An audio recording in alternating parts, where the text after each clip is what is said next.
Good morning, everybody. Sint, Tenwin, Lord Brown Bear, good to see you.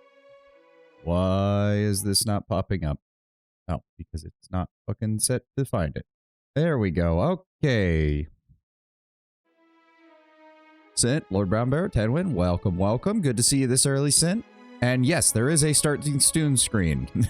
You only see it if you're here while I'm getting set up. Good to have you all here. I've got my gamer subs, thank God, because I only woke up about 30 minutes ago. Not going to be able to do that once we switch over to full VTuber setup, because I know that's going to take more things than ever. If anybody saw my Twitter post, yeah, I'm still experimenting with getting everything set up, and I get why there's so much scuff on some people's streams now. I spent the better part of 2 hours trying to get a chat box set up properly with the new overlay that I got from my artist, and it just does not want to fucking cooperate. I have the just chatting area set up, so our startup screen is going to be fine for when we do the model reveal. It's for the gameplay area that's the problem. Because for some reason it does not... I have a gameplay overlay that puts the chat box down here. Perhaps you need a software monkey? Maybe at some point. Having a bit of a rough day, sick with a nasty cold. It really feels like old grandpa in fantasy, old man disease with random fits of coughing. My grandpa's in the hospital, so yeah, he's barely there anymore. Great times. Well, I hope you feel better, and I hope your grandpa does as well as he can. Indeed. I've been there in the last few years, Tenwin. Trust me, I get the feeling. I really do. Aren't we supposed to be able to leave from here? Oh, I'm on the wrong dock. It's like, I thought we left from the dock. Where's my boat? Wrong dock. Well, they're all dead. They're still willing to give me supplies, though. This one constitution plus one might 25% healing received. You know what? Give me a couple of those. You know, actually, yeah, maybe not. Yeah, fuck it. I got the money for it. People debating about if the Rite of Annulment in Dragon Age Origins is a good idea or not. I mean, the problem isn't that the Rite of Annulment exists because demons. The problem is that the Rite of Annulment is in the hands of the Templars, who occasionally decide, one mage is a problem. Guess they all need to die. Let's go ahead and... We don't need candied nuts. No, do not. You know what, actually... I just want a basic food right now. Just get everybody rested up.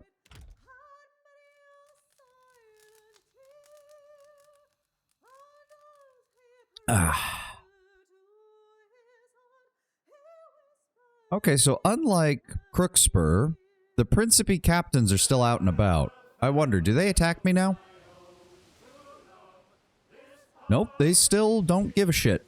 The discussion is specifically about the events in Dragon Age Origins, where the tower's completely lost to abominations. Some people insisting that the Rite of Annulment was too extreme. At that particular moment, it's hard to say that it wasn't, because without your intervention, that tower was definitively fucked.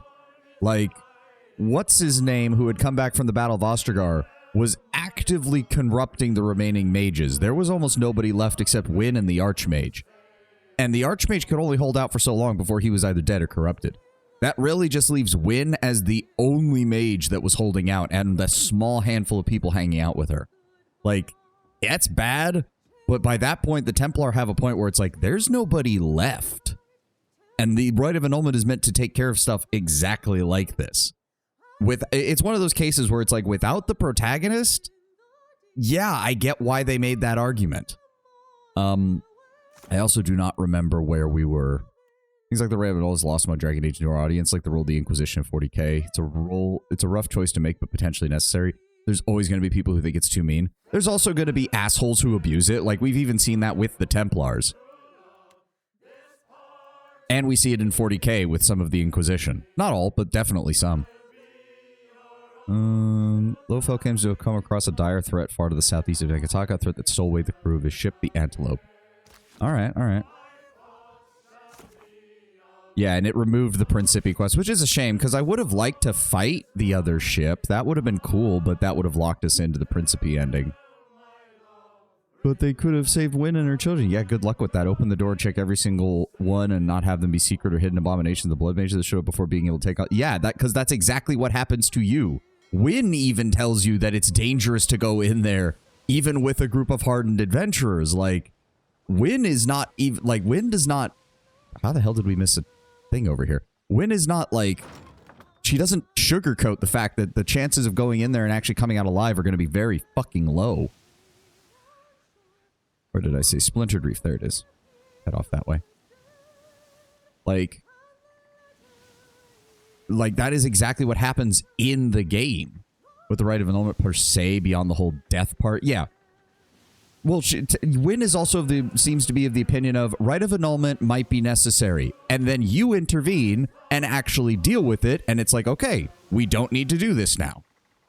They played into the moral grayness of the role of the Templars in DA2, but with so many mages going Abomination, including the Archmage at the end, no matter what you do, the theme is sort of lost. Yeah. Yeah, it's like if you've been consistently pro-mage and pro-helping them in Dragon Age 2, it kind of is a slap in the face that at the end of it, the mages still end up fucking up, and it makes them all look worse. Yeah, no, I'm just going to explain the science. We've done this before. Sorry, Eldengrim, deal with it.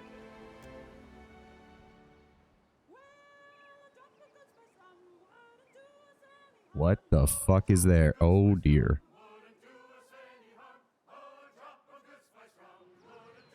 Alright, Splintered Reef. We're going to take this group in. We haven't had these people for a while because we mainly took everybody else when we were dealing with the DLC before this. How do I... Hello? Oh. I'm sorry?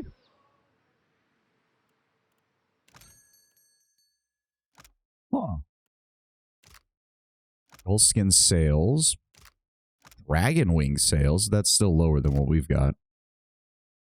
Huh. Arak. Oh. That's a local liquor, isn't it? Oh, dear. Oh, fucking dear. Dragon wings are the best sales? I mean, best overall, but not best travel speed. And the only thing we really want is travel speed. I am now very concerned about this. They forgot the Templars are a political tool. They're meant to contain mages, not protect them. Yeah. They're part of the requirement for going on their own. Yep. Gave up too fast and should have tried harder to protect the mages, but when you play the area, you find corpses of Templar / mind control Templars, so it's clear they tried. Yeah. And I mean, if you played the mage beginning Tenwin in Origins, there are a lot of Templars in that tower, meaning by the time you get there, and I think it's Knight Commander Gregor is the commander in charge, he has maybe a dozen Templars left out of probably what was originally a garrison of at least 100 to 200. Like, he's already suffered like 90% casualties. It's not a surprise he calls for the Rite of Annulment. Like, none. Okay, Boathouse, the Pickled Eel, and the Sea-Lashed Crip. What in the fuck did we just find?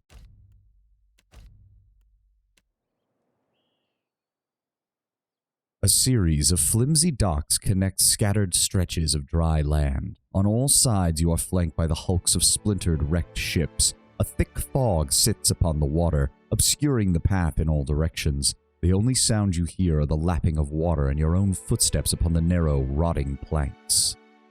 You're gonna love this island. What the potential reinforcements in? Just Templars, maybe some relics or items specifically empowered to be anti-magic. That would be my guess, Tenwin.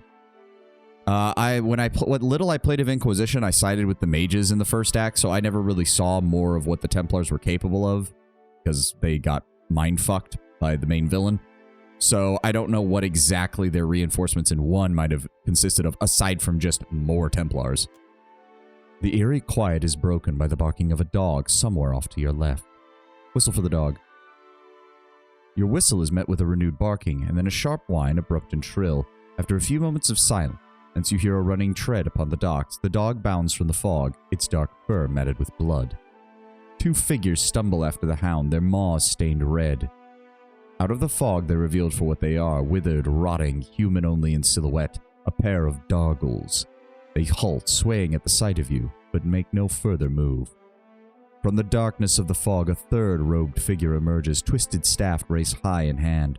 A flash of light emerges from it, and you look on, runes seared into the Dargle's forehead flare to life. glimmering like beacons in the darkness.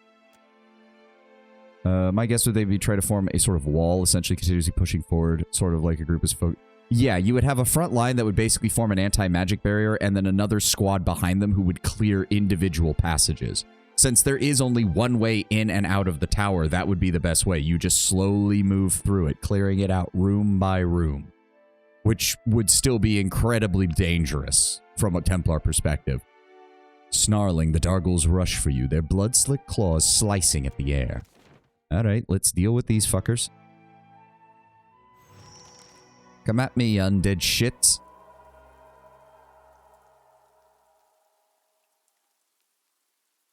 Okay, so he has 3 Dargles and a Gravehound. Okay, okay. Oh, it's a vampire. Yep. Dargle Swashbuckler, Dargle Marksman, Dargle Swashbuckler. Okay, okay. Are we going for the DLC after this? I mean, that would kind of be the plan. That would definitely kind of be the plan.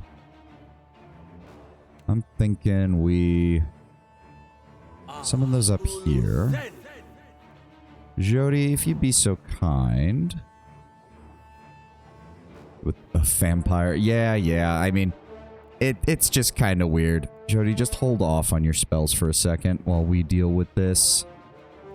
I'm just going to go ahead and 107, 72, 51, 72. Go ahead and vaporize him, please. Okay, we need to reposition where that spell is. There we go. Aim for the vampire. Say your prayers. You're an asshole. But now I can disintegrate you.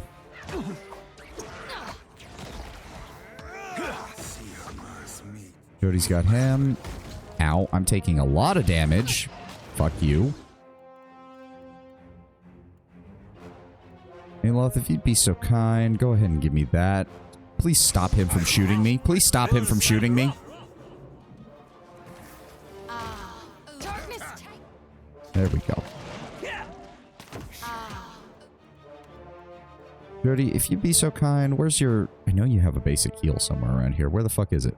No, not the defense. Where the fuck? There we go. Please help. Before... What the fuck? Okay. Fuck you, game. What the fuck did I just get hit by? We were doing so fine, and then what is with it? What the fuck is he doing that is causing that? And why are you causing 40 or 50 damage a fucking shot? And then you died in one hit. Fuck you. Assholes. Vampire Quarterstaff. Grants Grave Command. Frighten and charm for 15 seconds. Charming vessels and frightening any kith in the area of effect. Interesting. What can I do you for? Sure thing. Well, we're already resting because of course we are. They will not let us rest. God damn it. What did I get injured by? Oh, great. So now it'll be even harder to stay alive. Thanks for that, game. Fuck you. I'm here. The better part of valor. Alright, there's nothing here. Nope, that's back the way we came. Okay, so this is just a... Yeah, this is just a random encounter zone. Let's try that again. Shut up, console hot.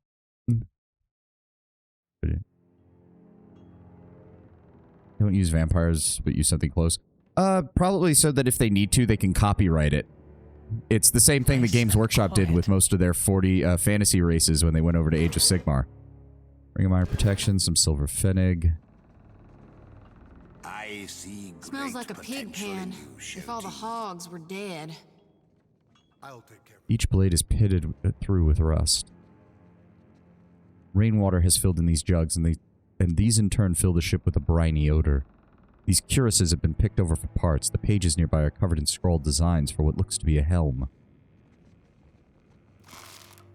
Pickle sponge. We found a dog. Nikki. Aww.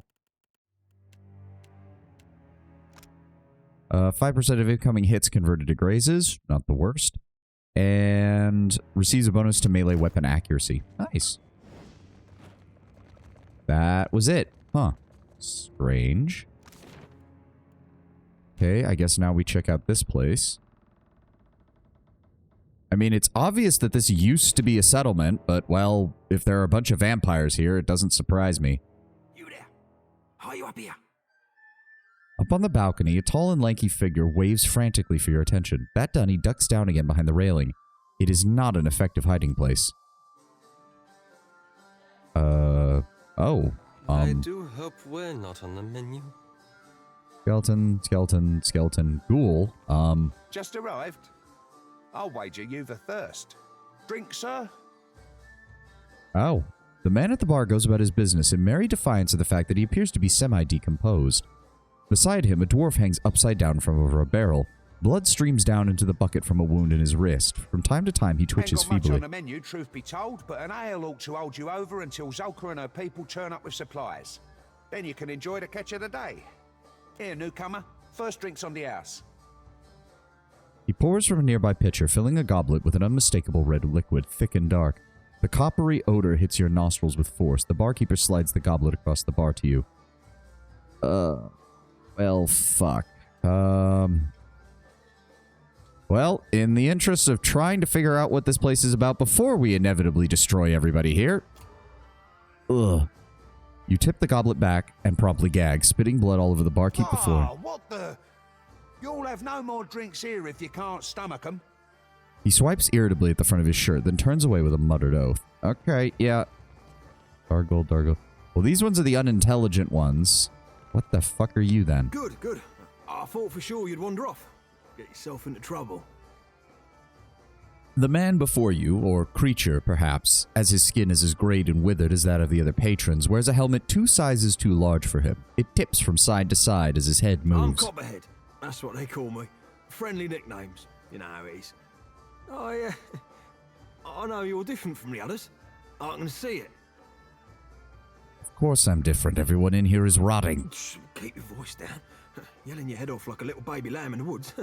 Might as well be hollering, eat me, eat me. Wait, why is the lamb in the woods? Adair glances back at you with a scrunched face. Because, Adair, we're adventurers who wander into stupid situations and inevitably nearly get ourselves killed. It's not safe here. Not where everyone's looking, listening. I have a house, out on the outskirts. They don't mind me keeping to myself. We can talk there. Very well, I'll meet you there. Look out for the ones in charge. Them with the staffs. They spy you, things will get bad in a hurry. Zulka, especially she. I have to go.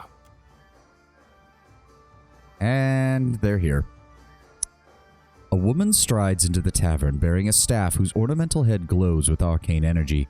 She strikes it upon the ground once, and the tavern fills with an eerie light as the runes carved upon each vessel's forehead begins to glow.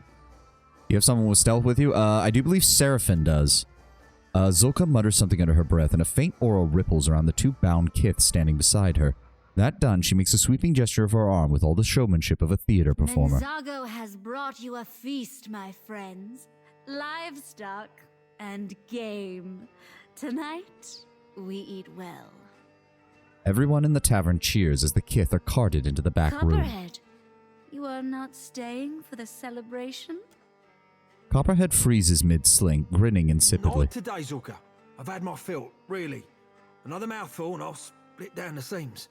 He bobs his head in a feeble bow, then scuttles away. Zolka's attention drifts back towards the crowd. Calling it now, he doesn't have the symbol carved on his forehead like the others do. And that's why he's able to avoid her control. Menzago, another would-be god. Sounds more like a high-ranking vampire, I would imagine, Lord Brownbear. And, oh. Let's keep quiet. Okay, so she's, oh dear. Yes, Adair, we see that. This is, oh dear. So yeah, now, hold on. Now, as you can't get any more, if you had sided with the Principe and done the questline with the Hangman, you would have gotten the ghost ship for your own to sail around it. It's one of the secret ships. Ah. I'm here. Well, we can't take I cannonballs. shall. Zulka is... Okay. He's hanging around the center. Unfortunately, I'd like to try and rescue them.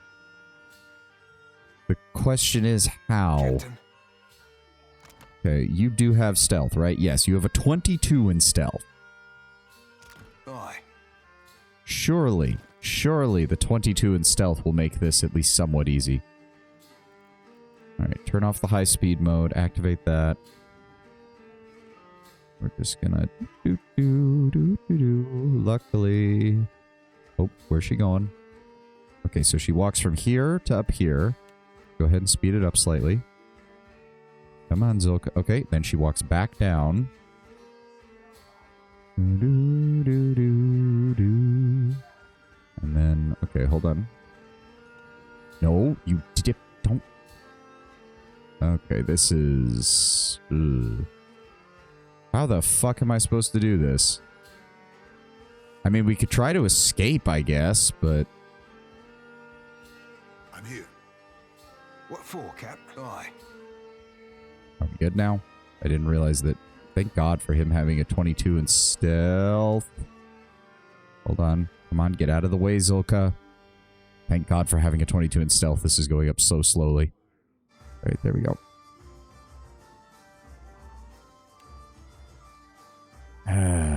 This is not good. Aye. All right, regroup everybody down here, because at least in this area, no, she's not able to see us. So if we want to leave, we're going to have to go through here pretty much right now. Okay, I'm going to make a hard save, though, because if I come back here and those guys are dead, I'm going to be very annoyed.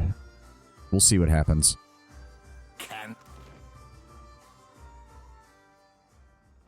Not like you use cannonballs. Alright, what do you want? Over here. Mind your step. I've collected things. Spent years collecting.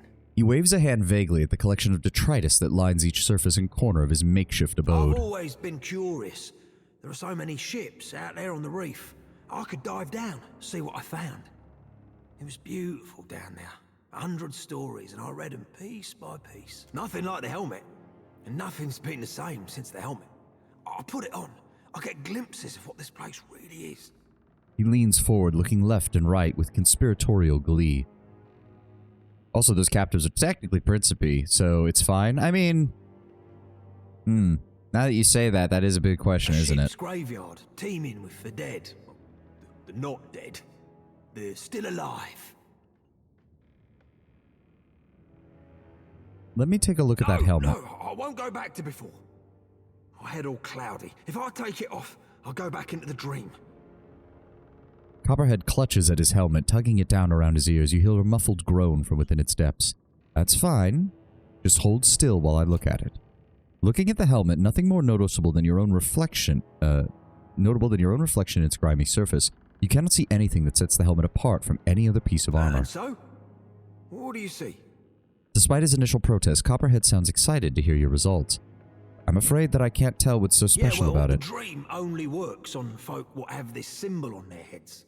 I didn't see it till I got the helmet on. And all of us, dead or something like it, feeding off the living to stay alive a little longer. Not something you'd want to wake up to. No, it were a shock, I'll tell you true. Maybe I did go a little mad, just a little. Not having to breathe would make a good diver, so the magic can't get through Copper.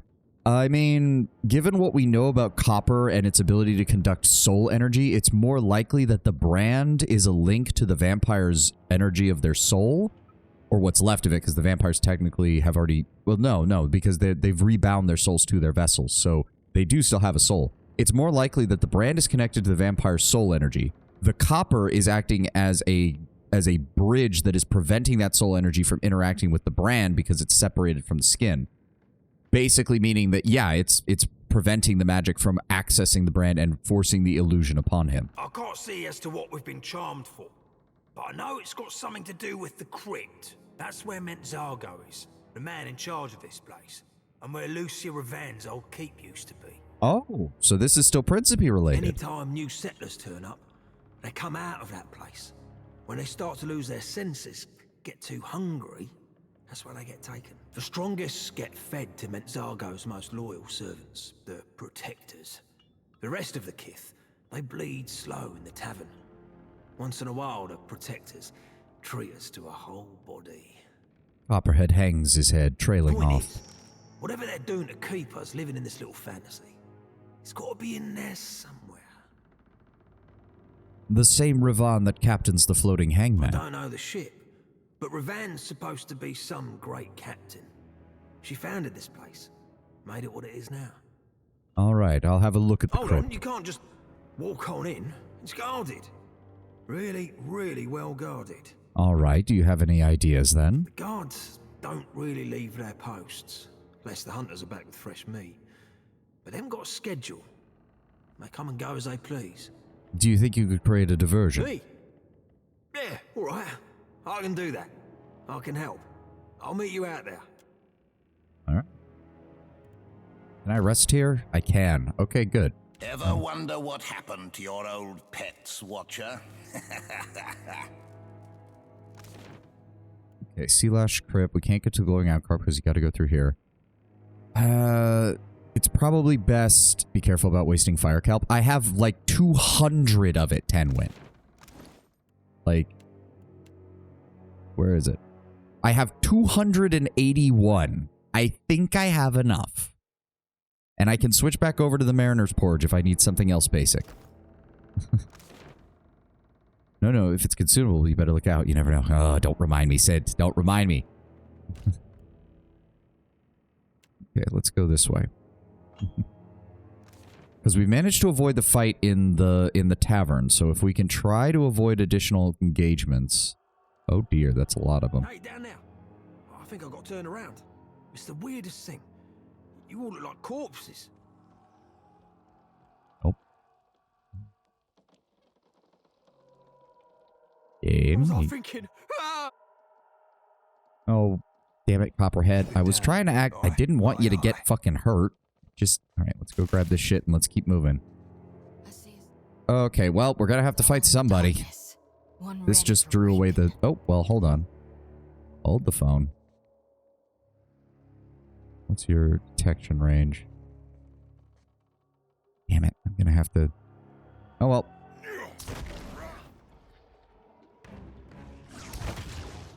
Oh, he teleported. Fuck you. You asshole.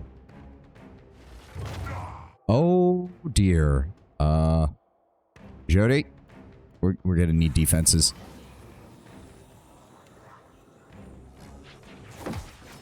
Oh, dear. Aloth. Freeze them. Jody, give me... Symbol of Aethys.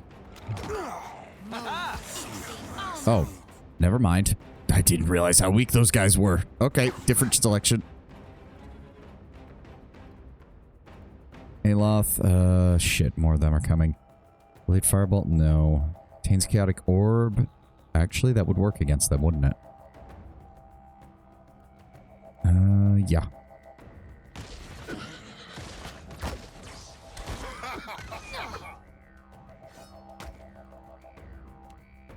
Just gonna paralyze you as well. Are you... Okay, please pummel that guy into a non-existence, if you would, please. And there we go. Okay, they're down. All that's left is the vampires. Let's go ahead and disintegrate you. Ow! What the fuck is causing this damage? Where? Where? Where? Minoleta's piercing... Oh, because they have access to 7th level fucking spells. That's why. Remember, your arquebus 2 taps any vessel below your level? Yes, but it also takes a while to reload. So when they start getting into melee, I'd rather not getting one-shotted. Please stop that. What the fuck spell is that? Paralyze his ass. Please? Paralyze his ass. Thank you. Okay, apparently we're just not inflicting any damage on this asshole. Seraphin, go ahead and blind them, please. What in the fu- Oh, it goes off every time we hit them with a melee weapon, doesn't it? Fuck you, game. That's aggravating. Oh. Wait, what? none of those enemies were... I also completely missed that we went into the ad. But none of those enemies were spirits. How the fuck does that work? Don't ask questions, just accept. Alright, alright. Yep. Whispers the name, the dead soul. Kaima accepts what comes next. They all do, of course, to that extent. Kaima, though she truly believes. I'll wait until the ads end before I... You gonna look a gift horse in the mouse? No, I just like explanations for when things happen.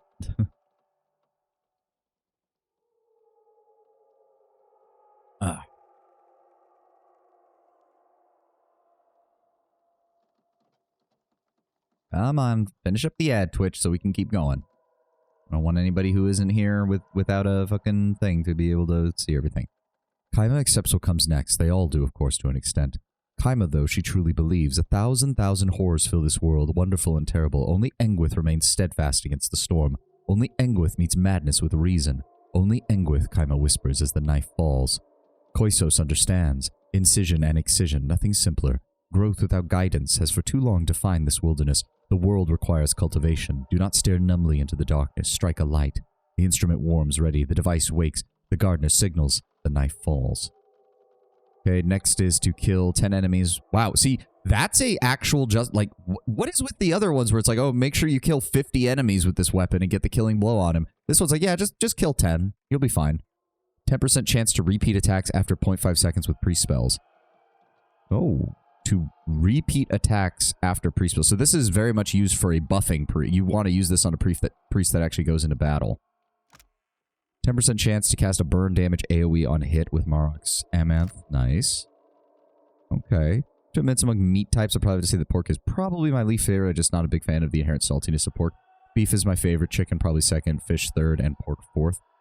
I think it's just a case of pork is higher. It takes a better cook. You need more skill to make pork viable without just buying like a pre-brined or pre-seasoned thing from a grocery store, which can be a bit annoying. As a good Christian, I insist on fish not being meat. But no, fish is pretty good. Pork, as I said, pork is just a higher... It's a higher skill requirement in order to make it work, is, I think, the best way to put it. I like pork, a dominant component in soul food.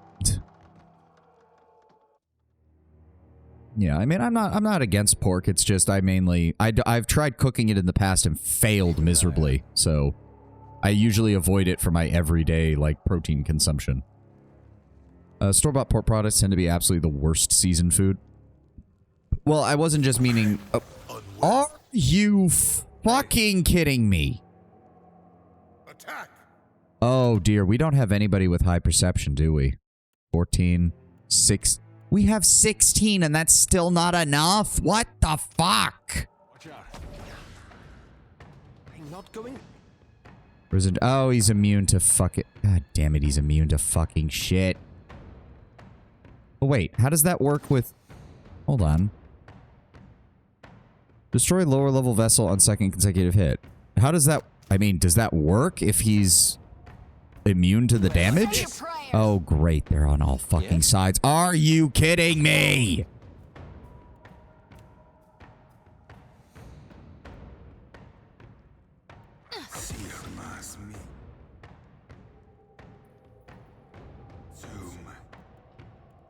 Blind him.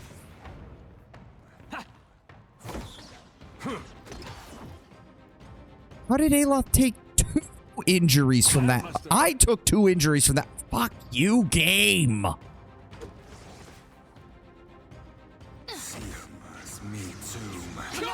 Are you...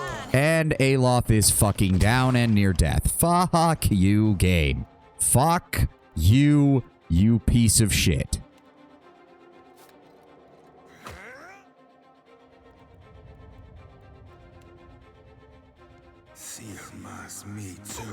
Smart, don't it?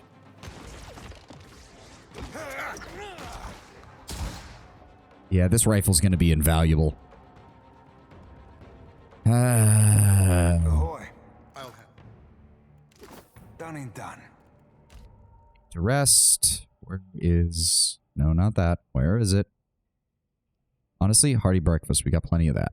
Boop, boop, boop, boop. Insufferable. Oh, and use perception. Well, it's a little late. Why do I need, like, a nearly maxed out perception just to see basic traps?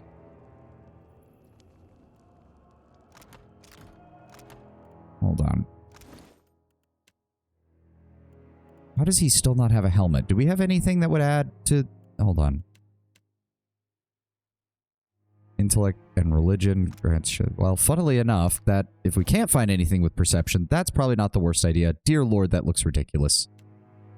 Do we have anything that adds perception? Ugh. That was... Oh. Did I? Yeah, no. We found that. Plus 15% damage taken, so we're never giving that to Aloth. He always gets fucking attacked.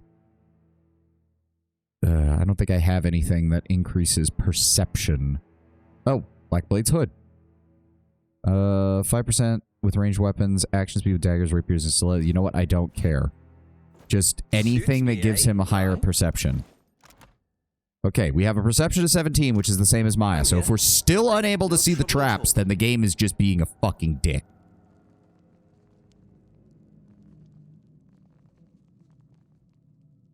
And we're going to move extra slow. We'll say, however, chicken will potentially tricky to cook without getting dry. If well done, is the tastiest. Yes, and it accepts the widest range of seasonings. So even if you're not as good at cooking with it, you can usually cover it up pretty well.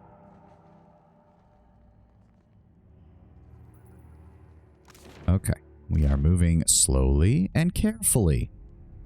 Because fuck me. I'll have this open in no time. It's done. Oh, dear. Okay. Okay. Well, we can take care of this. We can take care of this. It's fine. It's fine. What can I do Jody, if for? you would be so kind... In fact, you can't cast that before combat. Is a pain in the ass. We're just going to Storm of Holy Fire right at the entrance. And then as when the vampire or the Dargle moves closer, we're just going to vaporize him with our rifle. I'm not going anywhere like this. Okay. Go ahead and move up. Aloth, if you'd be so kind as to go ahead and drop this right about there. Drop it. Actually, decrease the size. Drop it right there. Adair, engage the vampire. Can we please engage the vampire? Glory be to God. Bang. When the wheel has ground you all to dust. And this dipshit is teleporting around again. I hate that. Only I will remain. Great, there's more of them. What is going on? I can't tell what the fuck is happening. Why are you... Arcane Dampener, Spirit Tornado. Why are you not moving and attacking like I'm asking you to?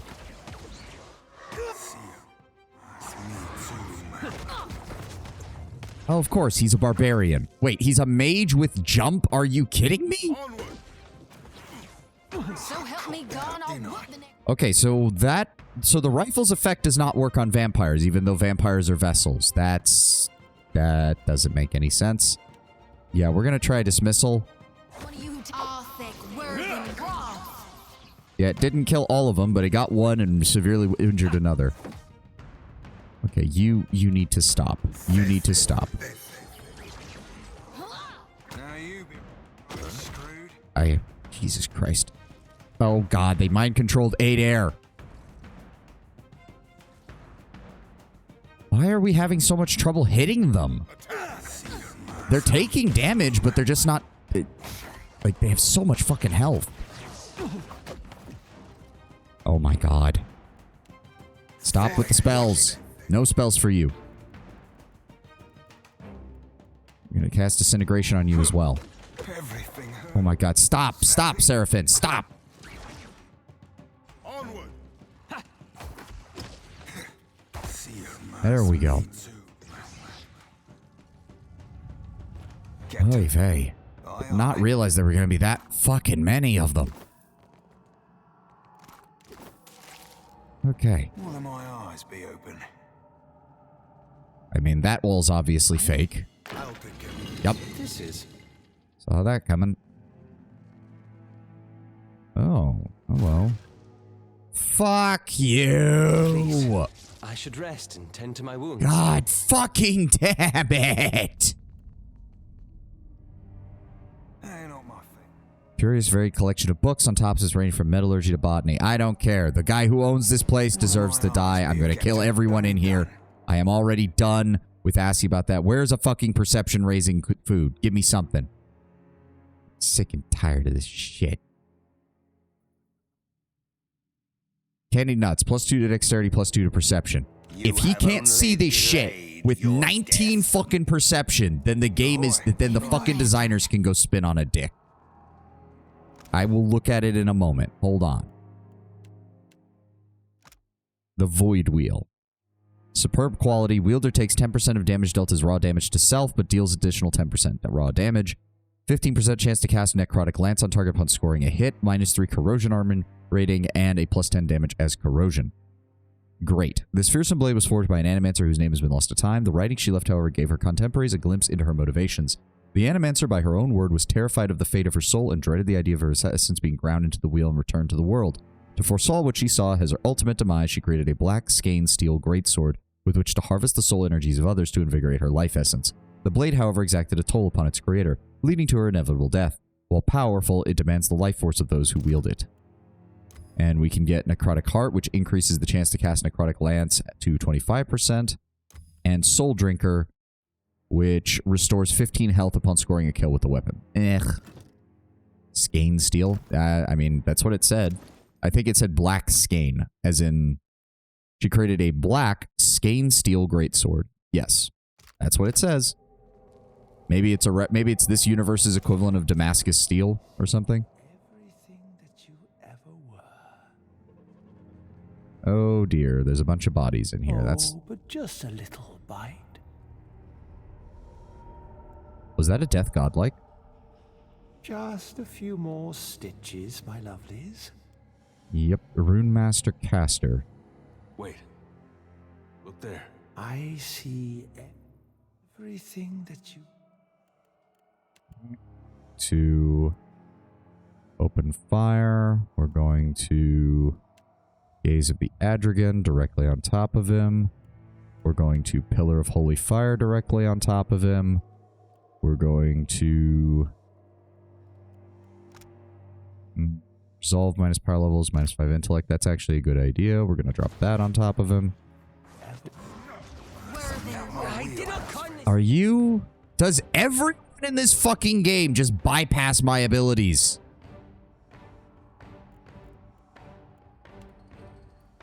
Game, you gonna let me target him or not?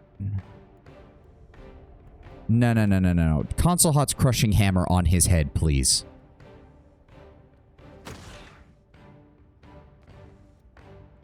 Steelclad construct, immune to fire, but it can be mind controlled.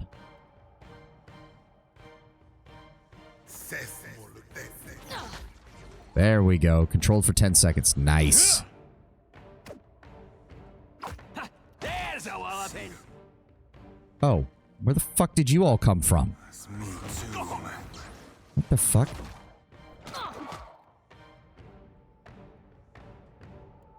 See here. Let me see here. Go ahead and can't. How much fucking health does he have? Is that my phone? Hold on. Okay, no.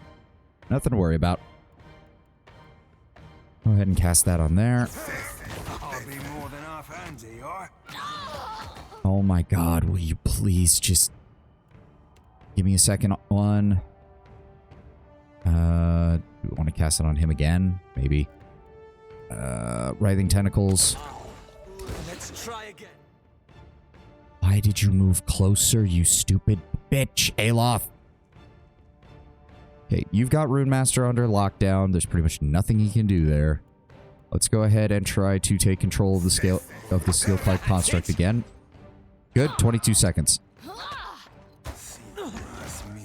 Jesus Christ, why are we doing no damage to them? Surf and graze, it seems like we're only grazing the... Aloth, crits the Algol for 27 damage. Are you kidding me? Why are we doing so little damage? Jody, for the love of God. I'm having issues with one fucking enemy. You would please just drop this. Not. There we go. There we go. Hey, what the fuck? He charmed Adir for 20 seconds right as Adir fucking killed him. Are you fucking kidding me? Can we just take control again? Yes, I can dominate Adir back and put him back on our side. Hilarious. What the fuck killed Adir? God damn it. My fucking God, no matter what I do, Aloth gets fucking killed. Every time. No penetration, no penetration. Oh, this is just fucking great. Please cast fucking disintegration on him, if you would, please. Please cast Eye Blight. Because, for the love of God.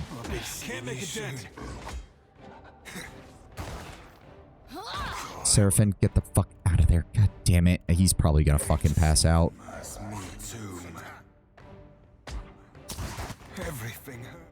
I know everything hurts. Shut up, please. Jesus Christ.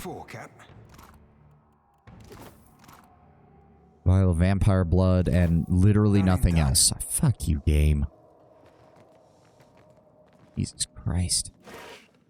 Troll stag's horns and some basic copper. Wow, so much, so useful. Thank you for making this whole area be over here that I fucking found that. Ugh. Guess we're resting again.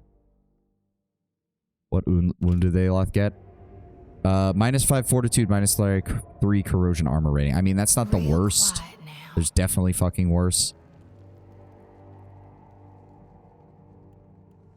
It's just...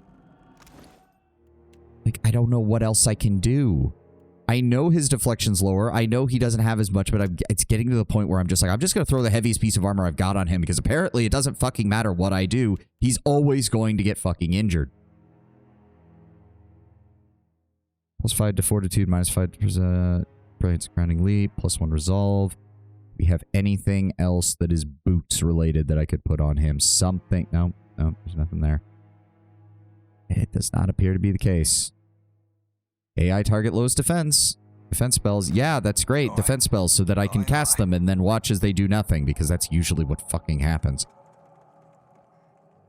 All for that for pretty much nothing. Yeah, I know. I know, Kataka. Thank you for showing up, though. Risen Champion, so he's immune to piercing damage, if I recall correctly. So hold on. Interior. Yes, I see them, Adir. And another Dargle. God damn it. Look. Yes, I see them. Thank you. I'm here. Now, if the game was smart, it would allow me to shoot over the side of these boxes. Nope, it's not going to let me shoot over the side of the boxes. Because of course it's not going to do that. That would allow me to actually get a 1-up on my enemies and... fuck it, drop out of stealth. I'm not going anywhere like this. There we go. Instant death. Oh my fucking God. Of course they have this many. Hit air, hit the swashbuckler. Jody attack the swashbuckler. Just start shooting. Drop the hammer. Now you be right. Actually, drop the hammer on the ogre. Actually, no. I'll shoot the ogre. You drop the hammer on the front line. We got a mage and a priest back there, unfortunately. That's me too.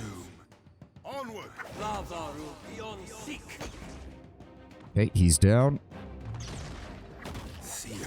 Yeah, fuck you, buddy. There we go. Ogre's down. Aim for the mage. Kick the priest. That must hurt. Thank you. Good hit, Jody. Hey, are you blind? And we're down to just the mage. There we go. Much better. That one went much better. 9% certain the Archivist does work on vampires. They're just max level, like use of the gun doesn't automatically kill them. Ah. Alright. We grabbed all of their shit. That's I nice. shall be discreet. Oh, start moving slow again, because apparently you never know when there's going to be a trap that they can't detect despite... And I think that was the last of the Blackwood logs. Yep, we have 5 of them. We can now make the best hull. In fact, I can just... What? Oh. We actually don't have enough money. We're going to need... Well, we are collecting a lot of shit, so we're going to have plenty of stuff to sell after this. That leads up towards there. I'd rather go down this way first. If I can? Actually, I don't think I can. No, that's a completely separate area that we can't get to right now. Huh. Make sure to kill anyone you don't like before leaving for Okaizo. I mean, that's the plan. We also need to formalize our alliance with the Huana. Look. Yes, I see them. Dargle Swashbuckler. Is he going to patrol anywhere? No, it doesn't look like it. Whoa. Ooh, that's... Look. Okay, hold on. Quartermaster Harka. Interesting.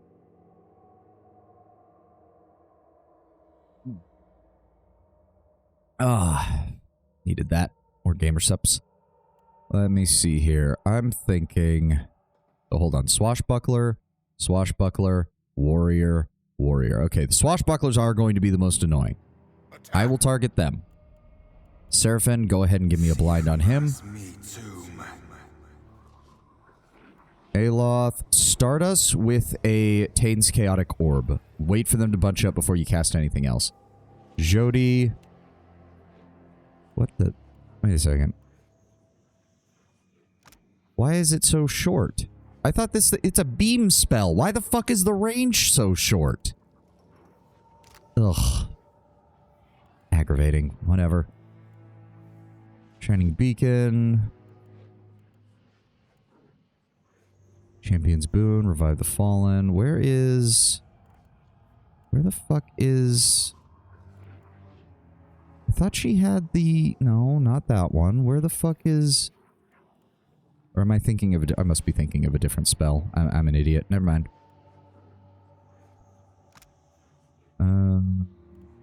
No, that's not a fucking help.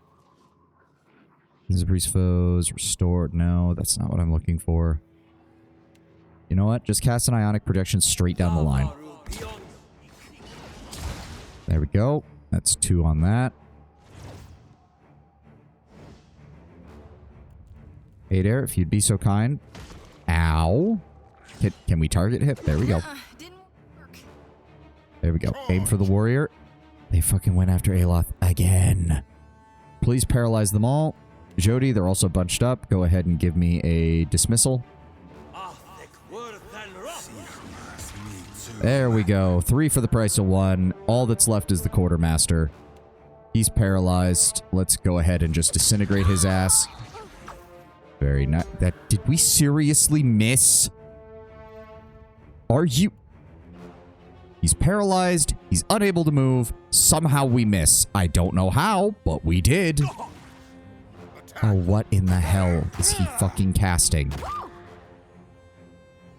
Oh my fucking god.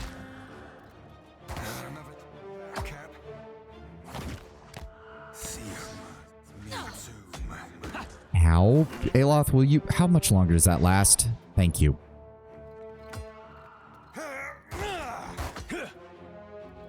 Go ahead and Console Hut's Crushing Doom. Just knock him on his ass and keep him there. That dog won't hunt. Yeah, fuck you. Get Console Haunted, bitch.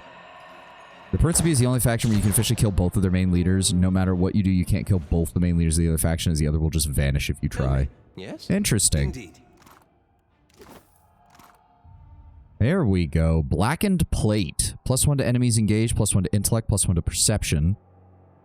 Lowering the visor of this black helmet is akin to closing one's own tomb. It darkens sight and deafens the wielder. The suffocating blackness quickly gives way, however, to peculiar awareness and knowledge of one's surroundings, even without sufficient light or sound. Interesting. Good helmet for Aloth. Yeah, surprisingly. +3 armor rating, -50% damage taken from decay, poison, and disease attacks, grants the Contentment in Pain. When the wearer becomes bloodied, they are granted a random mind inspiration for a long duration. Your interpretation of a long duration is not the same as mine. Dark steel suit of armor looks eerily familiar. You saw the Pallid Knight, one of the manifestations of Bareth, adorned in a similar set. While not identical to that of the gods, this plate is similar enough to suggest it was created by an armor who at one point saw the Paladin in person. It bears a strange maker's mark resembling a jawless skull. We can upgrade it with Usher's Becking, which further increases the amount of enemies engaged. Or the Usher's Visage, -1 to armor rating of all nearby enemies. Ooh, that's actually good. Death in Life.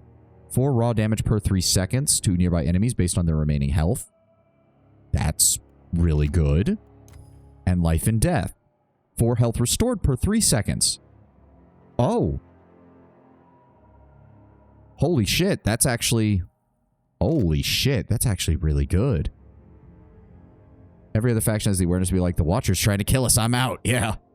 To be fair, the Principi are at the point where I'm the only one who can make the choice for that, and they both think that I'm helping them. So when I killed Aeldis, Fuente was probably like, oh yeah, he's on our side. And then I walked into the fucking room and killed him too. Actually, yeah, this might actually be a good set for Aloth, because quite frankly, him in light armor has not been very good. Him in light armor is kind of fucking useless. He just keeps getting slaughtered. He does lose the 15% overseeing bonus, though, is the problem. He does have the Ring of Overseeing, which is nice. The Principi will also leave if you kill them before the quest. Makes sense. Even if I take this up to Legendary... Well, no, it is at Legendary. Even at Legendary, he still takes so much fucking damage. He has additional armor rating from that. He has additional armor rating from the ability. He has defense against transmutation, evocation, illusion attacks. Wait a second. What? How does it... Huh? It has exceptional... Wait. What? Oh, we have to do... Right, we have to do Superb Burst. I was like, wait, what? I was confused. It's not legendary. Yeah, it's because I had it clicked on and I was like, wait, what? Because usually it marks it out rather than... That's weird. Even so, I'm not even sure it's worth it. Again, I'm not even sure that it's fucking worth it. We also don't even have troll skin, so we can't even upgrade it to the max level over here, which is fucking insane. We haven't killed any fucking trolls that have dropped anything. Ugh. Fuck it. Hey, Aloth, you wanted to be a magical knight. Congratulations. The Forgotten Sanctum DLC, there's a Soulbound Wizard set. Hint, hint. Oh. Well, for right now, this'll last. This'll... For right now, this is fine. And since the enemy's going to be constantly teleporting on top of him, we're going to go ahead and give him the one that prevents... We're going to give him the one that prevents that lowers their armor rating. And grants an aura that slowly restores the health of nearby allies, or raw damage over time. I think raw damage over time. There you go. And you know what? Fuck it. Take it to Legendary. I don't fucking care. Please, Aloth, for the love of God, please tell me this is enough to keep you alive. Watch them not target him anymore. You're poor again. I know I'm poor again. That's why we're killing all these guys, and we're probably going to kill some of the Principi captains that are... I fucking hate you, game. Back the fuck up. I fucking hate you. I'll handle this. Fuck you, you piece of shit. Principi mail armor and golden swole. Or golden obol. Why is your ignorant farmer winking at me? What? Wait, what is this? Quartermaster's chamber. Okay. Well, we've already come from this direction, so that's clear. Again, we can't go down here. Where did Copperhead go anyways? Kind of starting to get worried about that. Aloth could be more useful if he was further ahead. The enemy seems to want to come to him, so one way or the other, I will either move him forward to use more spells, or I will wait for the enemy to inevitably attack him regardless, because he always seems to do that. And now there's an ad. So I'm just going to disarm this and then pause. Ugh.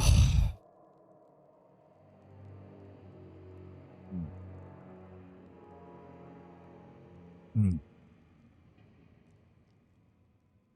14 streams left until Avowed. Yep. I know, Tenwin. I know. I'm trying. I'm trying. I'm working my way there. Oh. There we go. And for the other hand. Faster. I'm trying. It's why I'm like, part of me wants to get the early access just so I'll be able to play it sooner, but then I'm pretty sure I don't have enough time to actually finish Pillars 2, unfortunately. Ugh, there we go. Come on, finish up the ad. Finish up the ad. Finish up the ad. When you look at how hungry undead feed themselves in Pathfinder, you always see more disturbing answers. I once read lore bit about how a society of ghouls will overfeed captured humans to gravid obesity, then keep them in a pit until they're ready to eat. Jesus, that is disturbing. $20 extra for 5-day early access, hard no. In most cases, I would agree, Sint. From a consumer standpoint, I would absolutely agree. But from the perspective of streamer needs to get on new game as soon as possible, I get why people do it. Like, and it's why I'm having to question it as well.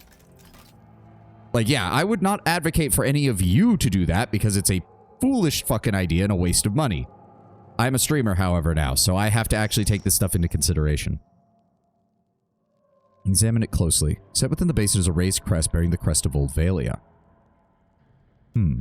What is the, does the other one have a different description? Depends a fair bit on how much you will do Seeker Slayer Survivor, but I 100% think you'll be able to do it in time. Oh, nearly obscured by the encrusted blood is a small crest bearing a geometric shape. You do not recognize the crest, but it appears Hawana in style. Interesting. Poor vampire blood. Yep, drains away into the depths. You hear a faint rumbling, which you cannot be sure where it comes from. All at once, the brazier flares to life, its flames casting dancing shadows upon the surrounding walls.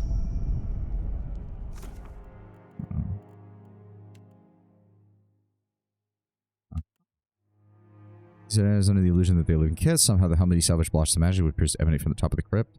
Braziers beside the door light up with vampire blood placed in the reservoir. Discovered a door that has no apparent lock or handle, but rather two reservoirs. Yep, okay. Total waste of Tenwin, I am not saying you can't do it. I'm just saying I get why people both would and wouldn't. That's all I'm saying. I'm not one of these people who's going to berate you for pre-ordering, but I get why people like Sint are saying, no, you shouldn't do that. It's perfectly fine. Both options are completely valid. All right, I don't think there was anything else in here that we needed to go to. All right, let's head on in. Oh dear, this looks very bad. Deal with Menzago. Oh, hi. Yep, vampire, Menzago. Give me a quick save. Hello. In contrast to the numerous vessels you have seen within the crypt, the robed man who sits upon the nearby throne boasts every semblance of life. Only the slight pallor to his skin and the cloying odor of decay suggest anything to the contrary. Douchebag beard, very much so. He's even pointed it. Look, you can kind of see the point down there. I want to encourage more Aora, douchebag beard. If Avowed doesn't live up to standard, you should take the pen and paper handbook to the PoE2 files and DM a game. Oh. I mean, I am not very good at DMing, but it'd be interesting. He got that Jafar beard. He does. He's gotten a little bit of grease, and he's greased the end of that thing, so it's nice and pointy. Have a game with chat. I'll show up at the last 20 minutes and just troll. And then Sint was crushed by a boulder right as he showed up because he wanted to take control of his character. Oh no. Sorry, Sint. His fingers drum a steady tattoo against the thick, weathered grimoire that he carries. When my hunters informed me that there was a disturbance in the crypt, I looked out over the water, and there it was, a sail, a ship. For that instant, it was as if my heart skipped a beat. I mean, he sounds Valian. Even have an accent. You can appreciate the irony there, perhaps. I must assume, of course, that you have escaped from someone's dinner plate. I assume that you are Menzago. Just so. How have you found Splintered Reef? It must make a curious scene to an outsider. A flock of gruesome puppets whiling away their lives in leisure. Decades of work undone by a Nazenale. I have few hobbies with which to fill these long hours, and now I am denied even this. I, who was second in command to the great captain Lucia Rivan. Until the day came that I was charged to perch here and maintain her forces until she should call upon me again. A century of waiting while she sailed freely upon the sea. E così. But why not enjoy my stay? So wait, was he already a vampire and she already a Death Knight when that happened? Or was this before they I died? have crafted my own little empire. Do not think I have forgotten my duty. I gave dear Rivan a part in my little mythology. Our glorious founder. But it is my little paradise. And you have no part in it, but that of livestock. Most likely after they died. I don't know, the way... It's weird. The way it's sounding, it sounds like he was already a vampire, but she was not yet a Death Knight from the sound of it. Because the way he even phrased how talking about her makes that seem the most likely. Those horns we can use to decorate the tavern. I mean, you got Yidwin.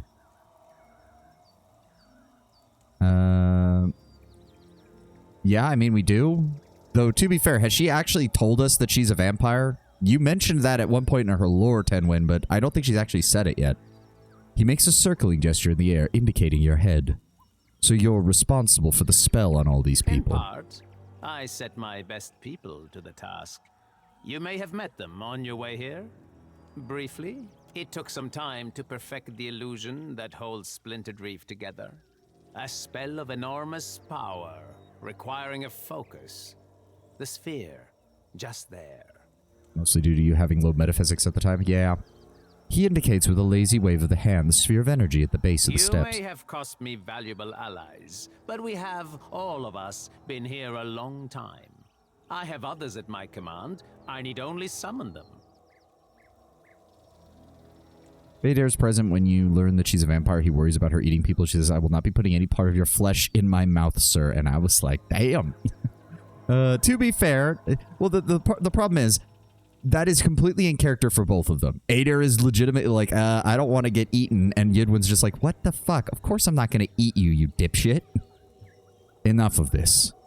Menzago makes the smallest of motions, a slight wave of the hand, and the orb within the nearby platform sizzles and hisses as if it's been plunged into embers. A chorus of anguished howls rises among the southern face of the cliff. Well, I guess that means we're going to have undead literally climbing the fucking walls to come attack us. Not going to give you oral sex either. Okay, let's...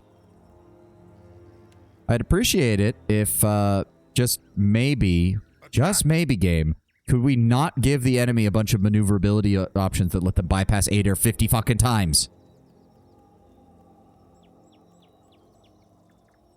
Powder burns? No. Rush reload. Well, he's not using a pistol. He's using a blunderbuss, isn't he?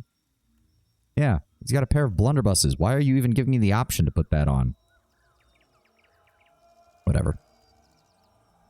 Adair, I want you to get ready. Just...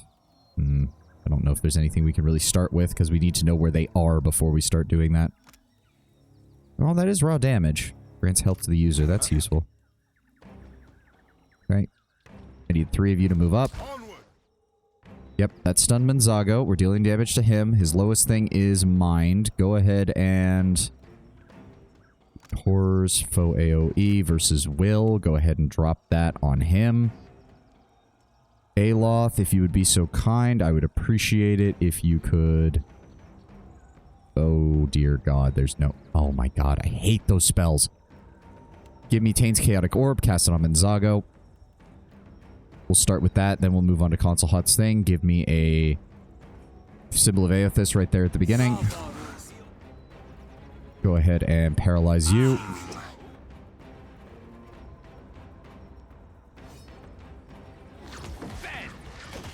There we go. How did... What the fuck? Oh, they also cast the fucking Tain's Chaotic Orb, didn't they? Fuck you. And... Oh my God, Aloth is gonna get attacked, isn't he? Yes, because he's fucking paralyzed and these things are closing in on him. God fucking damn it.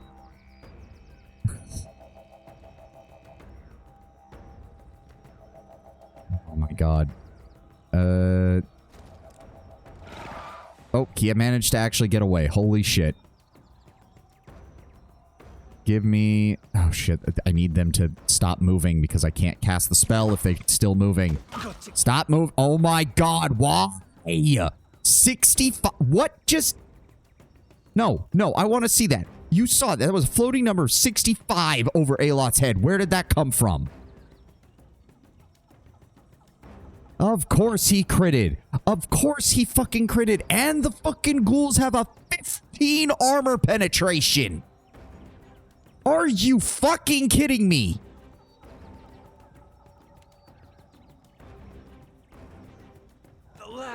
Please blind them. Please blind them. Stun them. Something. I have all of you casting spells and none of you are actually doing anything. Thank you. Fucking A. Give me a pain block on him and pray to God he stays alive. And Menzago's dead. Very nice. Adair, you continue to be the MVP. Please knock this vampire on his ass. What is the fucking point of having heavy fucking armor if you just give the enemies 15, 16, 17 points of armor penetration?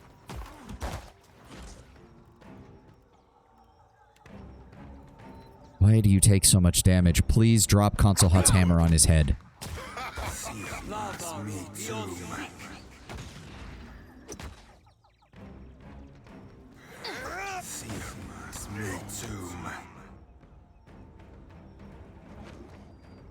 No, just kill the vampire. Kill the vampire before he heals. There we go.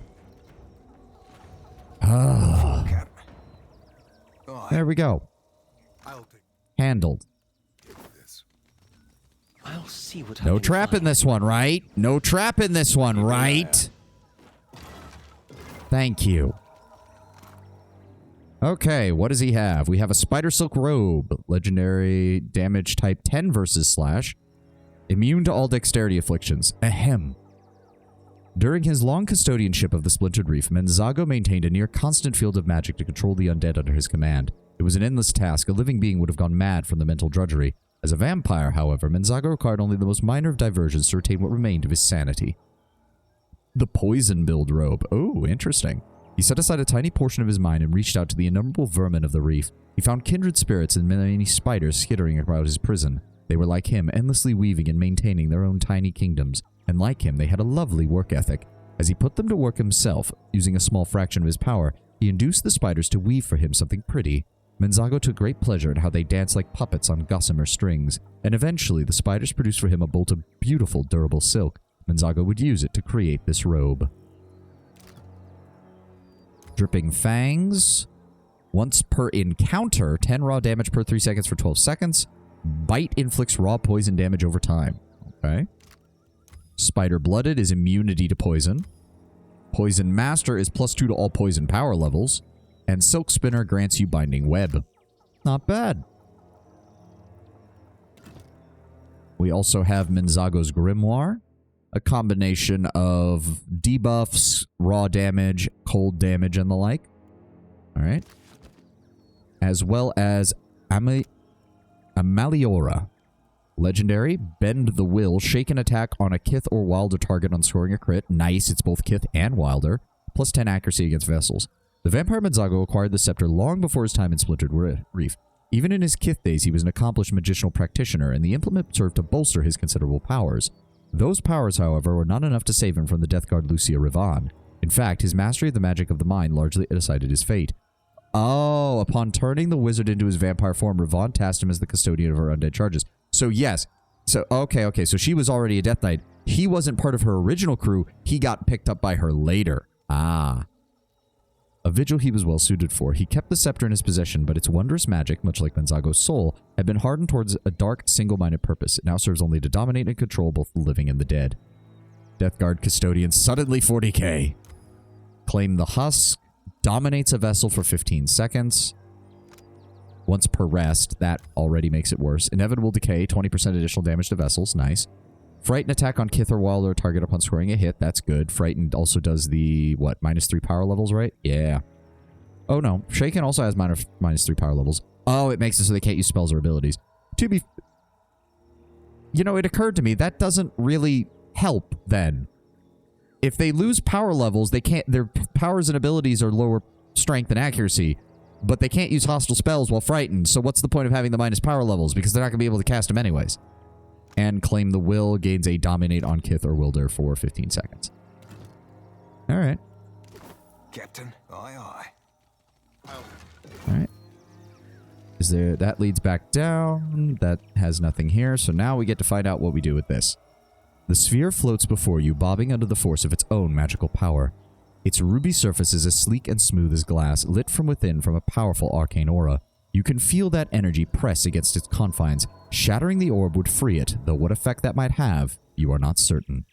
Eat the orb. No, we are not eating the orb, Brown Bear.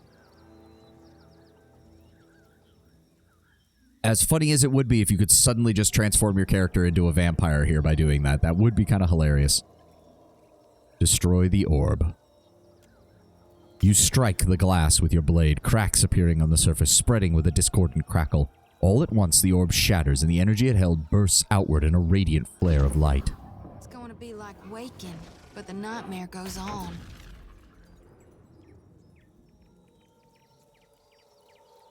Ahoy, aye aye. Yeah, Copperhead might be the only guy who's sane enough to handle what just happened. So wait, was there no way to get into the other part of the crypt where he was? That's kind of weird. Yeah, because this leads back here, and there's no way to get up here. And then there's no way to get into the other part of that crypt that was down below. That seems kind of bullshit. Well, let's go see what happened at the Pickled Eel. I don't think it's going to go very well. Yep. Here they come. Fall back.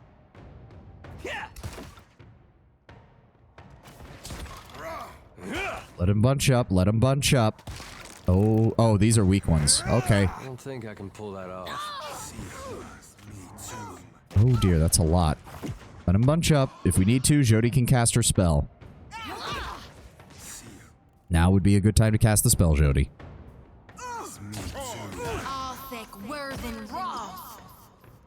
And come on, come on.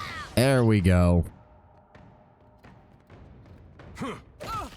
Unfortunately, that means that one vampire from before is gone, because it looks like she disappeared. What can I do you for? Oh, sweet. That counted as kills with it. Oh, that's nice. Grants worthy sacrifice. Kills friendly characters or enemies that are near death. If the blade kills, then the wielder gains some of their class resource. Oh.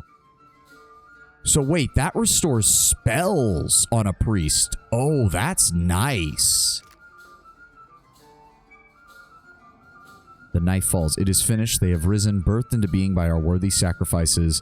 Idols made real. Now comes our true rest, which is nothing less than the total supplication before our creations. None must know of our guiding hand in their genesis. To that end, more blood will be spilled. So yes, this is referring to some of this. This knife was used to help create the first Ingwithan gods. Like, no, of course, it really feels thematic that Jody is the one wielding it. And they just had regular shit. They didn't have anything special. Well, let's go ahead and loot the rest of this place. That's unusual. Lost cat. Save the cat. Bonnie. Bonnie has 5% of incoming hits converted to grazes, and enemy weapon attacks against your party will hit instead of crit. Oh, nice. So she's just a straight higher mischance by the enemy. Well, we weren't able to save everybody. Oh, no, wait. The captive's mouth is gagged with a tight bandana. A loop of iron is bolted about her neck with a glowing emblem wrought into the metal at the join. She struggles to speak to you, but manages only a muffled, garbled yell. Examine the iron collar. You can't make it sense of the symbol, much less whatever spellcraft might be at work. Aloth is in our party, and he has like a 20 in arcane. Are you fucking kidding me? I can already hear the after-action discussion. Watcher only shout. This standing 5 feet behind me. We have to find a better way than me standing in the middle and you just exploding them around me. Look at this mess. The woman takes a few gasping breaths of air before lowering her voice to a conspiratorial whisper. What in blazes is going on? Have you seen those monsters? Any chance that you sailed on a ship called the Antelope? Aye, and I never thought to hear the name again. Was it Lofel sent you? Thought he was a shifty old bastard. Guess I misjudged him.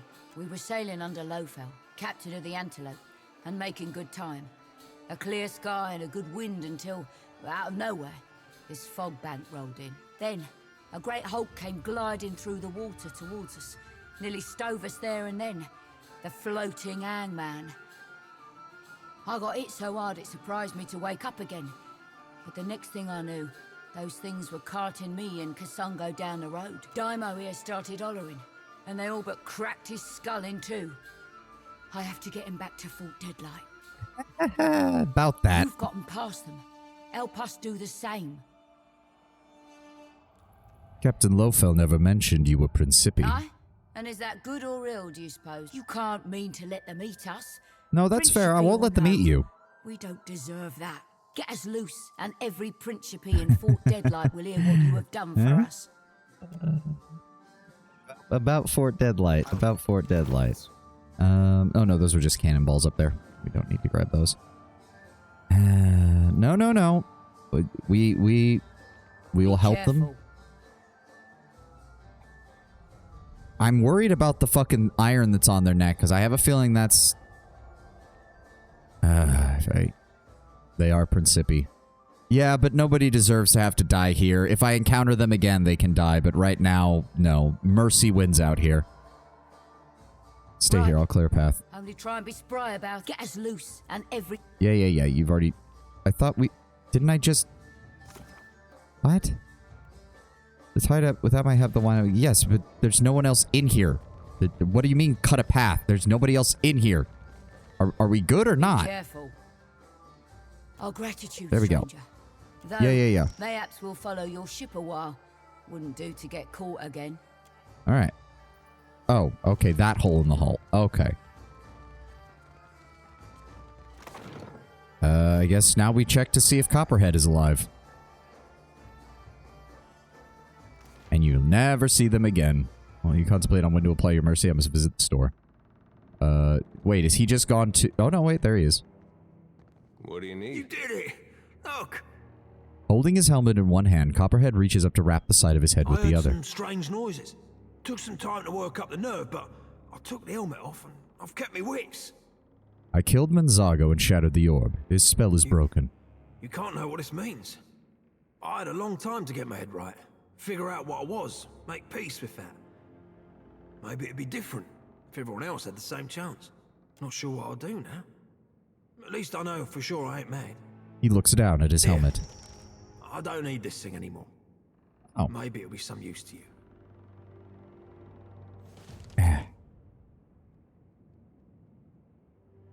I wish I could see what it does before I do this. Fucking hell. Yeah, honestly, having it like an imp on the crew is one thing. A Dargle on the crew is an entirely different prospect. In fact, he should just stay here, far away from the living, so we don't have to worry too much about what's happening with him. And I think he understands that. Thank you. You're the one fix things. Since I'm sticking around, I owe you one. 10% damage taken from spells is reduced, but -8 accuracy with spells. Okay, so definitely something you'd want on a fighter or something. From the Dargle Copperhead, while not overly extraordinary, the helm seems to interfere with arcane energies, providing the wearer a measure of protection from magical effects. Nice. Copperhead bows stiffly at the waist, I grinning. figure splintered reef's where I belong. Another shipwreck of a kind. With Menzago and the others gone, there won't be cause to bring more kith out this way. Decent note to end on. He will go insane eventually, but yeah. I mean, there's enough bodies here that he'll probably be fine for a while. I mean, like, he could just go into the crypts and start eating the remaining vampires, and that'd be no problem there. The undead, the deathlike, the godlike that we killed down there as well had several bodies that were there as well. He could probably eat those. So, you know, he could slow his degradation enough to at least get by for a while, and then probably just allow himself to slip away when he's finally done living. Honestly, as far as, you know, that kind of shit, not the worst way to go. It's more about the essence than the flesh. Yes, but most of those places will still have at least some essence there. All right. Sell that. Sell all of these. I forgot we still had all the equipment from butchering the Principi. Including all the basic equipment that doesn't sell for much. Keep the grimoires. We always want to have options there for those.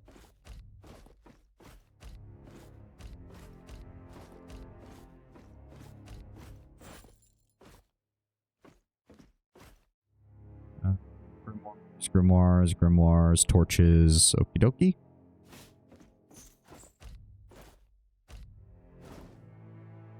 Dancer's outfit. Oh, right, I picked that up when we blew up the bar. Forgot about that.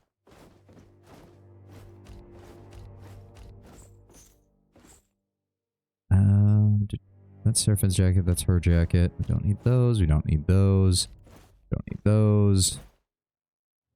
Plate armor, we don't need those. Fill all but one of the Principi clothing, because I like the look of it. Principi leather armor. Breastplates. Those. Principi mail armor. We do not need 10 Valian frock coats. We only need one. Sell off these. What the? Oh, right. The ship hat from when we blew up the pirates in... Oh, right. When we killed all the actors. I forgot about that. And some traps to sell. That looks to be everything. And we have some books. Yes. Missives of the Hand Occult. Deer Dialect. Stories. Rig. I think that's everything. I think that's everything. Right. We have the spare arcane lantern that we don't need. Alright. That's 172. There we go. Lead by sea. We're heading to the Black Isles next. Are we? Let me see here. Skipping ahead, wait for the anime. We still haven't gotten an update on that? Huh. Forgotten Sanctum DLC? Right. That's over here. Yep. All the Unseen, the Blackened Eye Isle. Hold on. Let me see here. What was I going to do? I was going to check something. Right. Blackwood Hull. 5 out of 5 Blackwood logs. 64,000 gold to give us the best hull. Recommendations. I suggest Facina, Aloth, Maya, and Adair. Facina for the sidekick interaction purposes, as well as being a wizard and druid. Aloth for wizard soulbound set. Facina can't use it due to being built around illusions and due to her subclass. Maya for perception. And Adair for his affliction synergy. That sounds actually like a good idea, honestly. I agree. I agree, Tenwin. That is a good suggestion. There is no sturdier timber of the Deadfire. There we go. And so if I go in here, then we... Boom. There we go. Plus 5% travel speed. 15 hull health. Combat speed. Very nice. Did you get the Dreightwing sails? No. They're not faster. We are fast. Fast is good. Fast good, Tenwin. Do not want to go slower. Must go fast. Yeah, but completion. Does it actually trigger an achievement? Because if it doesn't, then I don't care. Travel speed, travel speed, travel speed, travel speed, and travel speed. Yes.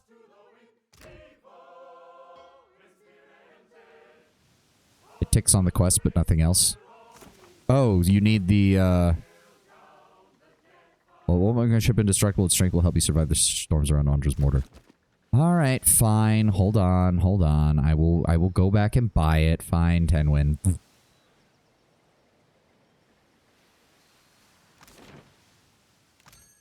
That's it. Dragonwing sails. Trade. Maybe I'll equip it when we're actually at the end, just so it'll look better. Is that fine? Is that fine, Tenwin? And there's an ad playing. Okay. Well, hold on. I will tell it to go over here, just so that way we can... 1, 2, 3, 4, 6, 8. I will, Tenwin. I was just sending the ship over here while the ad's playing.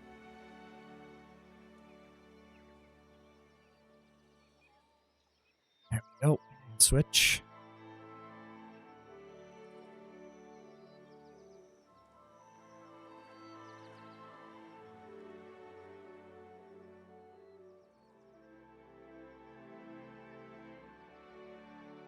Keep going, keep going. Keep squeezing. God, I can still tell that my left hand is not as strong as my right after I fucked it up earlier this year. I hate that. Ah, there we go. I despise it, really. I used to be doing good. I used to be able to do the exact same amount on both hands, and I know I can go higher on my right hand right now, but I can't go higher on my left hand. It's bugging me. Ah, all right. Wait for the ad to fit. Well, I guess we can swap out. So let me see here. Ader and Aloth, go ahead that, grab that, and Facina, who we will need to actually equip because, oh dear. oh my. Well, this is a legendary scepter, so I think that might be a good start. Check if you buff Maya's perception for safety's sake. We will see. Hold on. I'll get to it in a moment. Oh my god. Again, I wish I could fucking sort this by type. Why is there no option to sort it by type?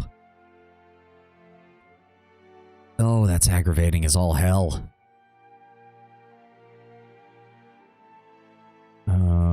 What do I want to give her as a backup melee weapon? Nope, that's a chanter weapon. That's definitely not a good idea. Whispers of the Endless Paths. I forgot we even had that. Is it? Huh.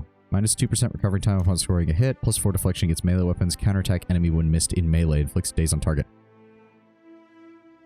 How did I fucking miss that ability? Holy shit. Grants run through, which is once per encounter, knocking an enemy prone and dealing raw damage. And spinning assault once per encounter. Spins the blade in a wide arc, striking all nearby targets for slash and pierce damage and knocking them back and hobbling them. So where you use the search function somehow, you at least used to be able to, but it's so weird nowadays. Yeah, it's strange. Let me see here. That is a pike. Which does have range.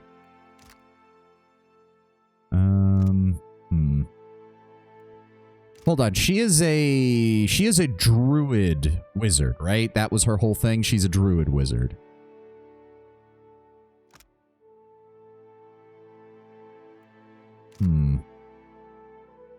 Bez's Tooth Blade, -1 armor rating, Veil Piercing. 10% action speed on score for 10 seconds upon scoring a hit. 2 armor rating. And what does her... I'm going to need to see what she fully has before I do that. No, not that. A Whale of a Wand. Unfit for melee. Hits with this weapon have a 5% chance to cast Form of the Hapless Beast. Spell hits have a 5% chance to charm targets. That actually sounds quite good. So we'll use that for her ranged weapon. Can we... Let me see here. Just a Dream. Prevents a severely injured character's health from reaching 0 for a brief moment. That's nice, but usually you don't have time to cast it. Chance to crush damage water wave at target on hit. Maybe. Fantastic Friends. Summons a pair of drakes to fight for the wielder. And Tall Tales. 5% chance to cast Archimir's Dazzling Lights on target. Is this per encounter or per rest? That's per rest. I'd much rather have this then.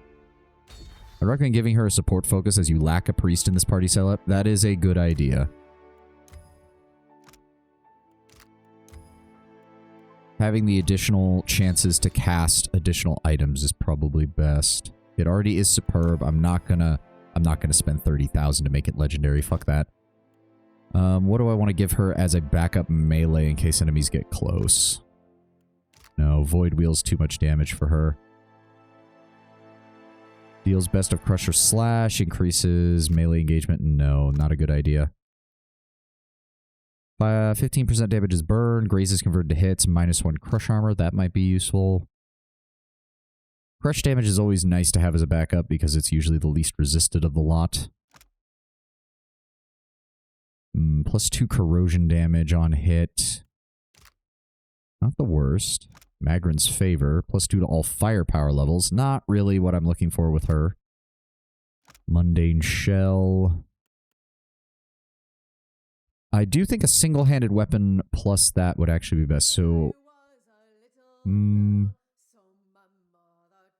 I have any other crushing weapons that can be used in melee? It does not look like it. Accuracy against vessels. I don't see any. Mahora Tongue is... Oh! Hold on. Deals crit on a crit.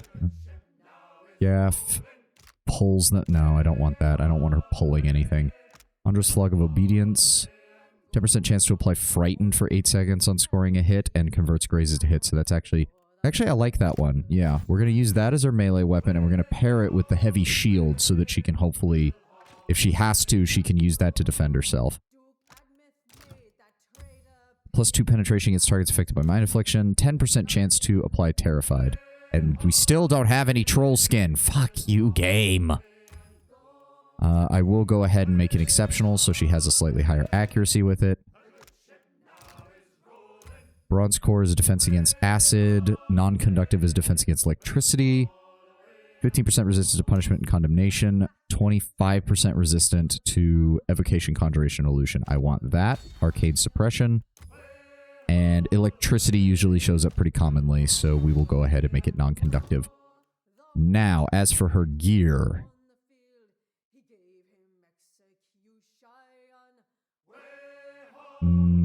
Ferrari Cuirass is just a straight, solid armor with very low recovery time, so we'll start with that as a base. That actually kind of looks good on her in the purple. As for... Oh my god. Can I... No, that doesn't work. I thought maybe. I'm being an idiot. She's such a sourpuss. I mean, just look at her. Just look at her just sitting here like, ugh, I actually have to adventure now. But seriously, let me see here. No, we don't want to reduce her accuracy with that. 5% of hits converted to crits with ranged weapons. Increases action speed with daggers. That's a good... Hold on, that's a good starting point. Let's put that on her right now. But we'll see if we find something better. Her portrait is low-key attractive, but not that pose. Yeah, I know. No, she doesn't look bad at all. Like, yeah, it's just her attitude is very like, ugh, leave me alone, please. 25% chance on scoring a melee weapon hit to cause the enemy or the wielder raw bleed damage over time. Ugh, no. Grants the power of money. Well, unfortunately, we need to get our money back before we make use of that. For right now, go ahead and equip those. Necklace of the Harvest Moon grants Midnight Wish. Does give her an emergency heal. Not the worst idea. Again, we'll start with that. +1 armor rating against spells and martyrsmen. No, it's still probably better. Oh no, it moved everything around. God damn it. I was just trying to go down the line and... Ugh. That is a trinket, but she's a wizard, so she needs her grimoire. Attacks made from stealth. Converts misses to grazes with proficient weapons. We'll just need to make sure to mark her as needing a wand and a flail as her weapon. Resolve and Lone Wolf. Again, that'll work for right now. Grants Steeled in Darkness, which is +2 to stealth, +1 to resolve. Again, right now, that'll work. Let's see what else we've got. Chance to perform knockdown with critical hits in melee. That's not what she's here for. Resistance to resolve affliction. Would that be better? They both get +1 perception. In case we fight any beasts, it might actually be better.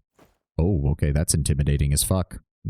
That's actually that's a really good looking helm for an actual druid. It's a shame it still looks really weird on her. Constitution, resistance to dexterity afflictions. Not a bad idea. +10 accuracy with fire. Chance to interrupt.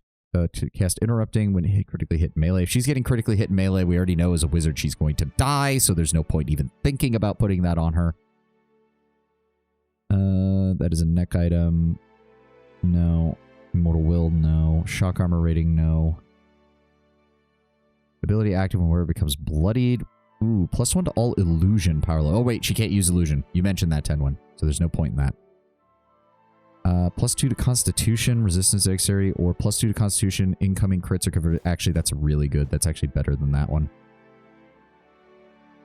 Resistance to Poison, +2 to Might.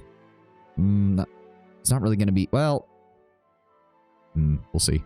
Probably not. Alchemy and Alchemy's Cash. I don't remember what skill we gave her, so that might not be good.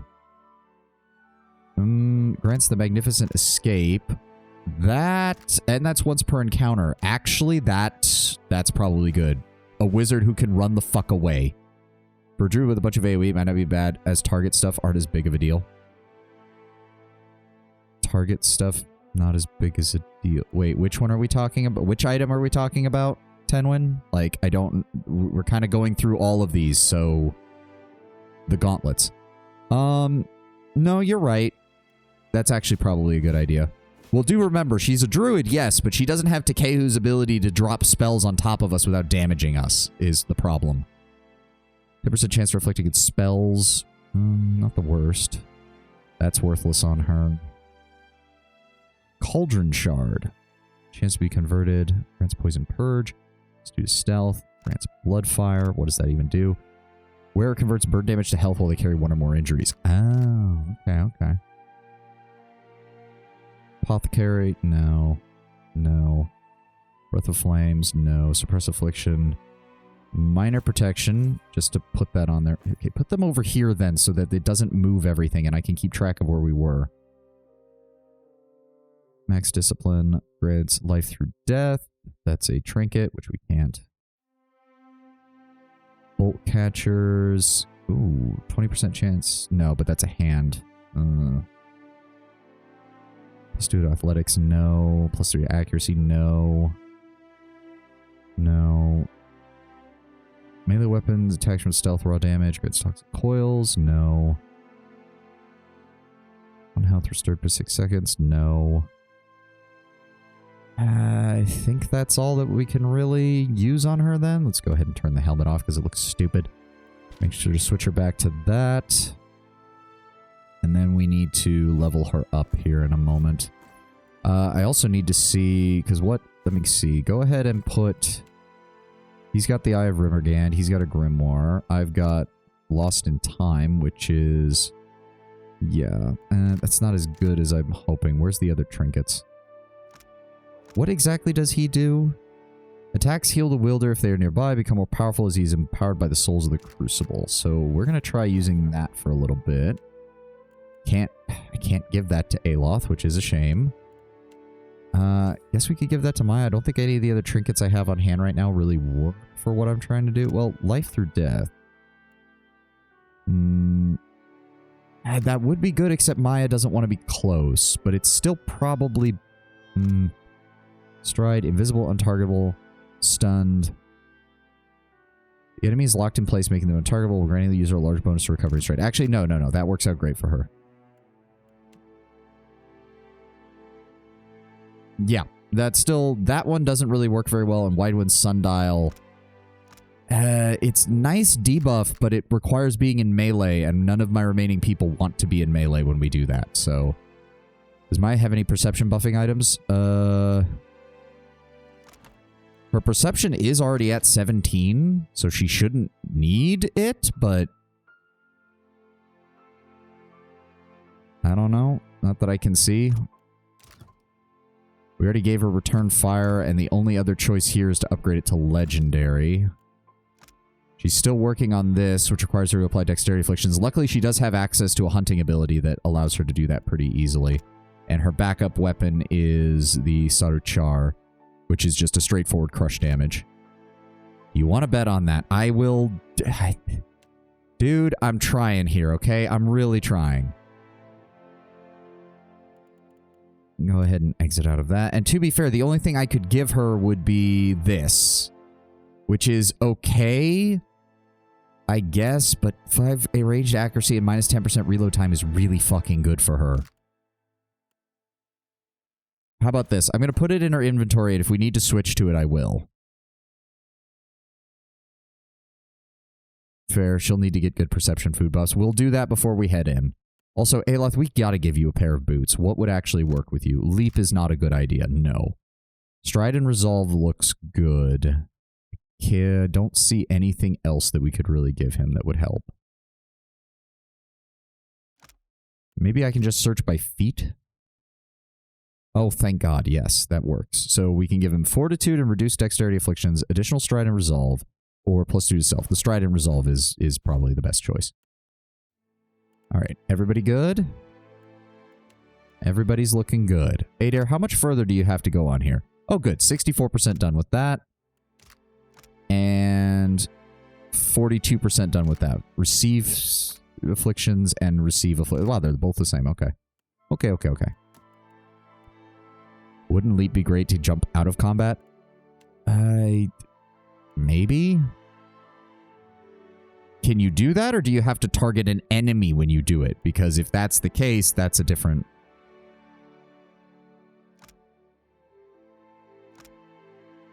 Draw upon reserves intense spiritual power. Barbarians able to leap high into the air, crash down upon their foes. Leap is free target? Okay, fair enough. There you go, Aloth. Okay, I think we're good now. Let's go ahead and put these in the inventory. We don't need them right now. Close that off. Anything else that I need to deal with? You're fully equipped. You're fully equipped. You're fully equipped. You're fully equipped. So, make a few luminous Audra potions. Makes resting not a must and a nice buff. If that's the... Oh, no, wrong one. What did I have as your... Okay, you have Arcana. We'll probably end up not doing that because Aloth has plenty of Arcana, but we'll see. And she has Metaphysics and Streetwise. Okay. We need to get her leveled up too. Okay. Go ahead. Potions. Defensive. I think it's under healing. Yes, Luminous Audra Potion. 3,500 fucking shit. Oh, +2 to all skills until rest. That's nice. We're just going to go ahead and craft 5 of those. Then we're going to also rest real fast. Let me see here. Crusted Swordfish. I'm thinking that for us. And then give me a Candied Nuts for... That way she'll get the +2 to Perception. Crusted Swordfish would be best for Aloth, Edfacina, and Nuts for Maya. Yep, we've got it.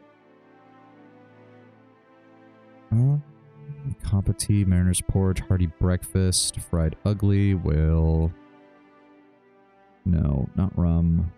Penetration with Weapon. Hold on. Do I have a better option for Adair? There we go. Glazed Chops. Give me... Craft up one of those. +4 to might, +1 to all power levels. I'll also take one of those. Just in case. So please reorganize. Where did it go? Smoked rib. Glazed chops. There we go. Give that to Adair. You're running out of pork. Well, we'll need to go buy some then. +3 to might, 30% healing. We get the area of effect. Penetration with spells. +10 damage. She gets dexterity perception. Yep. Okay. Rest. Alright, land. Oh. What? Aged shark meat. Brutish blood. More brutish blood. This is strange. I was expecting something, seeing giant fucking tentacles on the map, and this was not it. More reptilian eyes. More reptilian blood. So we just go back in here and everything's changed? Oh, it'll get worse. Oh, dear Lord.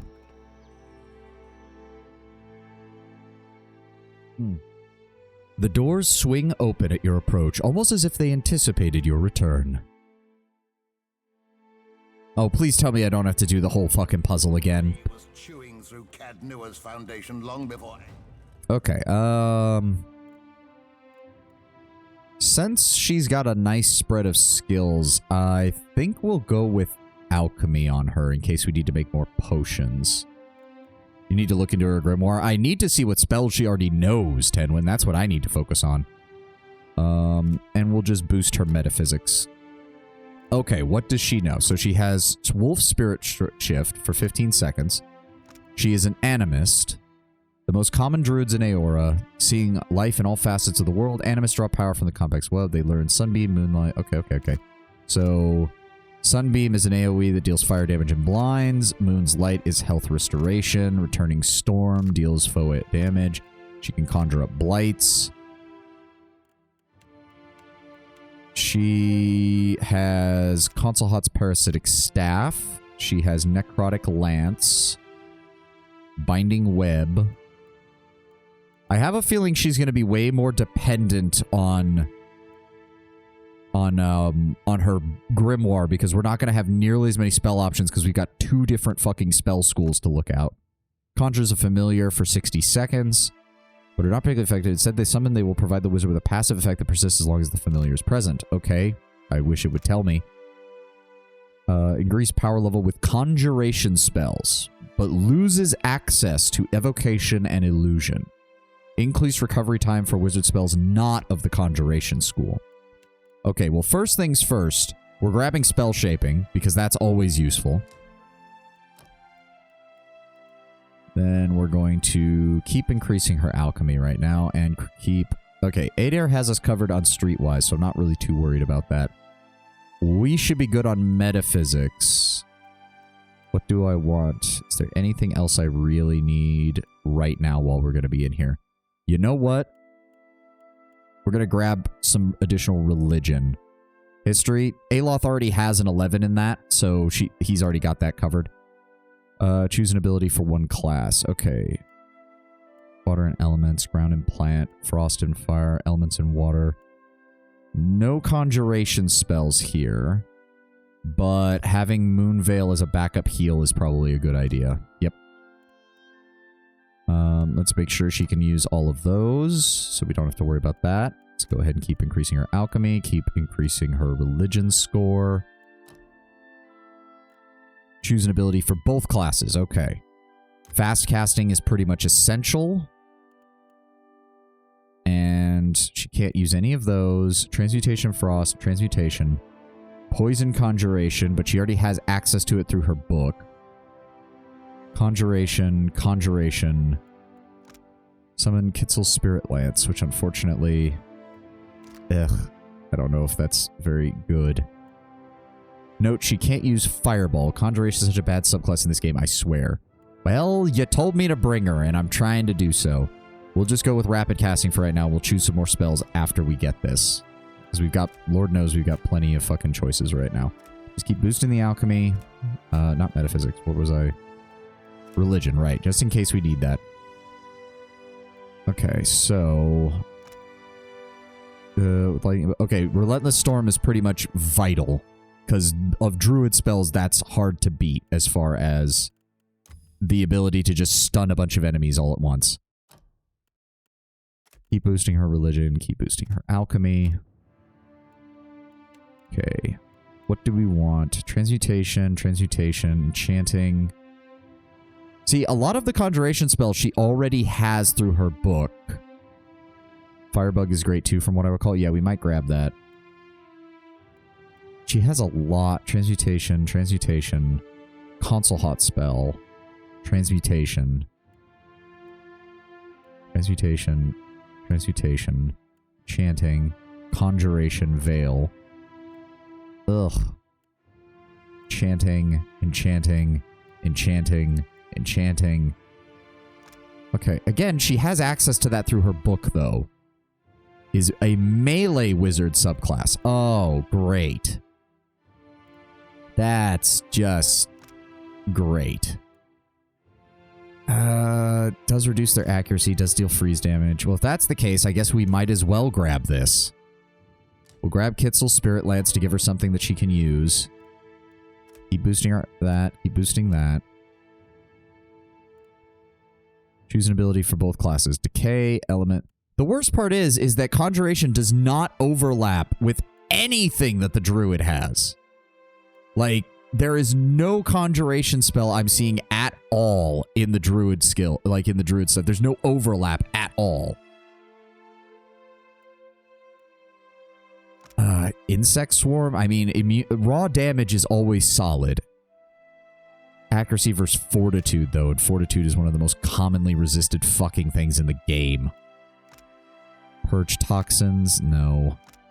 Nature's Bomb, Robust is usually not worth it. Stab upwards from the ground, dealing pierce damage to targets and knocking them prone. Form of the Demogon. That actually might be useful if she is going to get into melee. Oh, it's a friendly AoE. Wait. 25% additional stride. 6 burn armor, 6 pierce armor, 6 shock armor, 20 defense when disengaging, immune to dexterity afflictions. That's an AoE buff. How did I miss that? Holy, that actually is good. And then Enchanting, Conjuration, Transmutation, Enchanting. Oh, it's a faux AoE. We definitely want that then. Yes. And then... I mean, we'll see. We'll see. Go ahead and give her the Flail upgrade, and then we'll also grab the Pike upgrade later, because I think the Kitzel Spirit Lance counts as a Pike. We'll see. We'll see. Alchemy, Religion. Hold on. Let me... Kitzel Spirit Lance, which is... Damage, penetration. It does not have a type. No, it counts as a pike. It counts as a pike. Okay. It increases with wielder's level. Okay, so we do want to give her the pike one. Check Firebug. It was versus Reflex. Yep, that's actually not a bad idea. That's not a bad idea. Give her at least something. Alchemy, Religion. Almost at her max level. Decay, Elements, Garden of Life. I'm thinking, yeah, more summon spells. Calling them on. Yeah, that's not a bad... what is she going to get access to at this level? She's going to get Substantial Phantom and Lingrass Warding Staff. Which is... Ugh, that's not very good. Wall of Draining might be good. Chanting, Evocation, Transmutation... Evocation. Yeah, so she can't use any of those. Yeah, we're just going to have to rely on whatever her grimoire is. Garden of Life. Rejuvenating plants to spring up in the corpses of the fallen and heal allies in the area of effect. Yeah, I mean, to be fair, Adair usually ends up surrounded by corpses, so that's not the worst. It's not the worst idea. Religion. Alchemy. Choose one for both classes. Decay, Restoration, Beasts. Weather the Storm. That is a nice buff. Summon 3 oozes. Ooh, that's also kind of useful. No, we'll go with that to give her additional support. And then... Conjuration has defensive spells, right? I mean, not really. It has a bunch of, like, hazards and stuff it can throw on the field to debuff the enemy. I'm thinking Tain's Chaotic Orb, because Tain's Chaotic Orb is just fucking useful. Isn't that element spell only for herself? No, Area of Effect. Druid casts a powerful Aegis against the forces of nature over their allies, granting armor rating against burn, corrode, freeze, and shock damage. Oh, stretch. Oh, stretch. There we go.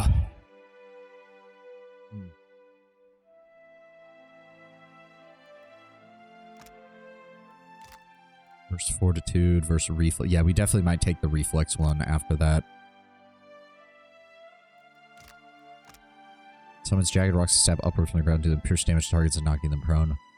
That might be a good idea. But yeah, grab that. And it's an ad. I know it's an ad, but all we're doing is leveling up. I do think Tain's Chaotic Orb is still good. It's not a conjuration spell, but it's just too fucking good at what it can just hit so many enemies. And I don't have to worry about it hitting any of my guys. Alright, and final level. Kane's orb is pretty lit. Yeah. So her grimoire gives her substantial phantom, which is good. Gives her Lengrath's warding staff, which is not as good. Unless the enemy has spell deflection, like that giant imp did. Yes, I know, Tenwin. Thank you. It's a good thing we brought Aloth along and he has his fucking arcane cleanse, isn't it? Lengrath's safeguard. Insidious magical contingency activates when the caster is bloodied or lower, which is 20, so 50% health or lower. He or she is immediately knocks all enemies back and prone while gaining an armor rating and defense bonus. That...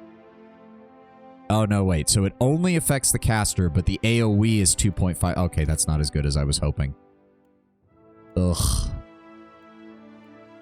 Wall of Flame is a conjuration spell, but I doubt she's going to do much damage with it.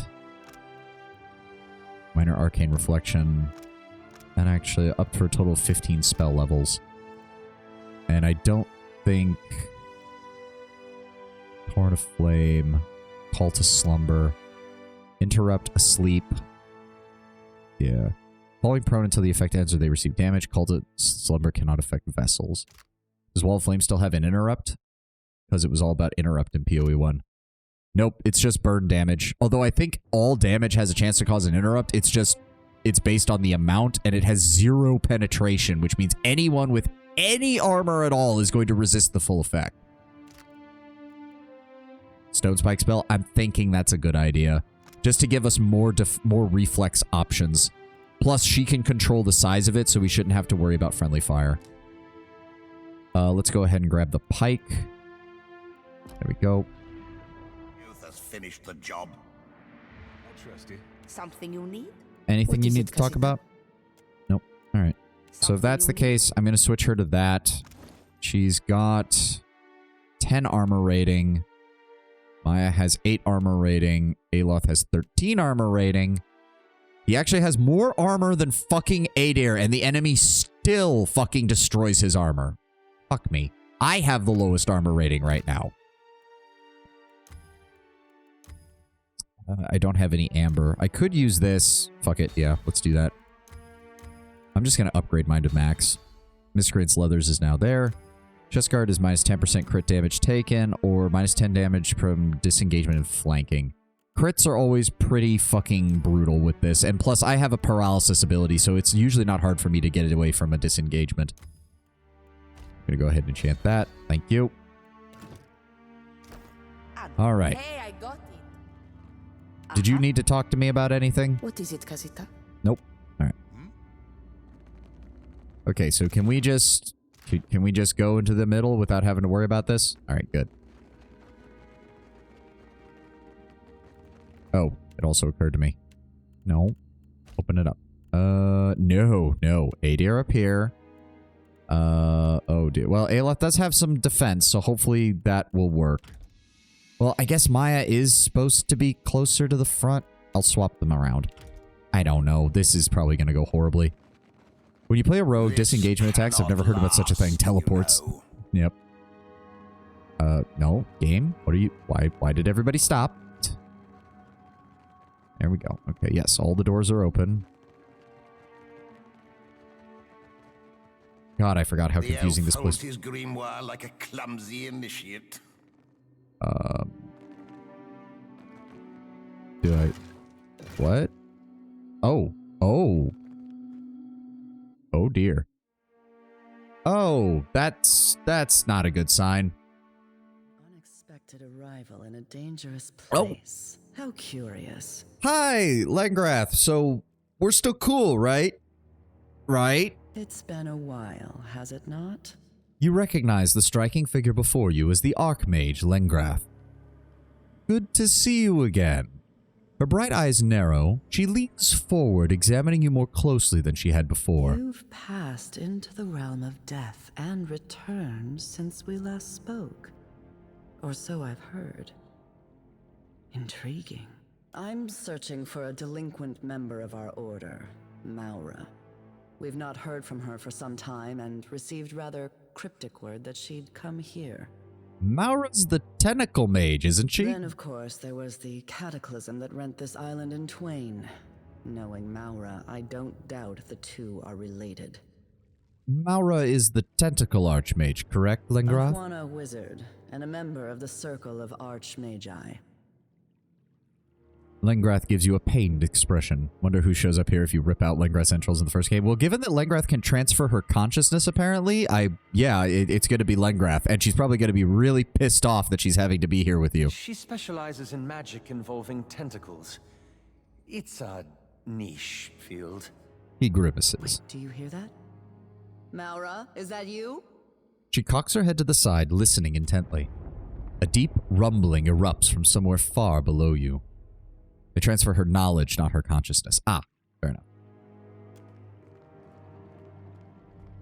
You calling me a cheat? Filthy lying ground stink doesn't play fair. Rolled a 10. Stupid wizard, I rolled 10. Dropping the dice isn't the same as... what? That's not good. Oh, dear. Oh, that's definitely not good. Next time, I will secure a body that lasts. Oh, dear God. What is Maura doing?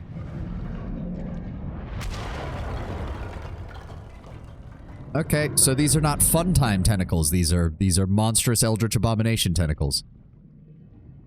As the ground settles, the wizard and the imp exchange a shocked glance. One of the newly sprouted tentacles dances in a slightly slow, hypnotic circle over their heads. That was the biggest one yet!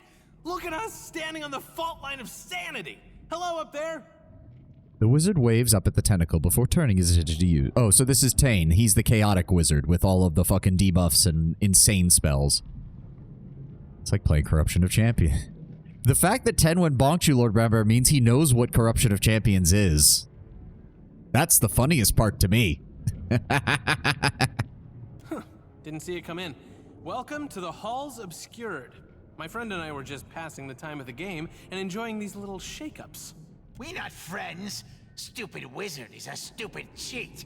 The imp kicks a colorful set of dice across the floor before flapping its wings and crossing the room. No matter where I go, dim-witted imps and archmagi are always in my shadow. Hey, there's a familiar face. Weren't you the one who spilled soup in my lap at Archimir's annual gala? Tane waves at Facina. Tane, didn't I see you in Archimir's scrying pool? Now that's impressive. They told me you never forgot a face. Tane points at you and winks. What are you doing here, Tane? How did you even get in? She rubs hard at her temples and sighs. Wow, Tane seems normal. He seems normal, but he's also the guy who came up with a bunch of spells purposely designed to have people, like, go crazy and kill one another, so... I just imagine Archimir's holding a gala. It has to be the most boring thing. Probably the most interesting thing with Archimir's gala is he probably has his golems as, like, the servants, so it kind of looks cool, but other than that, yeah.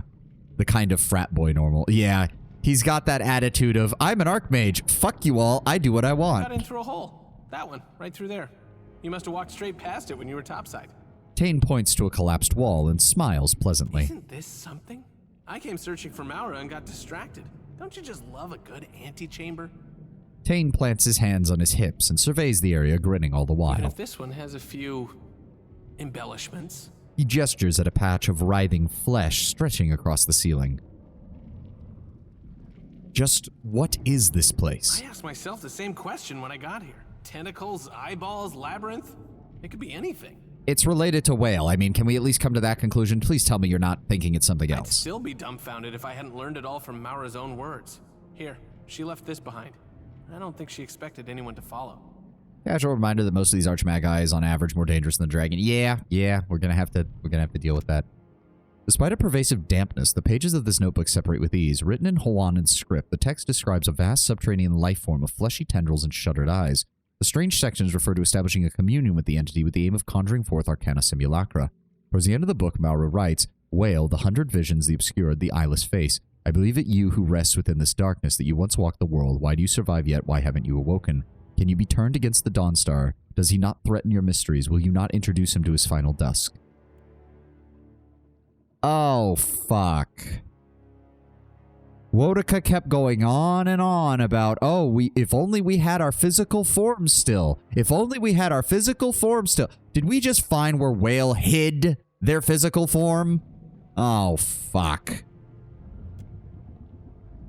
See what happened to the gods' bodies when they gave them up. Yep. Of course Whale hid his. Of course he fucking did. Lengrath thumbs through the book, eyes widening as realization dawns. Believes we stand atop the body of Wal. Magrin and Wodaka did mention that the gods once had powerful bodies. While riding my dragon across the White March, I came across an unimaginably large skeleton. Legend would have us believe it is the fallen form of Abaddon. Well, legend is correct. I can confirm that. The Circle has been speculating on the existence of the gods' bodies ever since. Yes, I saw Abaddon's remains at the Abbey of the Fallen Moon. I communed with a portion of his soul and can confirm that is his body. This body is a good deal fresher than Abaddon's. Well, it probably didn't have a moon thrown at it, so, you know, that would be the case. She snorts and returns to Maura's writings. Her ill humor is short-lived, though, for she soon grimaces and meets your eye once again. He believed them all gone. Not just dead, but destroyed by the gods' own hands. Obliterated. Your dragon gets to ride it. Meanwhile, every dragon I meet has to be talked out of just killing me. Yeah, pretty much. Lengrath raised hers. That is a good point. She had the patience to actually tame a pair of dragons. This one, it's still alive. You presume such a thing can even die. Makes you not a wonder bad point. What has Maura so excited? Because she wants to seize control of it and use it as an arcane simulacrum. It says so in her fucking book. She's essentially wanting to expand her spell repertoire to the point by using the whale avatar as a fucking conduit for additional arcane power. Patience in multiple lifetimes. That is true. Tane considers his surroundings with a thoughtful grin. Whatever you are thinking, no. We should bury this sanctum before it becomes our tomb. No, I'm in agreement with Facina. As nice as it is to take in the scenery, is everyone else thinking what I'm thinking? Huh? I mean, the answer's staring us in the face, literally. No one understands your manic rambling, Tane. Speak plainly or be quiet. The answer to what? Look, we have an unconventional problem, and it needs an unconventional solution. I don't think Maura came this far just to hug some tentacles. She wants to wake up Wal's body and send it after Eothas. Medico, if Maura doesn't get us all killed, Tane surely will. How do we even know that's what she's planning? I have my doubts that a single archmage could exploit a body this amazing for self-interest alone. No, she's got to have bigger plans. Hasn't our Maura always said that a well-placed tentacle can solve most of life's problems? I hate that that is a phrase she is trying to make standard. She wants to take a swing at the big green guy? Who are we to stop her?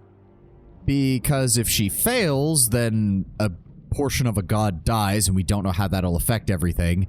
And if she succeeds, she will have control over essentially a giant godlike body that is just as much of a problem as Eothas. And no offense, Tane, I don't trust any of you archmages at all. It's speculative to assume that Maura even wants to awaken Wal.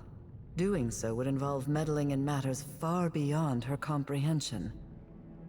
She fails, we die. If she succeeds, we awaken the equivalent to Cthulhu. And worse, we put it in the hands of an archmage, which, as we've established, is not a smart idea.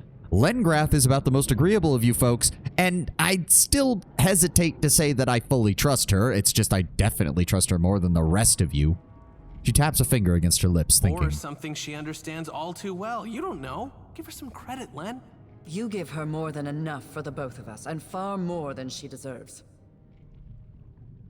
Before we get started, can someone give me some background on why she might be involved in this? Delightful company, bit of a talker, carries on long conversations with reflective surfaces. She's an avid researcher into the summoning of tentacles, an arcane domain few among the Circle have any skill with. I'm surprised she hasn't embroiled herself in madness of this magnitude sooner. Well, what do you make of it then, Lengrath? What is there to be made? The gods, in their wisdom, laid to rest their Titan forms. Surely it was with good reason. Imagine the destruction they must have wreaked upon Kit's society when they had the run of the world. As if they don't do the same thing now. Let me tell you about the Leaden Key sometime. The Watcher doesn't need to try very hard to imagine it. Remember Cadnua? Poor Castle never had a chance. Tane's the only archmage that you met directly that hasn't either considered or tried to kill you. I mean, I don't really blame Lengrath for that. We were traveling with Consulhat's head / arcane repertoire. I get why her initial thought is, oh, he's going to use it for some arcane bullshittery, I need to intervene. But you're correct that Tane is also the first one who didn't even bother with it. Tane may also be considering it privately. Tane also doesn't strike me as the kind of guy who would kill you outright. He instead strikes me as the guy who would break your brain with spells, then watch you kill yourself. Think WoW would make us a new one if we woke them up? They'd owe us, wouldn't they? Adair, I'm just going to put it to you bluntly, having talked with the gods. Trying to get anything out of them, let alone material recompense for the stupidity of their actions, is fucking impossible. Dipshits won't even take responsibility for the bullshit they've been pulling for the last 2 millennia. They're not going to give us a new castle, Adair. I'm sorry. This facility is enormous. She could be anywhere. How about you spearhead our little search party? Len and I will keep an eye on this handsome antechamber, where it's safe, or in case she doubles back. Be better to help Lengrath than ask for a favor. She's more likely to magic you up a castle. Yeah. Fair warning, when I was poking around, I ran across some creepy librarian types. They were happy to look the other way as long as I didn't disturb their work. Then Whale on average. Then any of the gods on average, Tenwin, be honest. Just about the only one that might even try might be Abaddon, and that's just because he likes building things. In the meantime, Tane and I will see if we might learn more about Wal's Titan form. We haven't addressed the imps in the room. Why are there imps in the room? Yes, to make my life miserable. You know, I was enjoying their company so much that I never once thought to ask. Tane squints down at one of the creatures. Came from stinking Arkamir's house. Was told to help stupid Watcher groundmate. The imp grimaces and waves disdainfully at you. Help us by shutting your mouth. By now, the echo of your screams will have crippled any element of surprise. Master gave orders to fetid spray. Come talk when ready, eh? The second imp waves a sheet of ragged parchment over its head like a banner. Special orders for you too, nasty Facina. The imp hisses at her. Facina responds by making a rude gesture with both hands. The double flip off. Abaddon, I helped you wake your body, stop Anthus. Could you do me a favor? Yes, little one, I can make you a castle. And the problem with Abaddon is he would start making plans to build the castle. You'd ask for an update. He'd just be like, it will be the most momentous castle I have ever constructed. It will take me 250 years to finish its construction. And you're just standing there like, you do remember we don't live that long. And Abaddon's like, that's not the point. It must be perfect. Brilliantly done. What fluttering marvels they are, imps. Well, question answered then? Maura's as good as found. No matter how Tane whines, Wal's body, if that's what this is, mustn't be awoken. Can't complain, a god's making you a castle. Bear Yeah. Another calamity of Aothus's scale. I concur, and I know Arkamir would agree as well. A single error in judgment could cost us our lives, maybe more. What happened to your spirit of adventure? It got smacked out of me by a giant god being, and then the rest of it got destroyed by having to deal with the gods on a nearly daily basis, Tane. Trust me, you'd understand if the same thing happened to you. Tane smirks and shakes his head. Watcher, friend, are we on a first-name basis yet? Call me crazy, but I think you should do whatever feels right. What's the worst? You are correct. How the fuck did that happen? There we go. Holy shit, how did I miss that? Okay, hold on. Lock, lock, lock. Make sure all that's locked. There we go. Can everybody see everything now? All right. I am sorry about that. I didn't even notice either. I did not even notice either.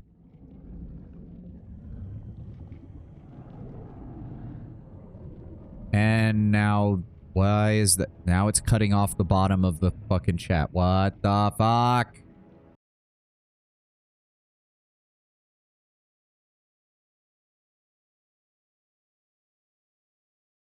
Okay, is it better? I think it's better now. Okay, good God, OBS. Don't do this to me. Didn't even notice there was a chat overlay. Well, yeah, I mean, it helps it. Is it better? Let's hope it is. Yeah, it doesn't seem to be cutting it off now. I don't know why it did with Sint's first message, but I think we're good now. Yeah, looks better. There we go. Okay. You should do whatever feels right. What's the worst that could happen? The tentacles could grow until they consume every island in the Deadfire. We all become mindless trolls in a never-ending tentacle nightmare. Huh. And you're saying that's the bad outcome, am I right? Tane, don't try it. What could possibly happen? Tane strokes his chin and nods. To see what he considers the good outcome.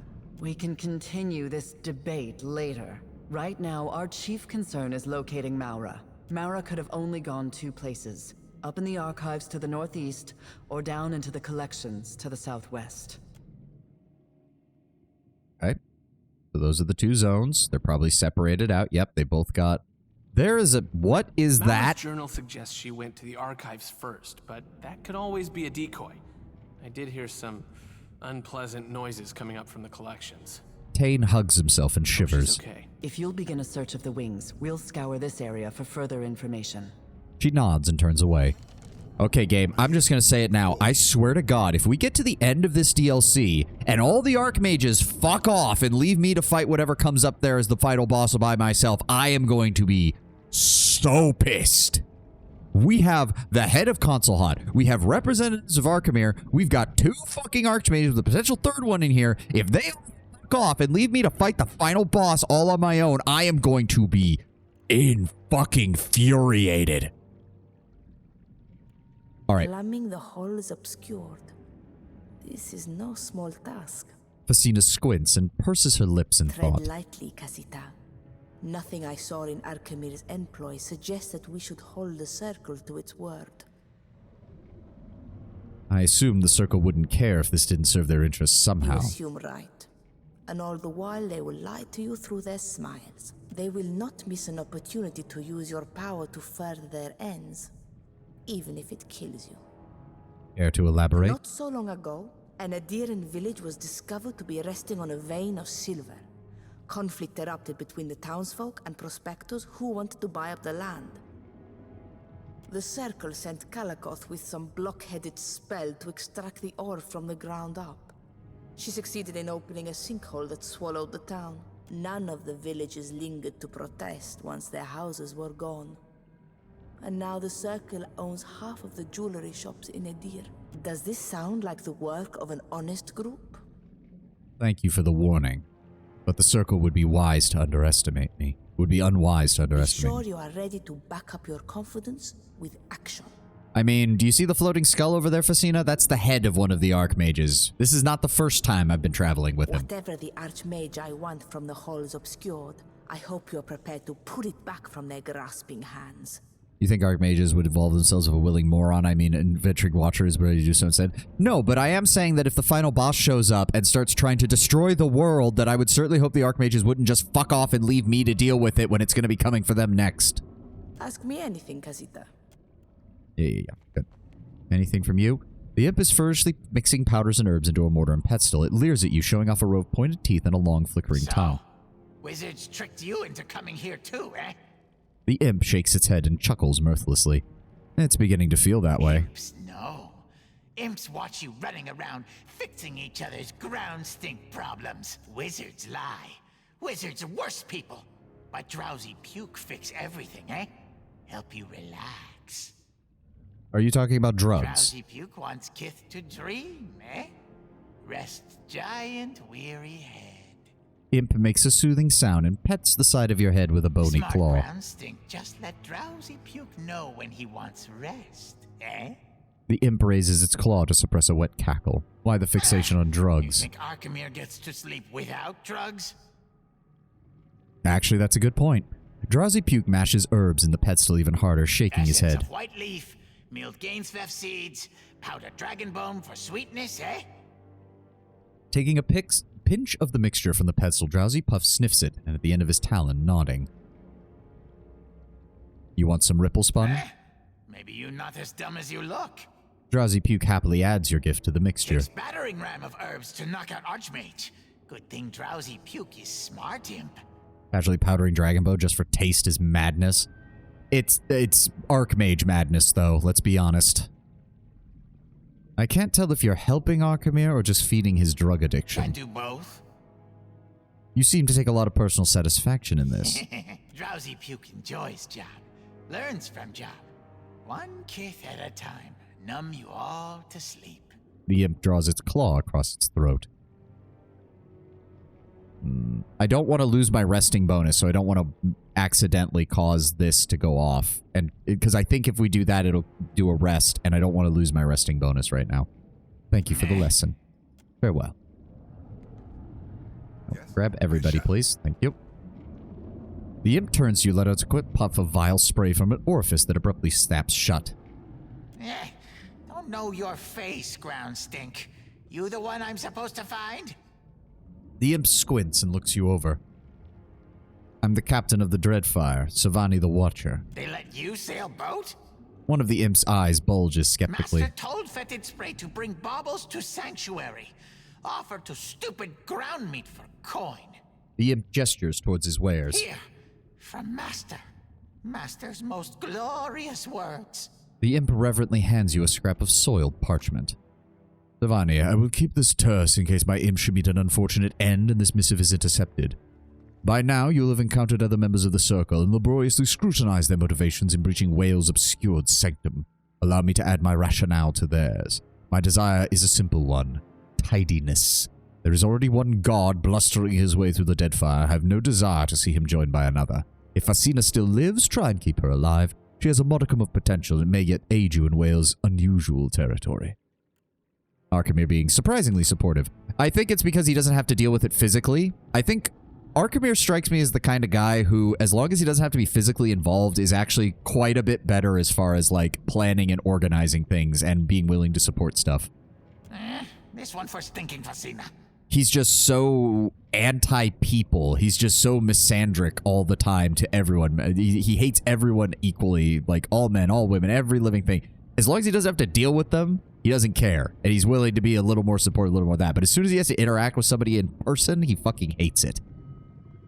The imp practically hurls a finely wrapped scroll at her, and she catches it out of the air. What does Arkemir want? I don't work for him any longer. Ungrateful ground stink has her orders. The imp narrows its eyes. What does Master want? Fetid Spray draws uncomfortably close and peers down at the parchment with you. Arkemir wants me to keep Fasina alive while we explore the holes obscured. But I think I can take care of myself. She squints down at her own missive from Arkemir. Stupid, ungrateful Fasina doesn't deserve to clean Master's chamber pot. Well, try not to die then. I no care. The imp shrugs. Do you two know each other? I'm afraid so. Before I taught him a lesson, this little stinker was fond of relieving himself in my wardrobe. Fasina presses her temples and sighs. Nasty Fasina smelled so nice. Books and inkwells. Made her smell like imp instead. That never wash out. The imp beams with a disgusting pride. I hope that Arkemir appreciates your hard work. Master trusts Fetid Spray to handle coin. That means his best imp, most trusted friend. Fetid Spray is loyal, eh? Not like some. The creature aims a withering look at its colleague. Complacency will be Master's undoing, huh? We dismantle his manor from basement to roof. Drowsy Puke grinds its fist into its palm. Terrible imp plots against Master, eh? You worst friend. Fetid Spray shakes its head in disapproval. Show me what you have. Potion of the Final Stand. We've got our Luminous Adra potion, some unguents, some scrolls, blood moss. That's really not anything that I give a shit about, quite frankly. Ugh. That's really not much. But okay. Whatever, game. I don't think we have anything. Well, we do have those we can sell. And we can sell off the old one of that. Nothing there. Nothing there. Nothing there. Keep those. And we can sell off the old bone frame hull. There we go. Blessed Incense isn't so bad. I mean, maybe. We'll see. Missives of the Hand Occult. We've seen that. Scroll. Antidote. Managed to spot something over here. Potion of Perfect Aim. Alright. Now we may speak with something like privacy. Oh, ad time. Ad time! Ugh. Just gonna keep doing my hand exercises. Keep working that 50-pound grip strength trainer. Once I can get up to 50 repetitions on both hands, I'll upgrade it to the 100. And we'll go from there again. Very nice. Very nice, very nice. Just talking while doing exercises, waiting for the ad to finish. Do-do-do-do-do. Worrying about setting up everything for next week so that the VTuber setup works. Probably gonna drive myself insane doing it, but oh well. I'm already considering potentially canceling next Friday's stream, or the upcoming Friday stream, just so I'll have an extra day to get everything ready. Sorry about that. I still haven't decided. It depends on the next few days and me getting everything set up. It's just one of those things I'm going to have to come to a conclusion on. Luckily, once I get everything set up, it'll be easier. 13th Street. So shut up, Tanwin.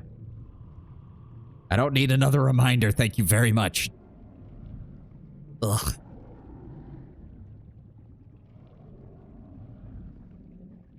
Oy vey.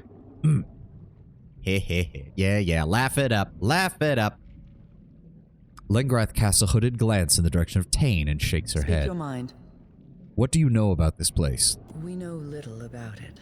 Hopefully we'll learn more as we pursue Maura. I did mean to ask about you, Lengrath. Let's sate your curiosity then. What do you think of the other Archmages? Ask. I might even tell you the truth. True. The smile that quirks her lips has an unusual savage quality to it.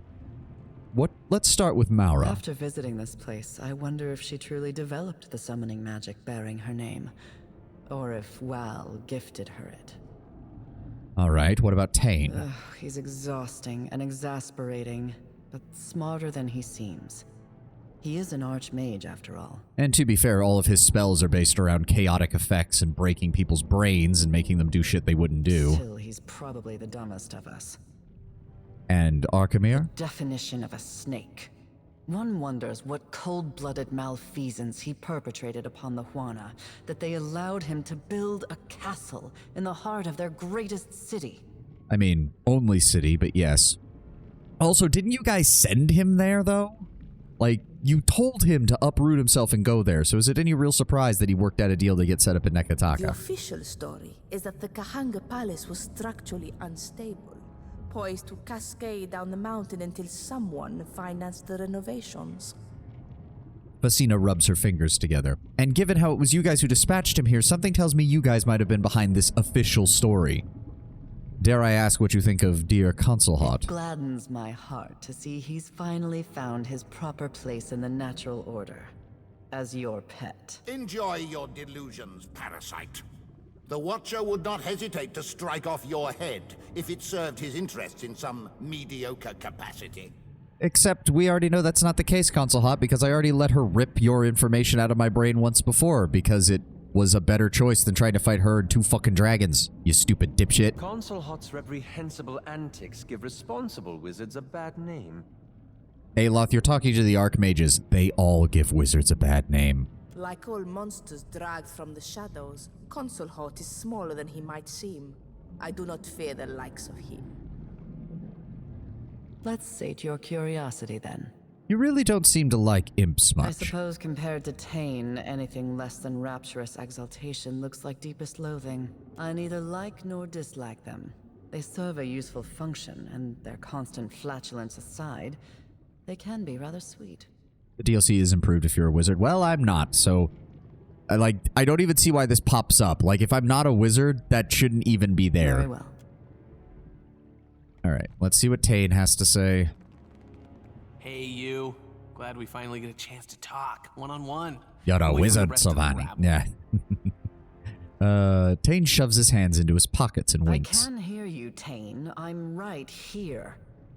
Okay, Lengrath, but you're the one who also talked about having privacy, and that means Tane could also hear us talking over there, so it's kind of a moot point. It's good that we're on the same page with all of this. He spreads his arms wide to encompass the whole of the antechamber. You know, wow, and his great big body. Shoot. Say nothing. I just knew we'd get along like slippers and robes, you and me. Yeah, gaslighting. Between the two of us, I did a little exploring of my own before you showed up. He talks, covering one side of his mouth, though his voice still carries across the hall. You haven't been to the collections yet, have you? It's just down that way. You'll hate it. There's a bunch of different people trapped in there. Lots of kith in some kind of stupor. I think they've been here a long time. Drowsy Puke, is this your doing? Kids blame imps for everything. Drowsy Puke makes a crude gesture. Prisoners, it's like this place tore out everything that made them them and left a bunch of statues behind. Except statues don't usually shamble around and cry. Oh, dear God. Are we about to find out the whale does the same bullshit that Andra does in her temple? Because I'm getting real sick and tired of this shit. Take this. It's a spell that should wake the prisoners up again. Just make sure you read it somewhere they'll all hear it. Parchment is sloppily scrolled with arcane runes, drawings of animals, and practice versions of Tate's signature. Tane thinks the spell can help the prisoners of the collections get their memories back, provided that the words are read where every prisoner can hear them at once. Huh. What, like a stage? Use your imagination. Tane smiles and shrugs. Head west out of this fine antechamber, and the collections are right down the stairs. Can't miss it.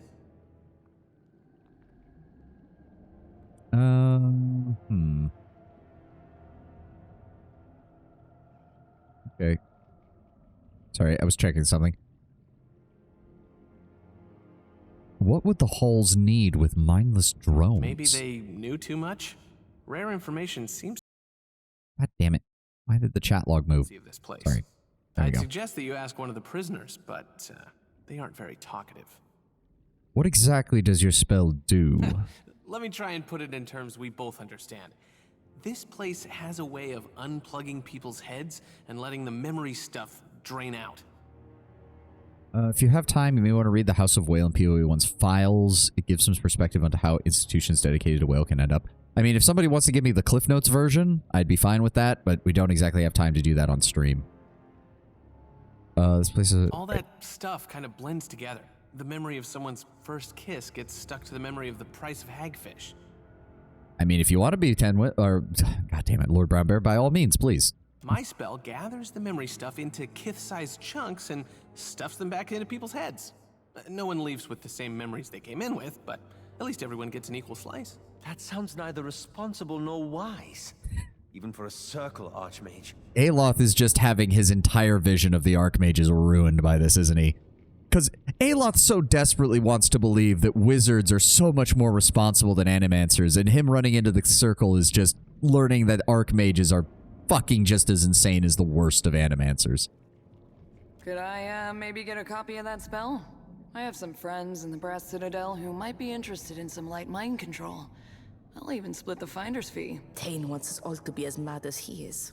Facina massages her brow. Sorry if I got a little technical there. Doesn't giving people random memories seem incredibly irresponsible? Of course not. See, a brain needs memories like a sewer needs waste. Without the waste, it's all just tunnels. Give it a little time and these prisoners will be their old selves again. Just with some extra fun.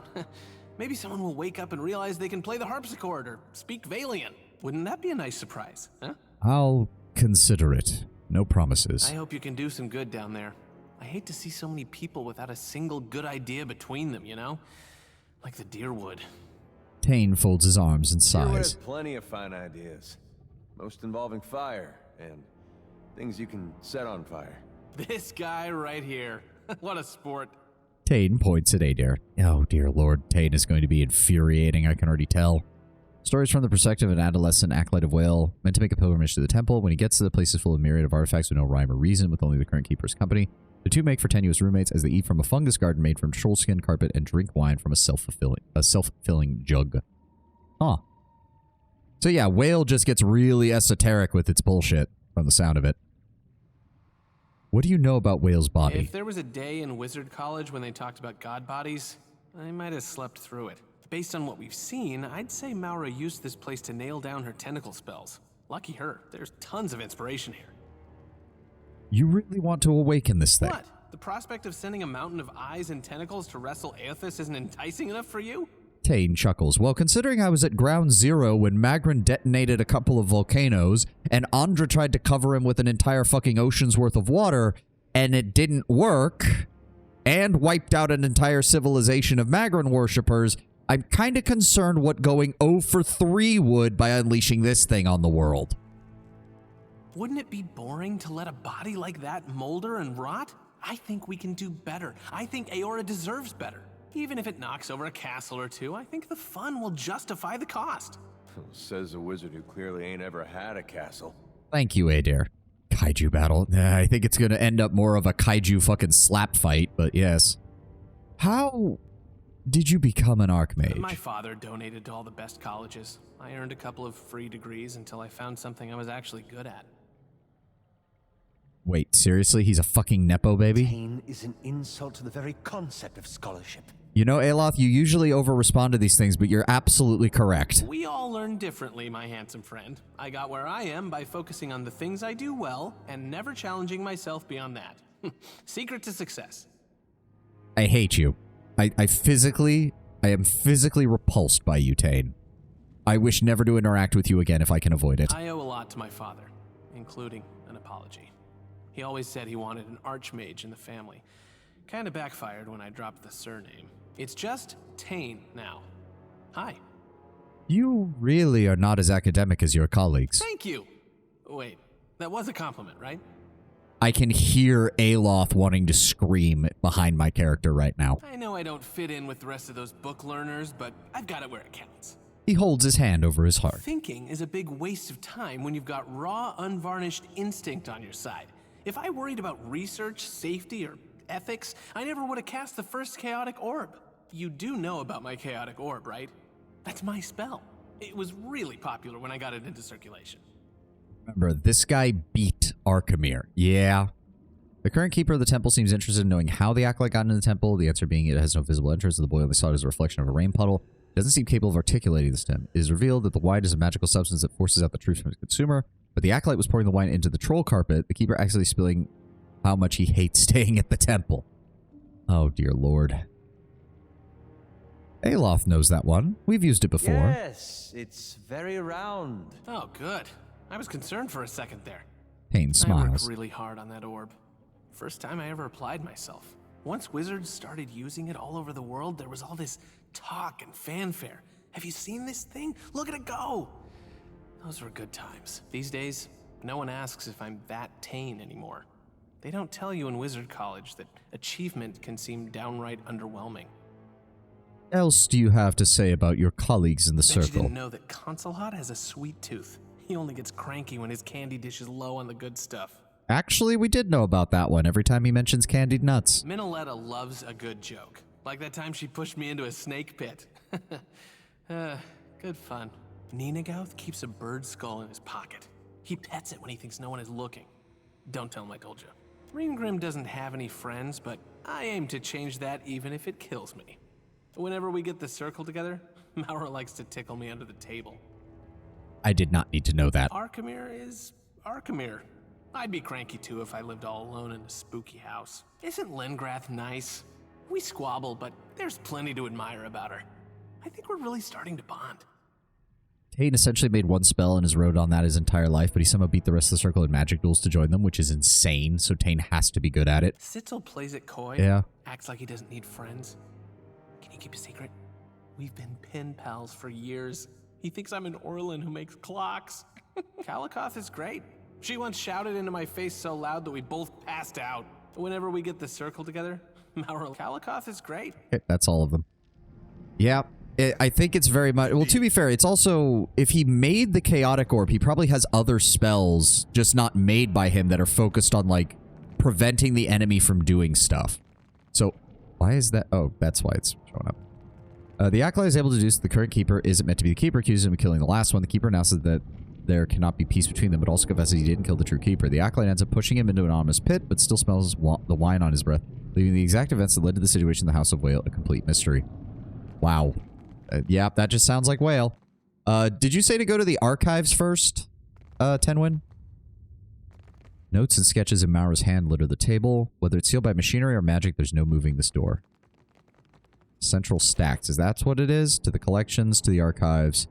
Oh, and that leads back out to the Dreadfire Archipelago. Okay, okay. Alright, let's do something stupid. Keeper was trapped in the temple, probably wanted to know how the acolyte got in so he could get out if that wasn't clear. Yeah, I kind of got that. Oh, Hi. Robe figures unflinchingly clean thick gore from the stone floors. Ugh. One of the kith looks up to you, if a person can be described as looking without eyes. What a fantastic collection of books you've gathered. It is remarkable, isn't it? Don't worry, Aloth. We'll read about them later. These are the archives. The accumulated lore of those who see without being seen. Oh boy, more Engwithan-made horrors beyond my comprehension. Do not remove the books from the shelves.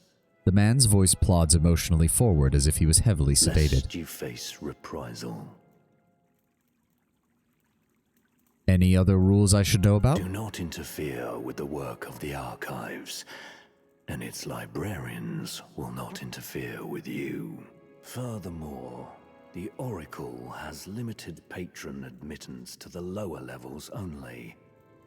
Trespassers in the upper floors will face reprisals.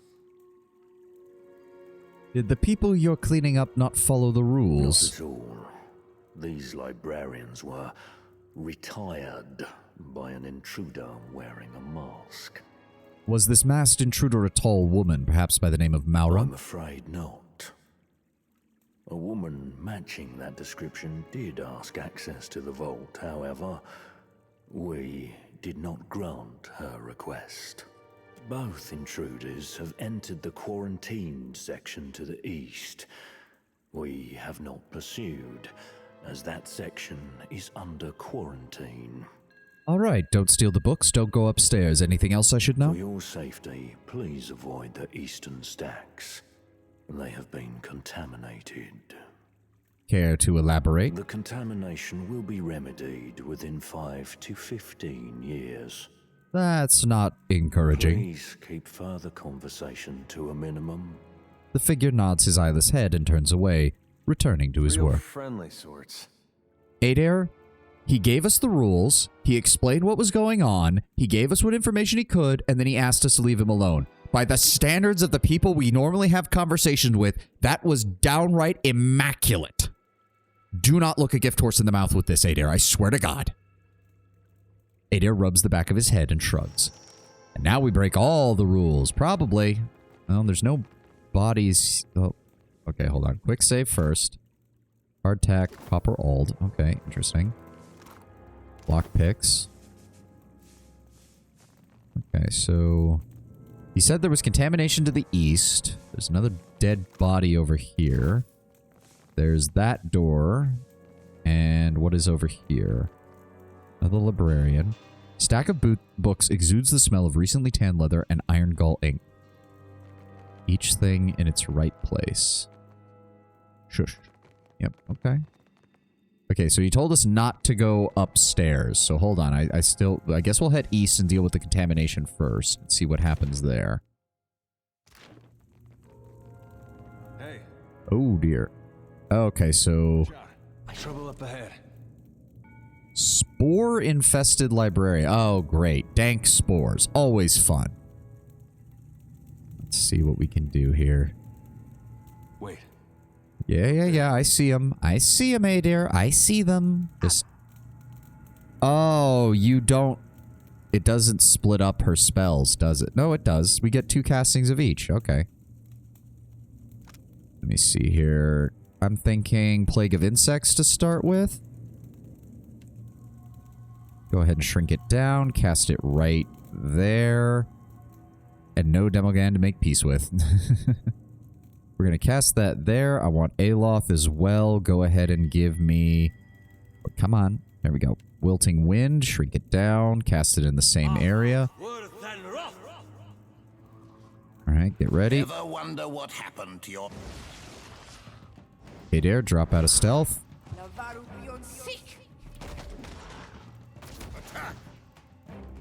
Oh, he fucking teleported again. Are you fucking kidding me? Ow! You asshole! Get disintegrated. Oh, and these guys are ranged, so they didn't even move forward.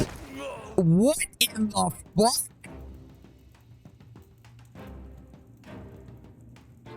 What am I supposed to do about that? What is the goddamn point of armor if the enemy can hit 22 points of penetration? What in the flying fuck?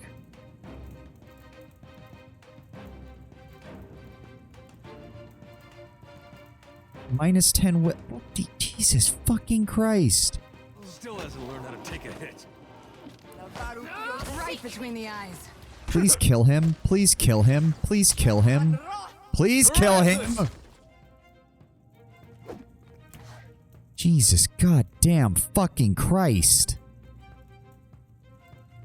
Fucking fucking hit fucking Aloth for over 240 points of damage. What in the goddamn?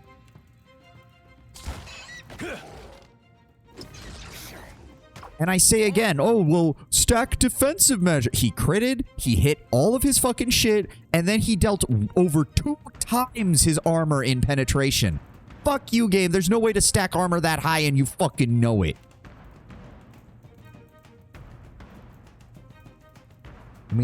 Yes. Hit him. Hit him. Hit him. Thank you.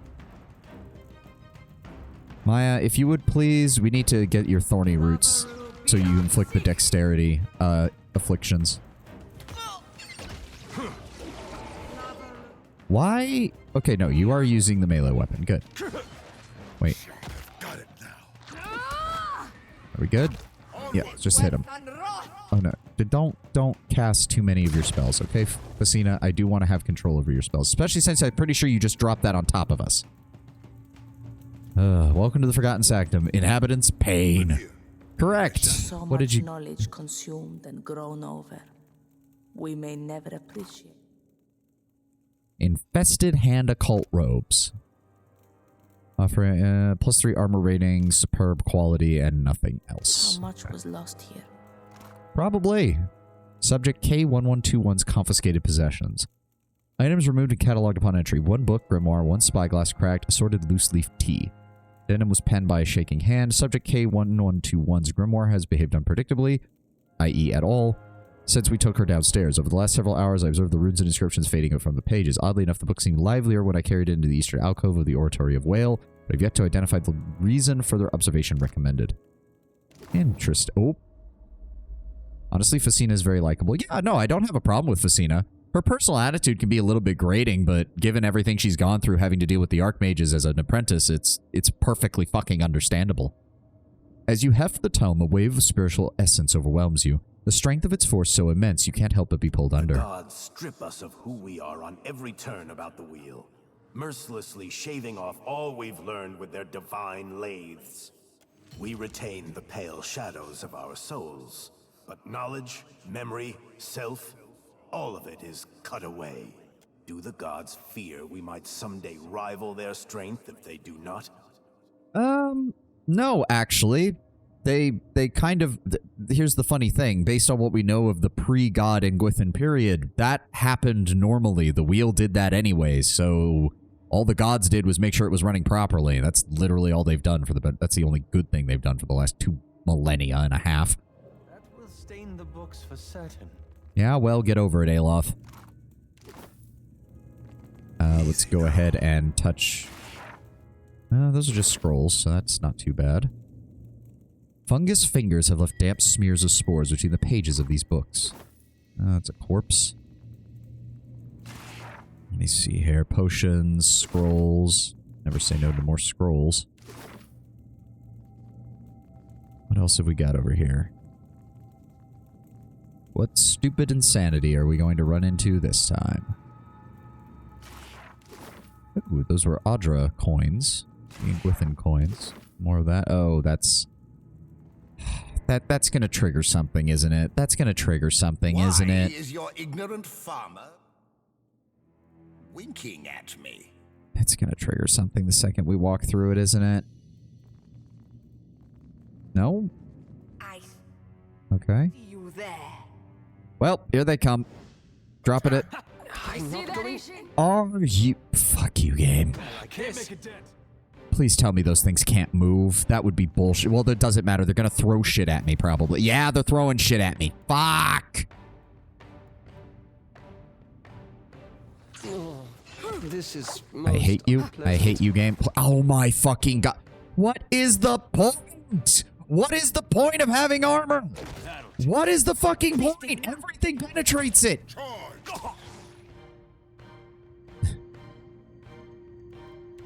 Jesus fucking Christ. I hate it. I hate it. I hate it.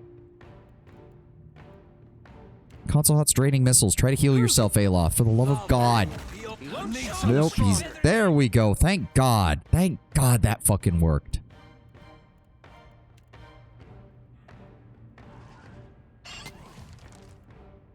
Immunity to mind afflictions. Good, so we can just keep casting these. That'll at least give her a chance to... Why does your AI turn off? Right on target. That time it wasn't even because we stealthed. It did it in the middle of the fight. Why does it do that?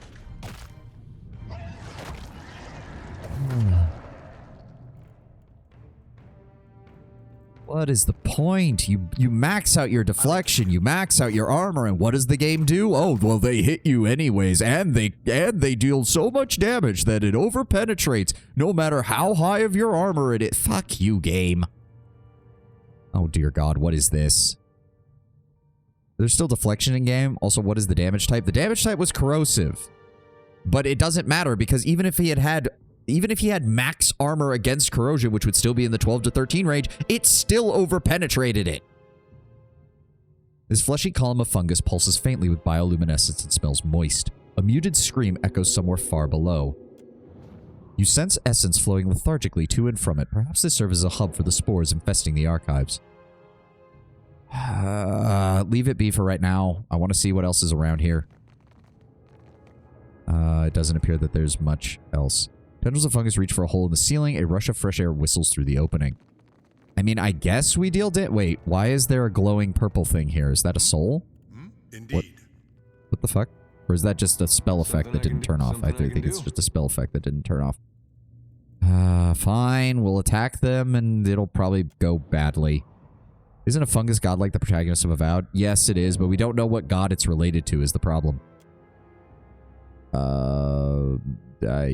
I don't know. Who the fuck should we have strike? I mean, Maya has a ranged weapon, but I doubt if I click on her, it's going to be stupid. Like, she attacks with her melee weapon and is immediately killed. Alof.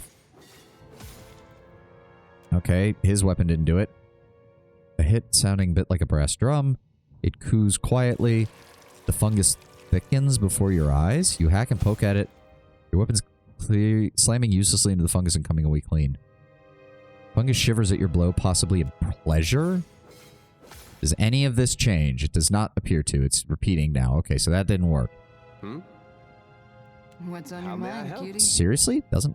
Like, can we fireball it? Here, Aloth, try to cast a fireball if you would, please. Yeah, no, that didn't work. Trouble at all. That was weird. You have only delayed your death. Shut up, Console Hot. You might need a fungicide or something. Well, that would be helpful if we could find that. Let's see what else is in the quarantine section. Quiet time. Well, Maura's definitely been here because there's her spell. Unlocking this will require the proper key. That was a weird notice. Annotated history. What did that say?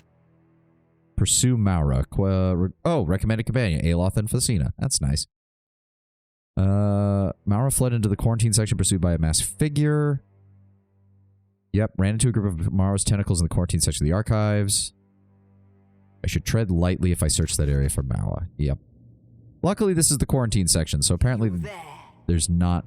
Okay, well, those things can't move, so we should be fine, right? They can't move, and when I summon them, they don't have a ranged attack, so surely they're not going to be able to fucking attack me, right? Unless I get close. Right, game? Meteor Empire, Expanding Borders, the Blacksmith Knights. Yep, we've read all those. Ooh. Arcanist Balm, Blessed Incense, Oil of Allure, Thief's Putty, Ungeon of Animalism, the Dozens, the Fangs, and the Orokian Calendar. Yep. Tentacle spontaneously grows away. Ground you all to dust. Don't make that joke, Tenwin. Only I Please no. will remain. That is a book. These are potions. House Dominal. Ha ha ha. What do you mean, House Dom? Oh, ad time. Shit. Let's take... Okay, I'm going to go grab some more water. I'll be right back.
All right, I'm back. Warning, the door on the other side of the corridor leads to a hard fight. Just a fair warning if you want to look around first. All right, thank you for the heads up, 10-1. I don't mind it in the DLCs because it's usually just a good way to... Rise of the Cypher. Yeah, we've read that. What are you? The gods see fractured souls, but they don't care for them. Damaged, broken people are abandoned by their makers to twist in the wind, given no succor, no relief. Oh, these are the Annals of Lengraf. Oh, so this might be the original Lengraf. Interesting. Would an intentionally fractured soul be similarly inconsequential to them? Oh, is this how he's hidden some of his stuff? By literally creating soul fragments in order to pass them on to his successors. I will use their apathy against them. I will make their disdain serve me. Interesting. Okay, let's avoid that door for right now. Where does this lead? Back down into more of the stacks. Oh. Look. Oh, big one. Okay, luminescent spore, celestial sporling. Hard fight. Oh god, there's multiples of them.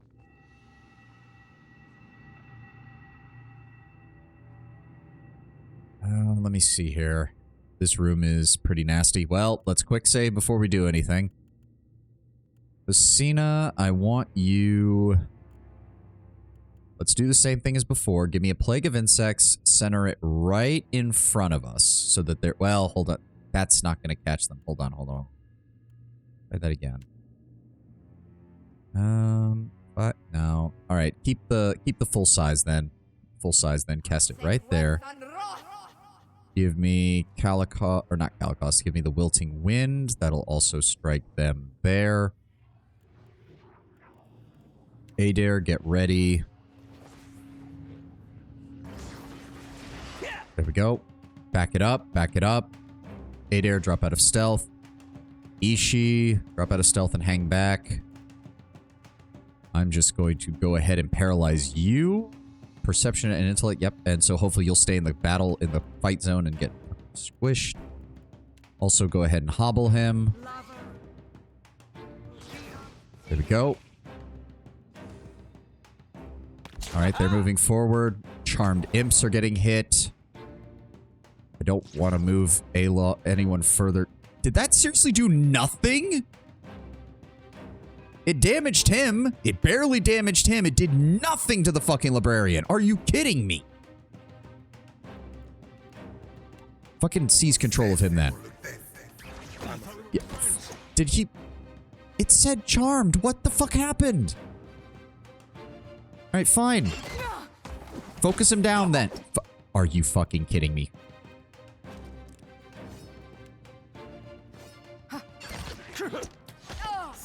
To alarm you, What in the fuck am I? Oh, barbaric attack. Penetration of 27. Fucking kidding me. What is the point? What is the point? What is the fucking point? It's like somebody designed the armor in this game, and then they sent it off to the rest of the team, and the rest of the team was like, fuck you. We hate your mechanic. Every enemy's going to deal 30 penetration, and armor is non-fucking existent. Fuck you. What is the goddamn point? What is the goddamn point?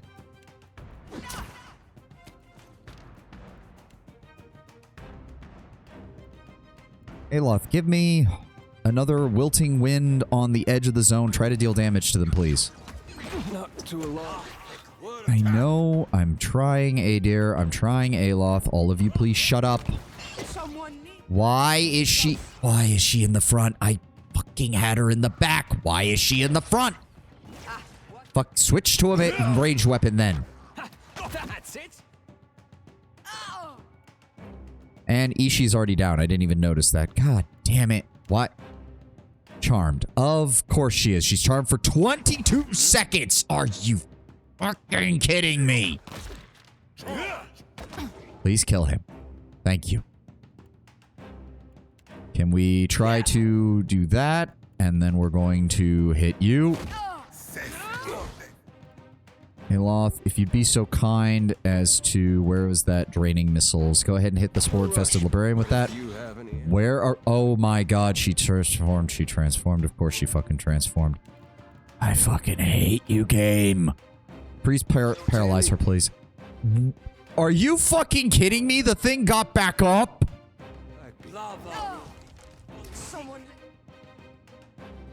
Are you fucking shitting me? Aloth, have you even cast your spell yet? No, you've taken fucking forever to cast the spell. Thank you. Oh, Faye. He's not resistant to any of those, so yes, just go ahead and console hot draining missile again. Can we please attack? Thank you. Okay, good. She'll be mind controlled for most of it. Knock him down. Now, if you'd be so kind as to devastating blow on him, please. There we go. Damage. Adair, I'd appreciate it if you would. The wizard that does fear damage. No, that doesn't help me. Oh, is it dead? Good. There we go. Still got it. Ah, what is the point of armor? What is the point of armor? I legitimately want to know. What is the point of armor if every enemy in the game is having a 27, 28, 30 fucking points of penetration? What is the point? I'll take care of it.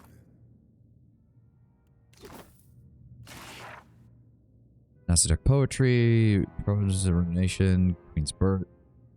The Arrival of the... That one we haven't read.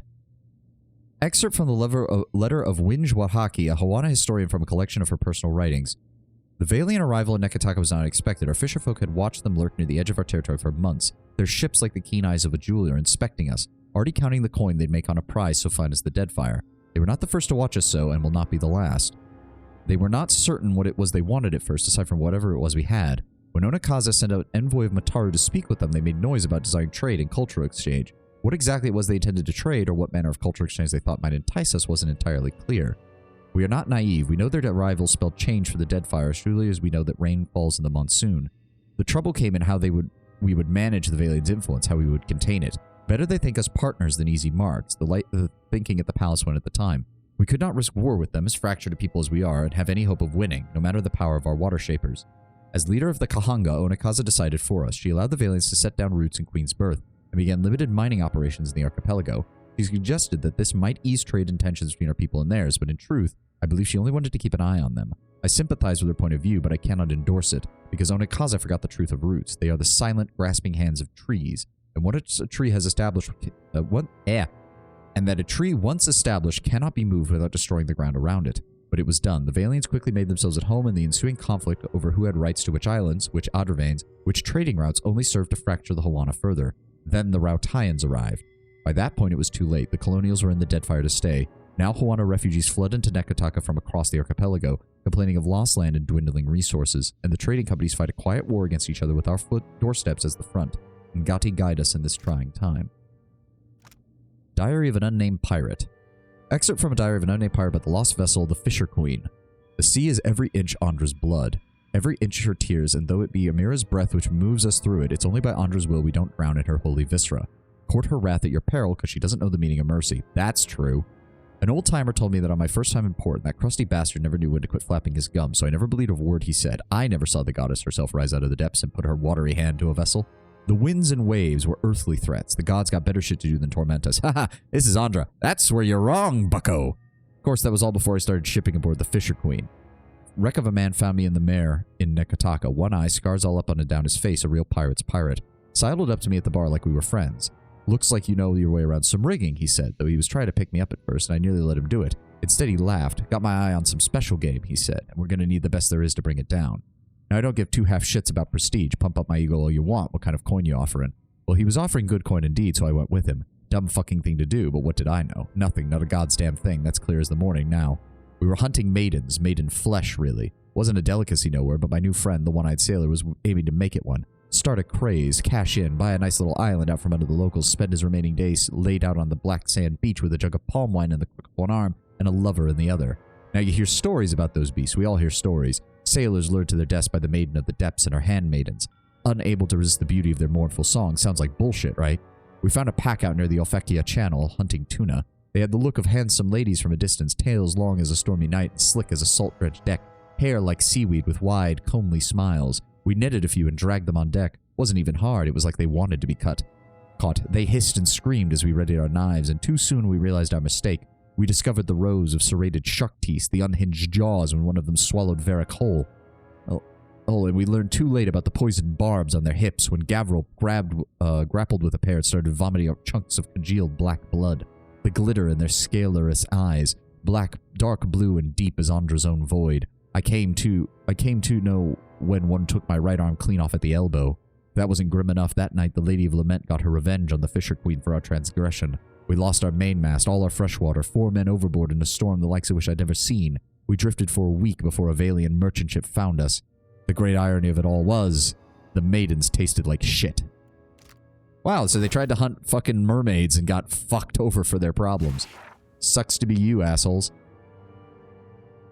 Nothing is lost. The search from Okaizo. Nope, we've seen that one. Fireforged Path. Yep, we've seen that one too. And the Tale of Favia and Bernat Baylor. Try to, yep. Sea Wilder sound terrifying. Yep, they do. Luminous Audra Dust. That's nice. Thank you for giving me that's something that's at least halfway useful, game. Yeah, why is there soul energy around here? No, okay, hold on. This is weird. This is actually starting to show up and it's starting to freak me out now. Why is that sitting around there? Ooh, Writs and Morality Play. Writ of Brenthis Torrega.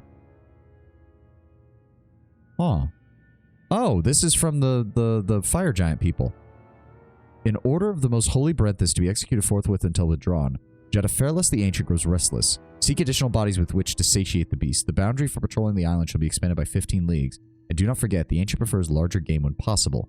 May the goddess burn ever brighter, stronger within you, Brenthis Torrega. So that's why the Fire Giants were raiding outwards from their islands.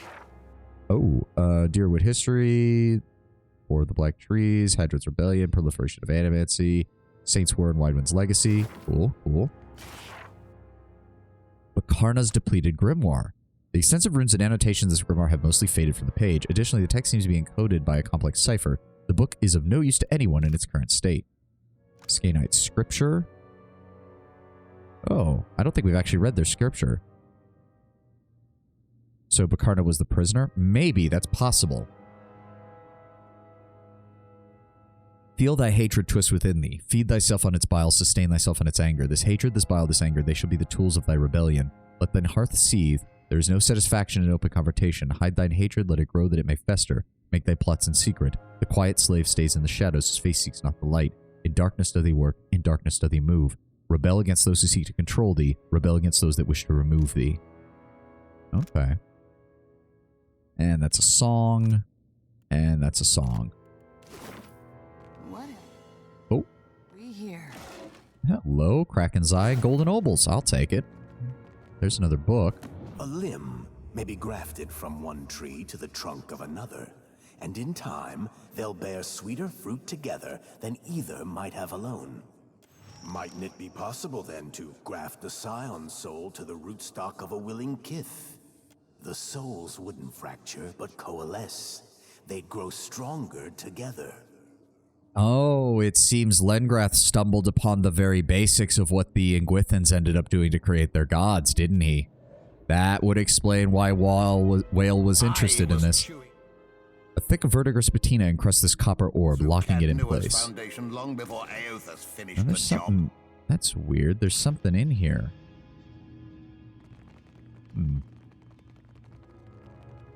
Okay, nothing we can do here, and... You said there was another combat section over here, so let's go ahead and save. Oh, okay, so we know what these mean. That means there's tentacles that are going to pop up. But what else is in here? Oh, that's a big boy. That's a big boy. Swift and quiet now. Okay, so 1 tentacle, 2 tentacles, 3 tentacles, 4 tentacles, 5 tentacles, 6 tentacles. Aggravating in the extreme. Okay, okay. And unfortunately, Yeah, Spore boss fight. That's the feeling I'm getting from this. Oh, they. Okay, if that's the case... there's no point in trying to open with that. He'll get spotted. Oh, actually, hold on. Hold on, how close can I get here? Not close enough. No. Insufferable. I'm thinking leaving them weakened and hobbled. I'm thinking we do that. So, pause. Go ahead and cast that. Facina. Go ahead and... You can technically avoid it, but you do not have the skills for it. Yeah, no. We don't have someone who use stealth right now. I guess we could try that?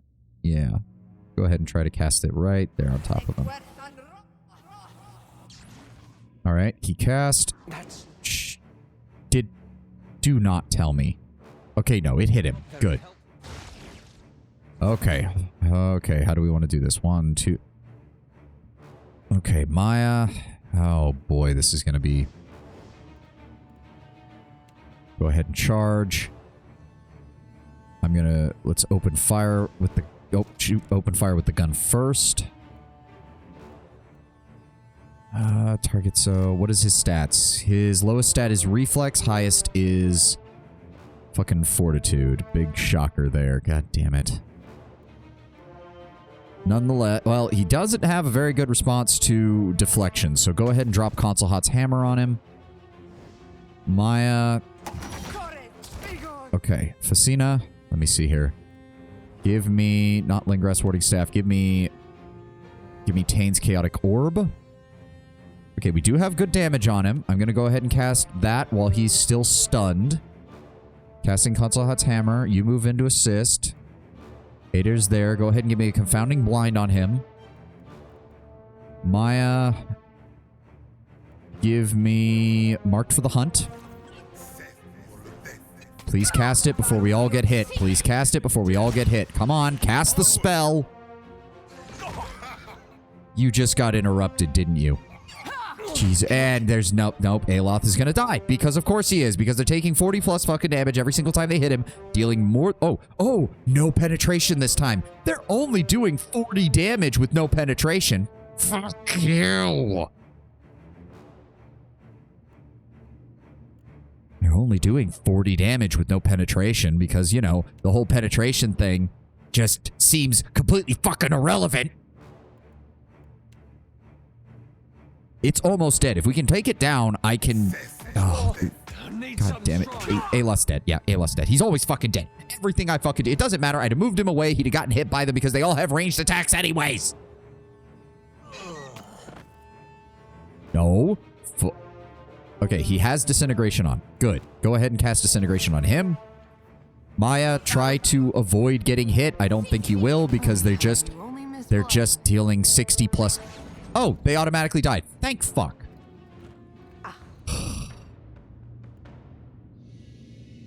Wow, minus 25 to his fortitude right now. I suppose I'd be glad he didn't take any health damage. I don't care. Maura's Infested Grimoire. That actually might be good for... That's actually not a bad spell setup for... Well, at least... Oh. How did I miss... Oh, I can read that. I didn't realize. Found her grimoire, but where's the woman? You would be blameless to conclude that our time together was wasted. The tasks I assigned you range from tedious to toxic. I gave you only beginner's cantrips in exchange for thankless labor. In every way earned your deserving ire. In spite of these setbacks, you've persevered to become a wizard of exceedingly bright potential. You went over my head to access books you had no authority to read, learned spells beyond your capacity, even turned the imps against me in a short-lived insurrection. Or did you think I wouldn't find out? Which is all to say that I am delighted by your progress. A wizard does not ask for permission or consign themselves to a rigid structure of authority. A wizard is driven by a driven skeptic and agitator. Even the archmagi only tolerate their self-imposed circle on the best of days. Whether or not you still consider yourself my apprentice, consider Whale's Sanctum your final assignment before graduating to better things. I think you will find yourself equal to the challenge. Arkemir. Should you survive the ordeal, you may use this as a letter of recommendation. Oh, wow. Okay, wow. That is surprisingly good for Arkemir. Holy shit. Hey, we found a sporling. Isn't that adorable? 3% chance when hit with a weapon to charm the attacker. Oh, not bad. While Amanita is following the party, you gain a chance to charm enemies while being attacked, and the party deals additional corrosion damage. A very unique way to teach their apprentice. Yeah. Wait, with Archimate being such a minor, it makes sense that he would cultivate his apprentice to people to be people-hating and self-sufficient. You are correct, Lord Brown Bear. A grafted soul is obscured from the sight of the gods. It spreads freely like a blood fever, but doesn't kill its host. Interesting. No, I will be a fever of the spirit. Invisible, unstoppable, eternal. Okay, so the original Lengrath absolutely is still somewhat present in the current Lengrath soul, just not to a... It's not a obscured from the sight of the gods the way Durance was, although he was less grafted to and more grafted from. That is true. Well, technically, Lord Brownbear, he was grafted to. The bits and pieces of Magrin and the others involved in the creation of the Godhammer essentially grafted somewhat onto his soul and obscured him from Magrin's sight. He was technically grafted to, just in the process of an explosion rather than in a controlled environment. And since you didn't see it due to killing it, if you talk to the sport, it claims to be Lengrath due to growing on top of the book. I somehow doubt that, but that is an interesting plot point. Okay, so hold on. There are tentacles down here. No. Don't. No. Yes, engage them at range. Do not try to do something stupid with this. Aloth, if you would please, just cast Fireball on them. That would be great. And Facina, if you want to give us a Plague of Insects, that would be great too. No, I did not tell any of the rest of you to be doing nothing. There we go. They're dead. That makes things easy. Well, don't see why not. The spore 100% claims to be Lengrath. I mean, again, that might be the case, but I somehow doubt that that's actually the case, and it's a moot point now because it's already dead. A smithing hammer salvaged from Durgan's battery. It's too heavy to lift. Oh, so of course Whale was picking shit up from there too. Oh, what in the fuck? Something is seeing us here. Hi. Oh, that's a soul transfer device from an Ingwithan ruin. Interesting. Please tell me it doesn't use my arcane. I swear to fucking God, game. The rune-etched medallion hangs against the breastplate of this blood-red armor, secured around its gorget by a steel chain. The pendant bears several potent sigils of conjuration and binding, doubtlessly designed to infuse the armor with soul essence and animate it with a semblance of intelligence and life. Ooh. This is... Investigate the armor. The pristine crimson patina of this armor seems almost to shift and flow as you peer at it. Gold gilds the plates and a fine lattice of runes etching along the trim. The blade is held tight within the armor's gauntlets, however, showing signs of use, including the stains of long-dried blood. I mean, I think... yeah, Aloth has like a 20 in fucking Arcane. He should be able to do this. You dig among your gear and come up with a piece of chalk. You grind it down and with the utmost care wipe it into the sigils. Your defacement, should you hope, it neutralize the enchantment without triggering it. The armor begins to tremble, then sags. Whatever spell was binding it together has been broken. The disenchanted Amulet of Animation. The runes etched into this pendant animate the armor it placed upon and imbue it with grace and strength of a trained warrior, though little semblance of intellect or personality, or at least they did before you disenchanted it. And it's gone. Ooh, the Crimson Panoply. Legendary, grants Frenzy. Each encounter the wearer has a chance to enter a frenzied state after being critically hit. The wearer gains strong and fit inspirations as well as action speed. Grants Survivor, 10-point all damage shield for 50. Oh, wow. 10 points of damage. Oh, wow, game. So nice of you to resist 10 points of damage. How much is the average enemy doing when they hit me? Oh, that's right. 50? Fuck you. Increases with the wearer's survival skill. Well, that's too bad. No, I think fucking Maya is the only one who has survival right now. I'm sorry, Tenwin. I get that you're trying to make me feel more positive, but I'm sorry. It resists. Like, let's just thought experiment this. Let's say that you have a high survival skill and it gives you a 100-point shield. Doesn't matter. The enemy crits you for over 200 damage and you're still dead. The game's combat sometimes is infuriating, and there's no other way around it. The deep crimson lacquer of this armor seems to shift subtly as the wearer moves, like falling rose petals or running blood. The gold trim bears numerous finely traced symbols, the remnants of the enchantments that animated it and filled it with animosity. In the archives of the Hand Occult, it still feels angry. Optimistic Presence gives a 10-point all damage shield for 15 seconds on everyone around. Woo. Spirit Frenzy attacks stagger foes, which is not the worst. Uncontrolled Rage. While active, critical hits bleed targets for raw damage. So yeah, it's a heavy armor for a crit build. It's a heavy armor for a crit build. That is a cool helmet, though. It's a shame the helmet doesn't do anything, which means it's fucking useless. Simple, don't see Thank you, game. Ooh, what was this other one? A rudimentary rifle recovered from the wreckage of Avowed Bridge. A bullet is lodged in the barrel. It may never have been fired. Ooh. So this place was being updated until really recently. Crits rely on accuracy, do they not? Yes, but there are ways to... There's a lot of items you can stack that increase the range of what number you need to get a crit when you roll it. And I think Tenwin says there's actually some crit builds that just straight up, like, make it so you have 100% crit. Like, that it's... As long as you hit the target, you will get a crit.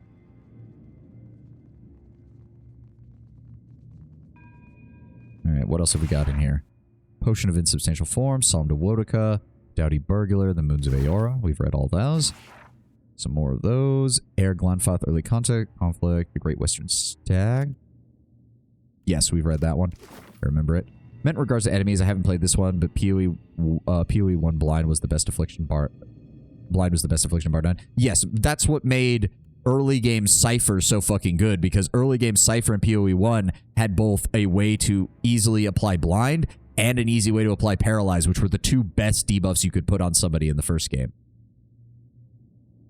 And early game Roams, yep.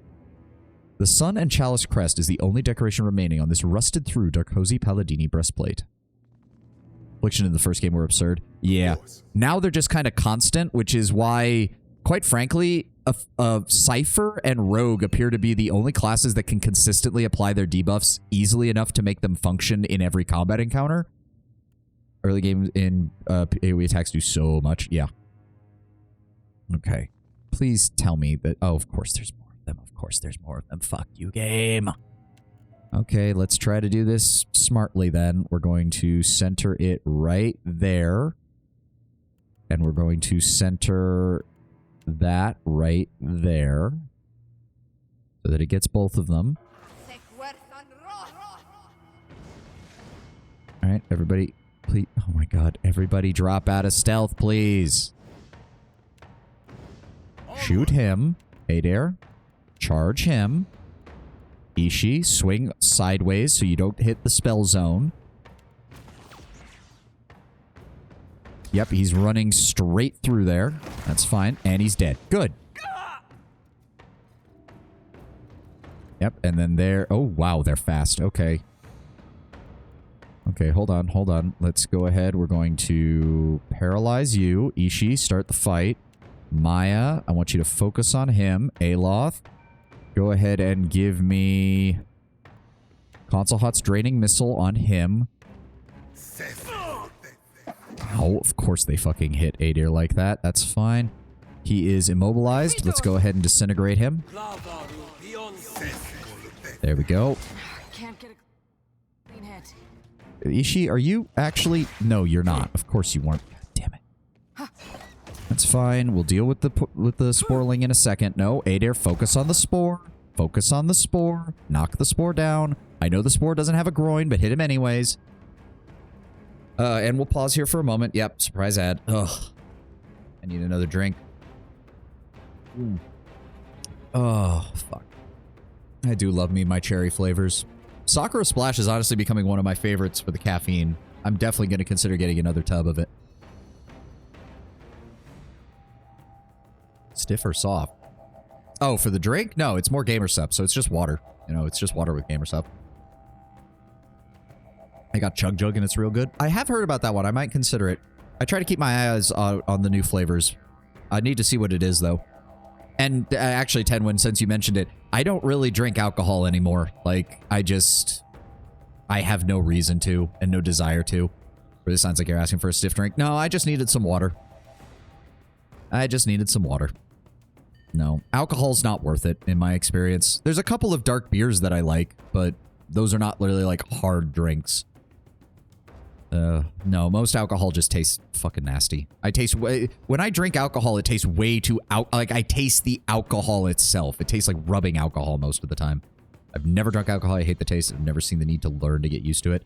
As I said, most of the time I don't. There's a few fruity drink mixes that I think are okay on a special occasion, and there's a couple of dark German beers that I've enjoyed. Because, of course, German beers are fucking amazing. They know what they're fucking doing. But other than that, yeah, no, most alcohol is just completely and utterly disgusting, and I see no reason to drink it. No, my family has good long-term response to alcohol. I only drink with my friend group from high school on special occasions. Yeah, like on special occasions, or if somebody mixes up a batch, like, in their house and they want to taste test it, I'd be more than willing to try, but other than that, I don't see any reason to. All right, let's keep shooting. This is most unpleasant. We've got this. We've got this, guys. Don't worry. Let's go ahead and cast Disintegrate. Finish this guy off. Go ahead and give me Bounding Missiles. Oh, of course he mind-controlled Ishii. God damn it. For fucking 25 seconds. Okay, can we try to get Ishii back under control, please? Before he fucking gets killed by one of our spellcasters. There we go. Did that work? Yes, that took him back for 30 seconds. We're fine. Oh. Those guys count as... Did Ishii get stuck?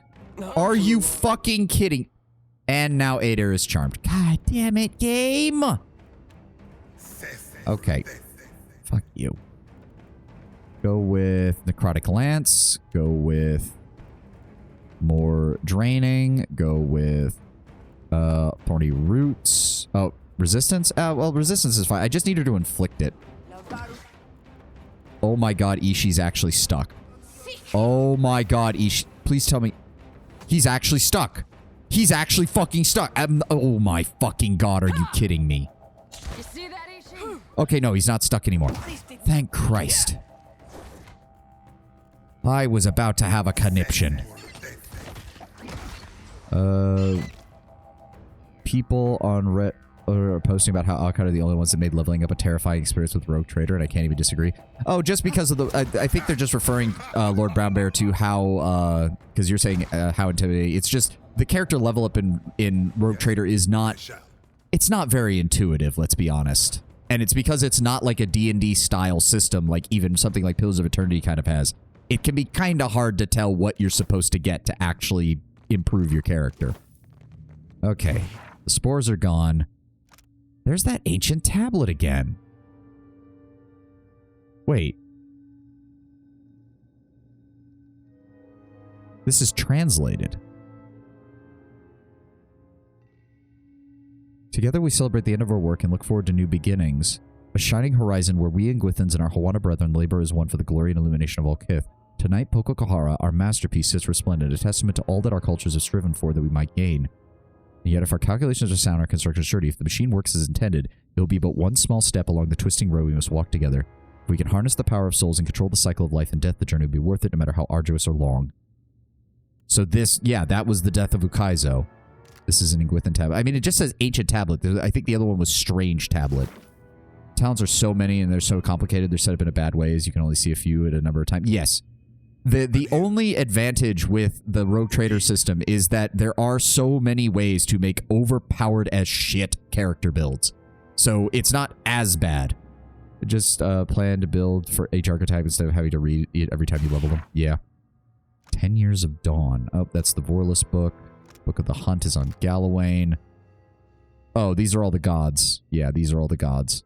Giftbringer, the Queen That Was and Still Is, Midwife Memories, the May Faces of Bareth. Yep. Aothasian Prayer, Galvin Regged. Yep, okay, we've read that one. The Ethic Knoll. Yep, we've read them too. Glunfath and Customs, The Saints' War. And that's it. The Twisted Skull belonged to a novice transmutation wizard who died casting her first self-authored spell. The remainder of her skeleton was deemed too disturbing to display. Oh dear God, what did she do to herself? And someone added Nemnock Diary to the bookshelf. The leveling system does work and can be learned. I also find combat in Rogue Trader most fun compared to the Pathfinder games where it can be grueling. And this is someone who's been playing Pathfinder for years. To be fair, the Pathfinder system that they built for Wrath of the Righteous does not work. Sometimes it works really well, and then other times it is a true slog to get through. Book on the pedestal. Go back. What? Oh, you're right. There it is. The trees of Air Glanfath possess souls as strong as any kith, and their entangled roots extend for miles. But dig beneath any of them, follow those roots, and you'll see they don't end, but lead to a neighbor. They're many souls sharing one body. Why shouldn't willing kith be able to do the same? Because as near as we can tell, Kith souls are different from animal souls, at least while they're in the bodies of Kith, and that causes a bunch of problems. Lengrath was from Air Glanfath. I mean, from what we know, Tenwin, the Orlin are really only native to the Deerwood region, Air Glanfath, and the Examinal Plains. And the Examinal Plains, they're not even widespread. So, I mean, that kind of narrows down where he had to be from. But yes, it does kind of make sense that he's from Air Glanfath. And we already read this. There's nothing else on by the stairs, I don't think. There's just that thing. I don't see anything else. We already read that. We already looked through the books here. The Orlin girl in Avowed can't be romance. I'm not even pirating it. Hopefully they do a good job there. We will see. We will see. We will all see when we get there. This cannon originated from Durgan's battery. When you peer down the bore, 2 unblinking yellow eyes peer back. Okay, that seems weird. Ooh, that looks like Darkozy Paladin armor.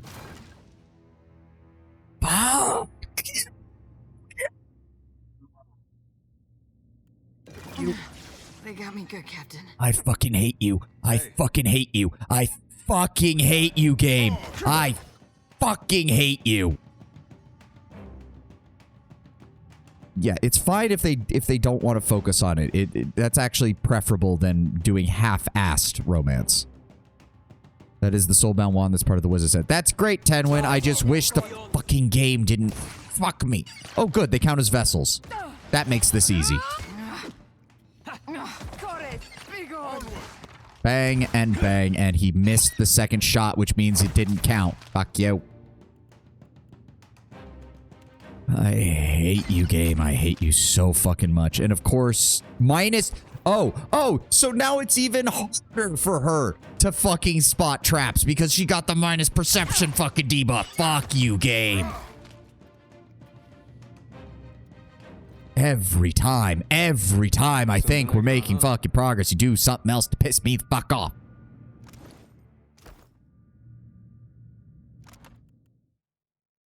I don't...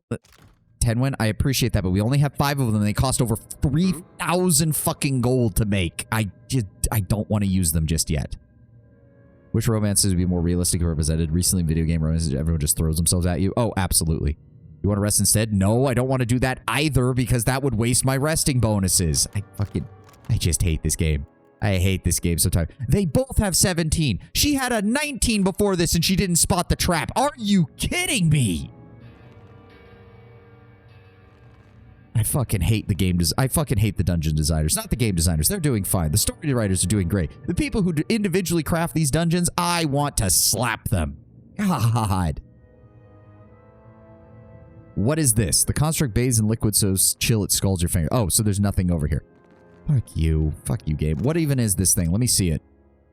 Wick's Wand. Superb. Unfit for melee. After empowering ability, the wielder's recovery is immediately refreshed. What do fucking do? That is just... That's so... Wow, this thing that you can only use once per combat and 3 times per rest is so good. And recovery is immediately refreshed. That doesn't mean jack shit, and you know it, game. Still soulbound. Put it on Aloth. Do I really want to, though? Because this shit actually does crap, but fine. He doesn't really need a melee weapon, so it doesn't matter. I think Mara might have gotten off screen. You can dual wield it. I mean, yeah, but that lowers his accuracy. Which means it's harder for him to hit. Which makes it all worth... Find the soul. I don't... Just do it, Aloth. Just do it. Read and find the memories of Helder in the archives. And, okay, fine. We'll do that. Lord. Yes? You only get so many. Like, that's sort of the problem, is that Empower doesn't really seem to help much because you have to build for it. Most of the ways to improve in power are all the way down at the bottom. And without that, you don't even get bonus accuracy for the damn shit. Tell me. No I mean, maybe it kind of helps with spellcasters because it just gives them a straight up better version of their spell, but otherwise it seems like it's fucking useless for regular classes. God help you if you're a melee. What are you going to do with the Empower? You can use it to restore resources, and that's about it. I don't like that system. I honestly don't. I think it's bad. I don't think it's very good. Maybe people who are better at the game can make way more use of it, but all I've seen of it is you use it to regain resources because you don't even get you don't gain bonus accuracy unless you have a talent. You don't gain bonus penetration unless you have a talent. You don't gain bonus pretty much anything unless you spend talent points in your level ups for it. May I help? Which further penalizes people who are dual classing because they're not going to be fucking using it. That's for damn sure. All right, are we done in this area? Can we move on? Yes, spore-encrusted door. Let's go see what happens when we approach this. I'll see what I can find. Ugh. Why is it that in this game, the DLCs are the parts that just seem to get on my fucking nerves the most? The central stacks. Oh no, this leads back down. Okay. Let's find out what happens.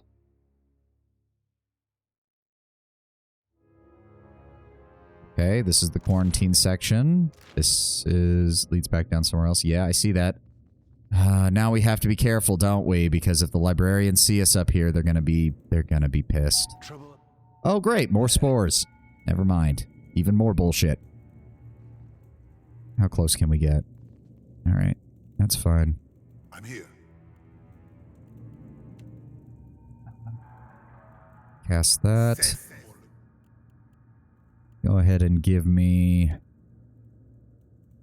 Cast that. And then... Cast Tain's Chaotic Orb.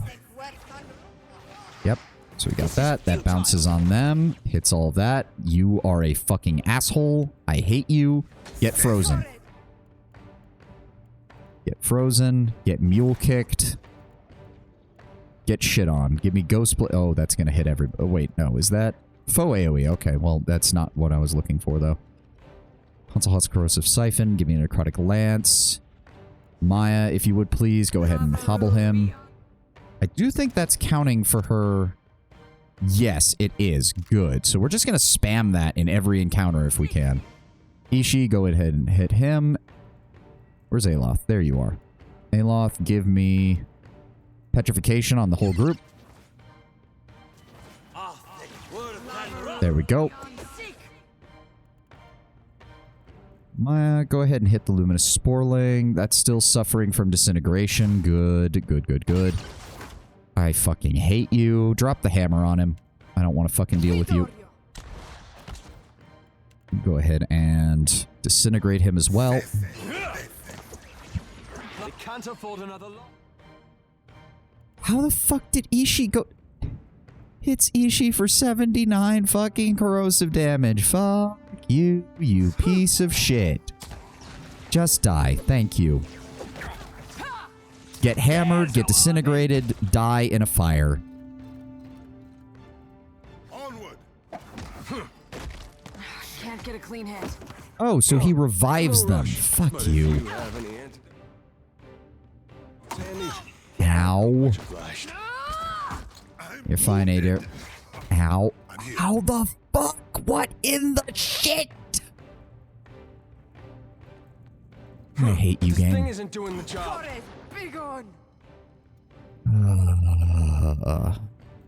At least I don't have to worry about Ishi suffering wounds. Yes, of course. This area is a bit of a maze. Yes, I have noticed that, Tenwin. I have noticed that.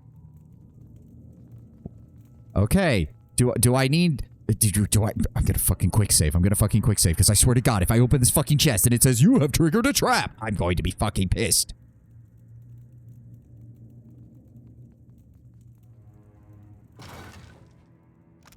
Artezo's Cane, a superb club. 50% chance on scoring a crit to lower enemy deflection by 5 for 8 seconds. That is so small. That is so fucking small. Oh, that is He's so fucking small. We're dealing with enemies that can have anywhere between 70 and 100 deflections. Some of them more than that. So on average, you're talking about a 5% reduction on scoring a crit to lower their deflection by 5. That is the equivalent in D&D of a +1. That is the kind of upgrade you look for in the first 5 levels, not in the final fucking level when you're at max.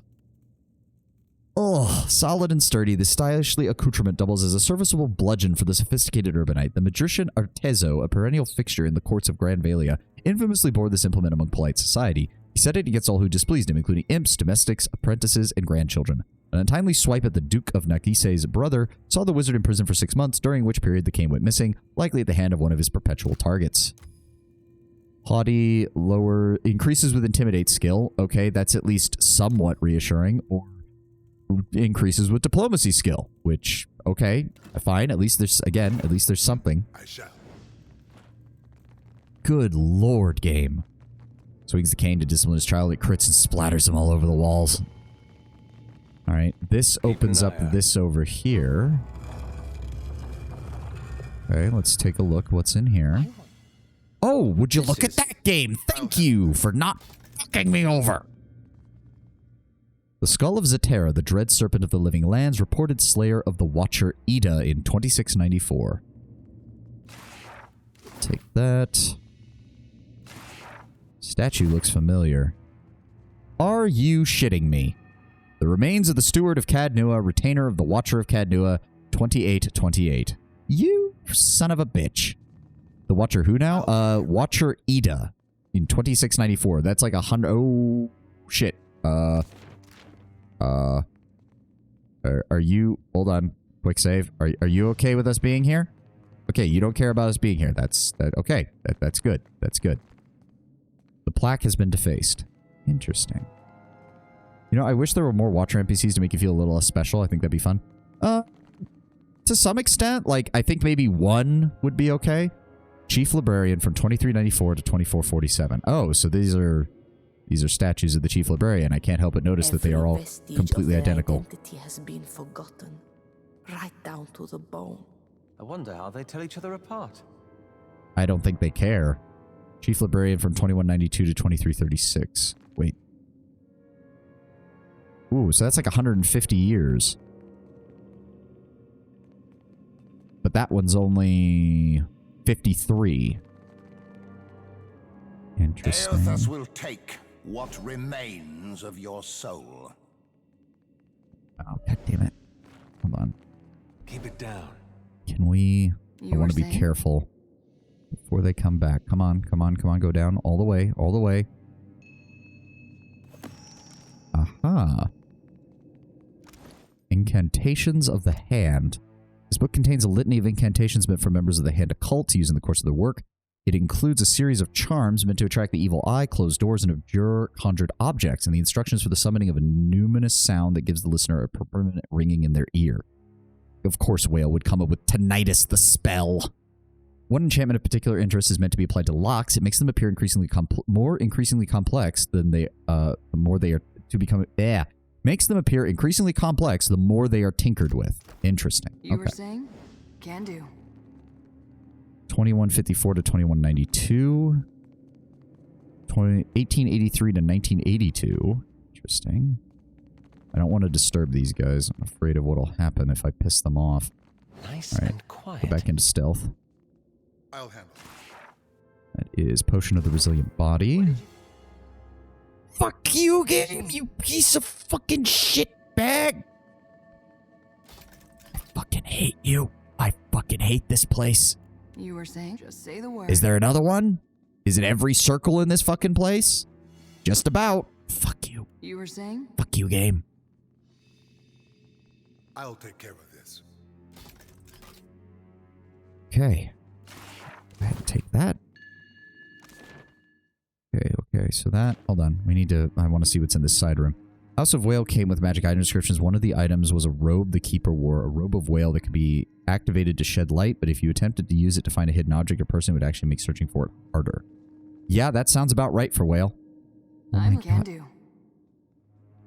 Game, I know the trap is there, you piece of fucking shit. Yes? I fucking hate this game. What's I on fucking your hate mind, the designs sweetie? sometimes on this. I hate the designs on this. What? Oh, now you want to fucking tell me. Fuck you. Fuck you. This dungeon is bullshit. Yes? Of course. Oh, look, another one.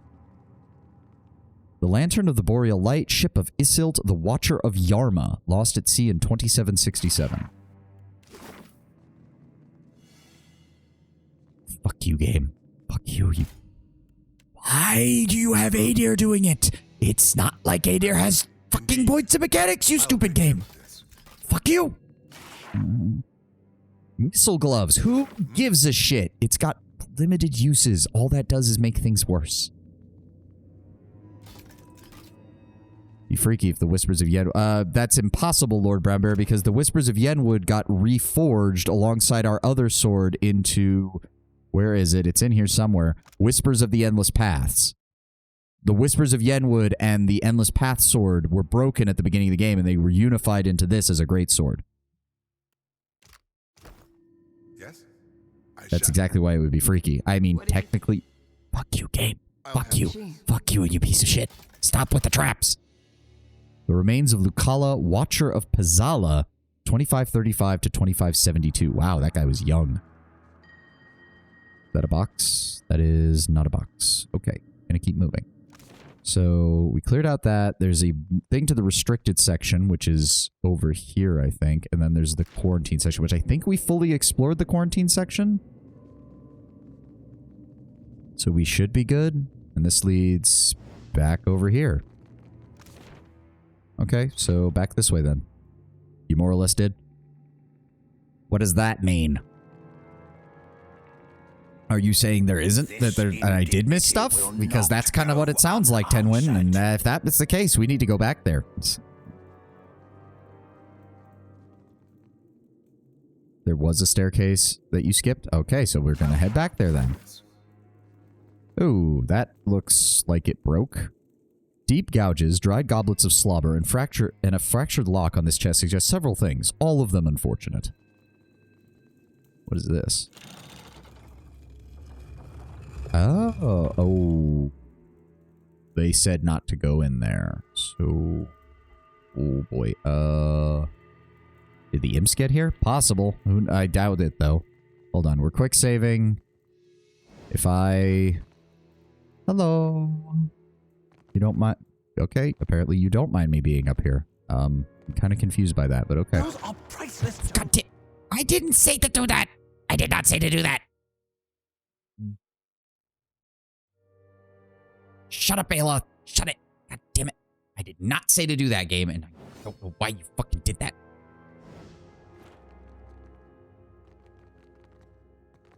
Okay, we're not going to touch anything in here then.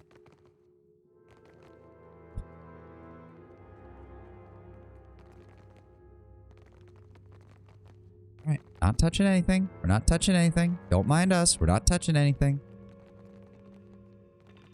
Okay, see? This is a little more interesting. Let's keep quiet. Drop into stealth real fast. You need to steal from the shelves to use the books. Oh. A stone lectern stands before you. Its surface reads, while Scions of Forest and Audra fought, the dreams of invaders died. It looks as though a book could be placed here. Examine the lectern. The rain and ozone scent of arcane energy wafts from the lectern. There appears to be a spell imprinted in the stone. Okay. They carried potential born of the word and shared like a secret. Yep, so it's the same description. And then, what is this? What? A device inscribed with arcane runes glows dimly before you. The runes request an answer to their question. We're not going to lick the runes, at least not until I've figured out what the hell else is in this area.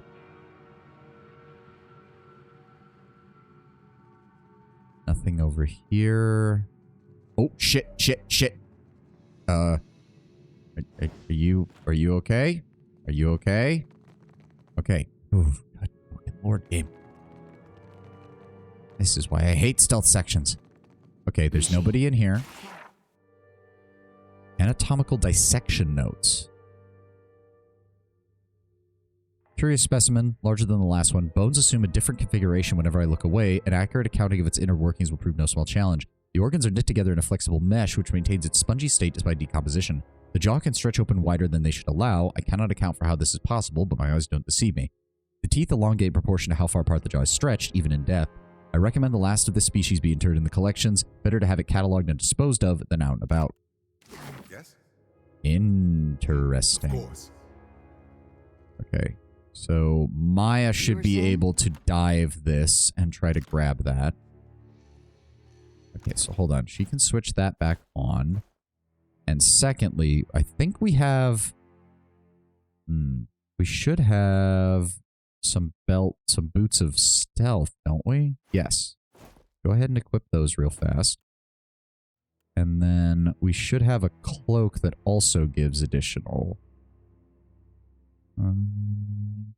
there we go. I'll put this to good use. She now has a 23 in stealth. There we go. The way you steal it is upsetting the book stacks on the table. Or I could use this and... Captain. History of Aora 3, the first Hollowborn. Bada bing, bada boom. It worked. All right, so all we have to do is be careful with that, and we can grab it out right from under their noses. Let me see this. His parents named him Grimwin, and he slept soundly through the night, every night, from the day of his birth and for every day after. He didn't scream or cry, but only stared blank-eyed as the world around him. Gramwin had no siblings, nor would he ever. When one neighbor's child was born similarly silent, then another and another, Gramwin's parents were named Cursebringers. They were burned in the town square, and Gramwin was left alone on a hillside just as the seasons for snow began to fall. That didn't stop the hollowing. For 15 years, nothing would. Speak freely, not a problem. Okay, so now we're getting into books that deal with stuff that we've personally recently dealt with. Saying? Still as a pond. That's okay. Go ahead and set up here, right outside of his zone. Yeah, the implications in that are dark. Like, we knew that the Hollowborn curse had that kind of stuff happening. It's just, it's kind of grim to think about. Go. Fuck you, you piece of shit. Are you kidding me? All right, hold on. Yes, will you let me disarm the trap without getting pissed? I'll handle this. Yes, okay. Because you don't care about the trap. All you care about is the books. Why do the Dear Woodens purge everything? It never works. I mean, to be fair, when your entire society has been built on, we rebelled against the largest empire in the world, and then we blew up a god. Fire, it's kind of understandable why the Magranites are kind of in charge religiously in the Deerwood. Let's just put it that way. Dive it. Shit. Okay, she wasn't able to get close enough. That's fucking bullshit. Next time, I will secure a body that lasts. Do I have anything else that raises... How did he spot her that quickly when she has 20 plus fucking stealth? Do I have anything... No, that's the only thing that... Well, that's the only thing that says stealth in the name. For all I know, there's stuff in here that does decrease stealth, but I wouldn't know because the game doesn't give me the ability to sort by type. I don't think there's anything else I have. And we're going to have an ad soon. God damn it. I don't think there was a helmet or anything that would work with it, so... Ugh. Not that I can see. Alright, let's try it again. I'm listening. There we go. The order. Alright. What's on your mind, cutie? I don't even know what I picked up. Infested Almanac of Crop Rotation. The cover of this almanac is thickly padded with a fuzzy, multicolored fungus that is spread to the spine and the rest of the pages, and now it's an ad. God damn it. Ugh, we'll read it in a second.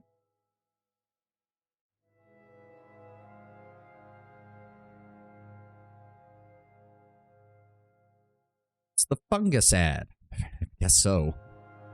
I'm really trying not to sound incredibly salty. The story implications here are interesting. Everything else has been good. It's just... It really seems like the DLC combat, both in this one and the previous one, it was just the combat designers going, oh, what's that? We have combat mechanics in this game?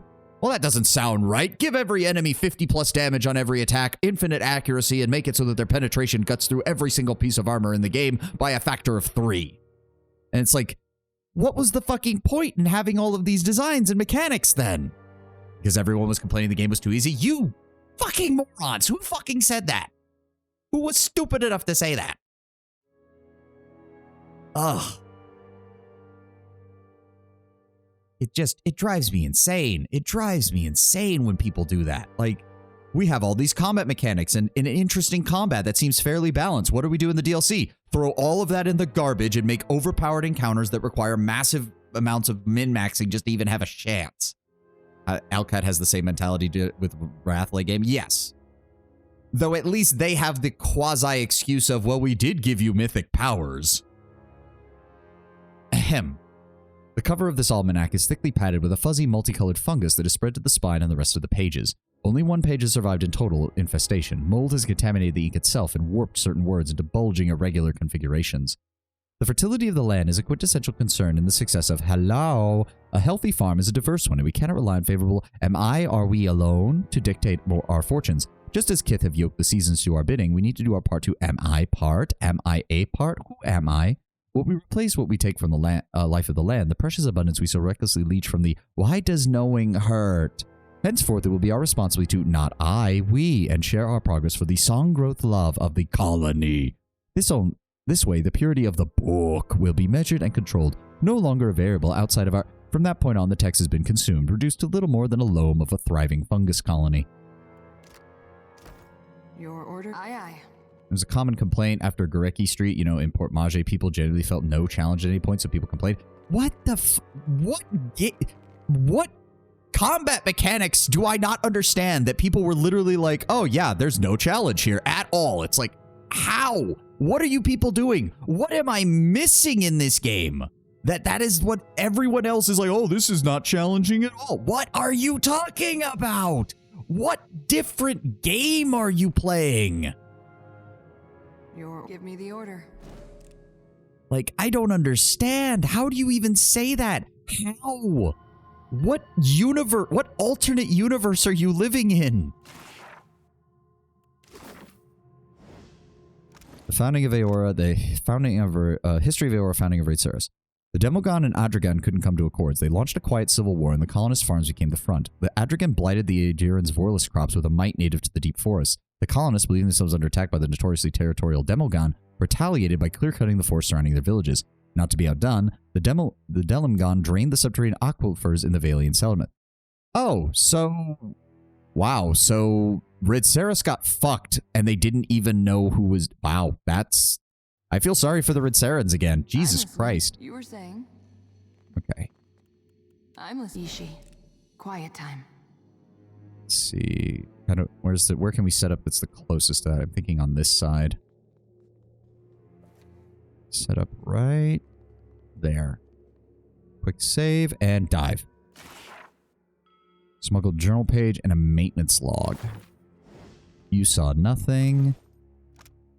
Someone has, going off of memory, I think it was a combination of there not being a clear-cut high-level areas and being able to talk no jutsu a lot of challenges. At max level, I found myself challengelessly clearing places I just happened to visit last, but they were clearly meant for a low level. Meanwhile, things that could challenge me, I just talk my way out of, like the fire giants. I'm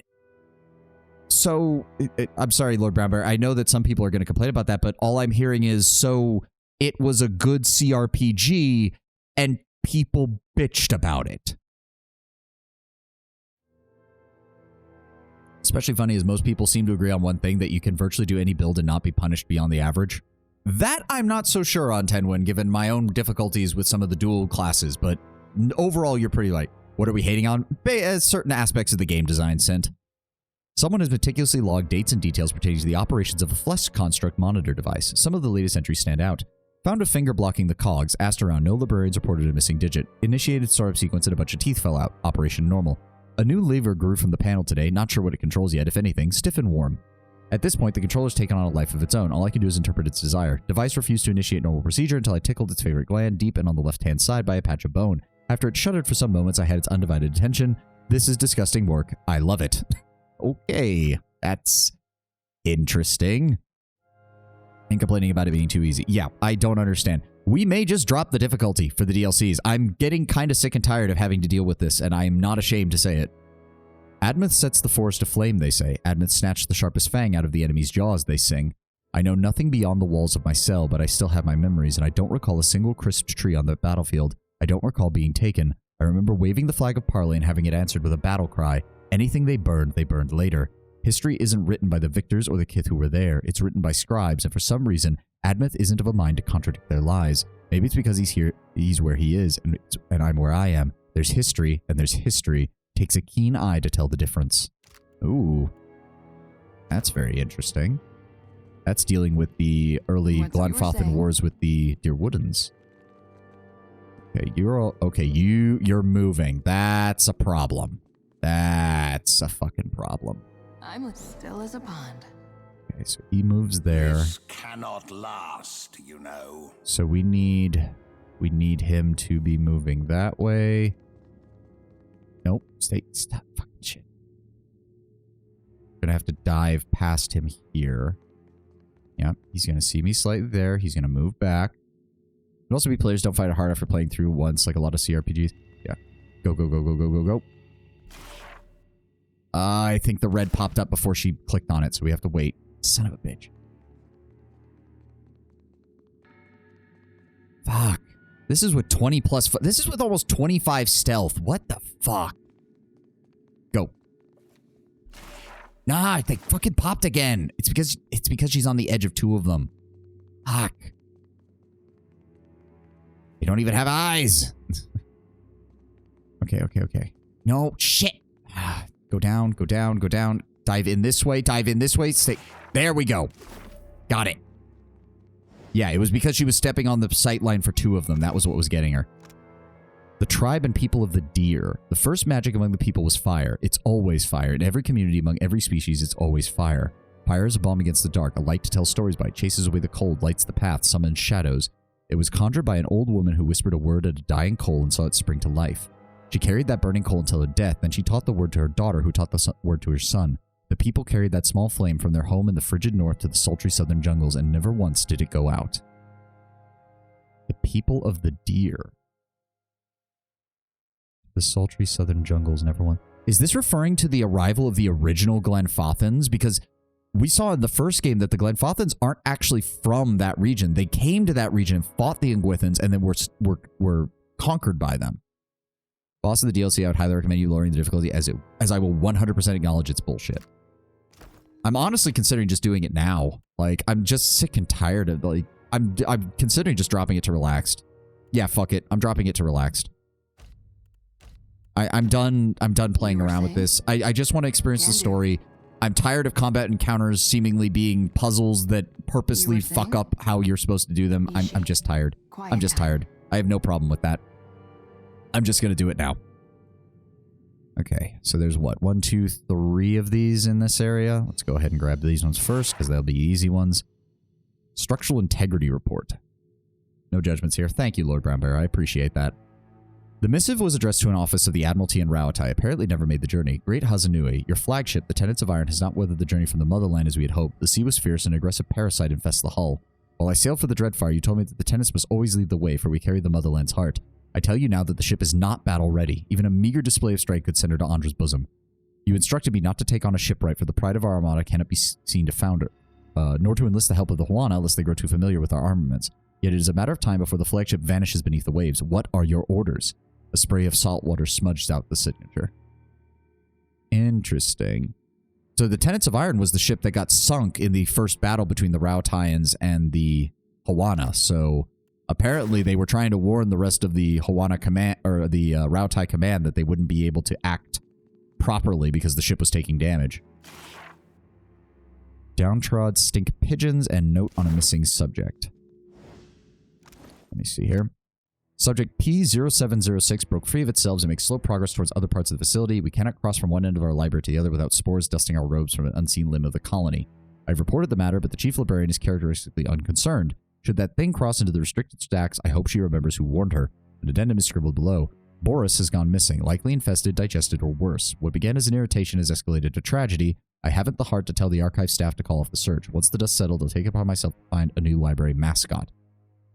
It's interesting. These things seem to have no personality and no understanding, but we're finding notes that have been written by them as if they're still fully cognizant of everything. If anything about imps could be called subtle, it's that they are quietly the most complicated non-kith creatures of Aora. They speak our tongue, follow complex instructions, and have enough awareness to possess a sense of self and free will that defies the intellect of their primordial peers. Partnered with their latent ability to grow in proportion to the magical energies that their bodies absorb, one would not be mistaken for concluding that imps are the rightful masters of their environment. So why aren't they? Much of our lore presumes that imps are a byproduct, little more than foul-mouthed pigeons formed off of arcane runoff. Some of us believe this to be anything but the case. Ledgers recovered from early Wodokan temples give more credit to these unloved creatures, referring to them in the footnotes as the Firsts or the Fallen. Some have gone on to speculate that the imps are the gods' discarded attempts to create life. This account will spearhead my academic crusade to prove the value of imps who deserve a fair shake, from whom we have spent our careers underestimating their worth. Interesting. Huh, that's an interesting idea. The Firsts, or the Fallen, was... it might have been related to the attempts to design a living creature with new soul energy rather than the arcane constructs that they had created in other areas. I wonder if that's the case. Ishi, quiet time. Okay. Hold on. Where does he... Oh, that's going to be... Okay, so we should probably approach it from this angle, I think. Go ahead and quick save. Dive. Dive, dive, dive, dive, dive, dive. Nope, nope. She got spotted before she could grab it. Fuck. Aggravating. Aggravating. Come on. I know we can get there. Go, go, go, go, go, go. Yes. All right. I think that's all of it. The collapse of Grandvalia. Armchair academics will tell you the fall was unavoidable, but it was Grandvalia's rapacious appetite for expansion that eventually ended them, or a regrettable inattentiveness to the necessity of maintaining the critical infrastructure, or the Ouroboros of betrayal, revenge, and re-revenge that characterized the idle wealthy's leisure time, but they're wrong. No, it was the Dukalza, the tabby, that ended it all. Dukalza, a dead mouse dropped into a stew, and one very ill duke who, when told of the first in what would become a spat of vendetta-fueled murders among the families that controlled Grandvalia's economy, shouted at his valet to close the door and not disturb his rest again. He promptly died, and his valet studiously ignored the stench coming from his master's study. Grandvalia would unravel at the seams. Oh, that's some Death of Stalin level shit there. Listening. Give me the order. I think that's everything. That's all the books we could find in this area. So now we need to figure out which ones we need over here. So, with Signs of the Forest and... While Signs of the Forest and Adrafad, the Dreams of Invaders died. I think that's the Red Sarens one. Hold on, hold on. Quick save. Fine, brown bear. Lick. They're warm and lively as bear skin, but limed with a spark of arcane energy. They taste bitter. When you pull away, every hair on your body is standing on end. I don't suppose that actually did anything. No, it did not. Okay. Signs of the Force and Adrafad, the Dreams of Invaders died. That is Raid Saras. And they carried potential born of a word and shared like a secret. That's the tribe of the people of the deer. I'm listening. And then we activate the runes. The wall before you begins to shimmer with light, and... Ooh. I've seen worse things licked in CRPGs. That is true. Examine the lectern. Does there appear... Nope, nothing's changed. Okay, so don't... Oh, restricted section. Okay. Oh, so... Okay, wait. So when he said restricted section, I just assumed with the red lights and everything that this was the restricted section. No, no, no. The restricted section is its own area. Ah, okay. I see, I see, I see. Well, let's find out what happens. This is the red light section. Yeah, apparently.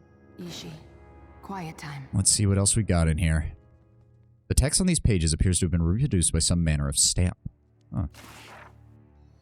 Arrowcane Calendar. Life and Discoveries of the Pangram. Oh, of Pangram. Yeah, we've read that one. History and Contradictions. Huh. Oh, we haven't read this one. The Huana have conflated their cultural history with fanciful tales of divinely gifted stewardship. No, it's not fanciful. The most prevalent example is a myth involving three guardians, who we know exist, who accepted a covenant with their resident fish goddess Ngati. In exchange for this vow to protect the islands, the tribes, and the Adra, the guardians received the boon of water shaping. Water shaping is indeed an incredible talent, but there's no evidence to suggest that it's divinely sourced. Where does this talk of covenants then? There are other tales, ones which suggested that the great kings and queens of Okaizo made compacts with dragons. What if the long and undocumented millennia, like an oyster turning sand into a pearl, layered a myth around the reality? The account continues along this vein, though its findings are largely speculative. Well, given what we discovered, they're partially correct. That they have a copy of the Pangrams around here. Yeah, probably. Against aesthetic. Yeah, we've read that. The Great... Wait, what? The Great Orlan Empire. Engwith could not abide a competitor and not a rival. They found both in the Orlan Empire of the Northern Valleys. More insulting than the Empire's mere presence at the edge of Engwith's territory was the Orlan schema of social organization, which tended towards a communal, non-hierarchical, and animist. This was at odds with the Engwithans' veneration of the individual, the import they ascribed to social position, their unyielding devotion to codified religious dogma.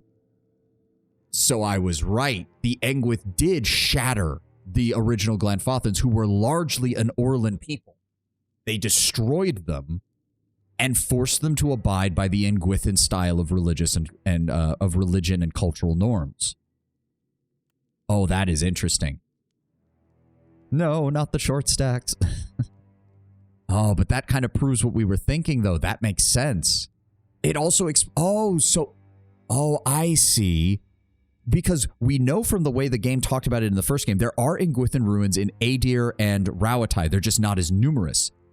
We also know that there's Engwithan ruins here in the Deadfire, but it appears that the continent that the Deerwood and Glanfathan on was actually a colony of them because the Orlan came from the northern regions of it and the southern portions of the Examinal Plain, which makes the Glanfathan veneration for the Builders even worse. Yes, they stripped them of their culture and forced them to abide by what the Engwithans wanted. So that means the southern Examinal Plains and the northern reaches of the Deerwood near the White March, as well as the edges of Glanfathan territory now, are the traditional homeland of the Orlans and where they had their own nation state in the ancient times.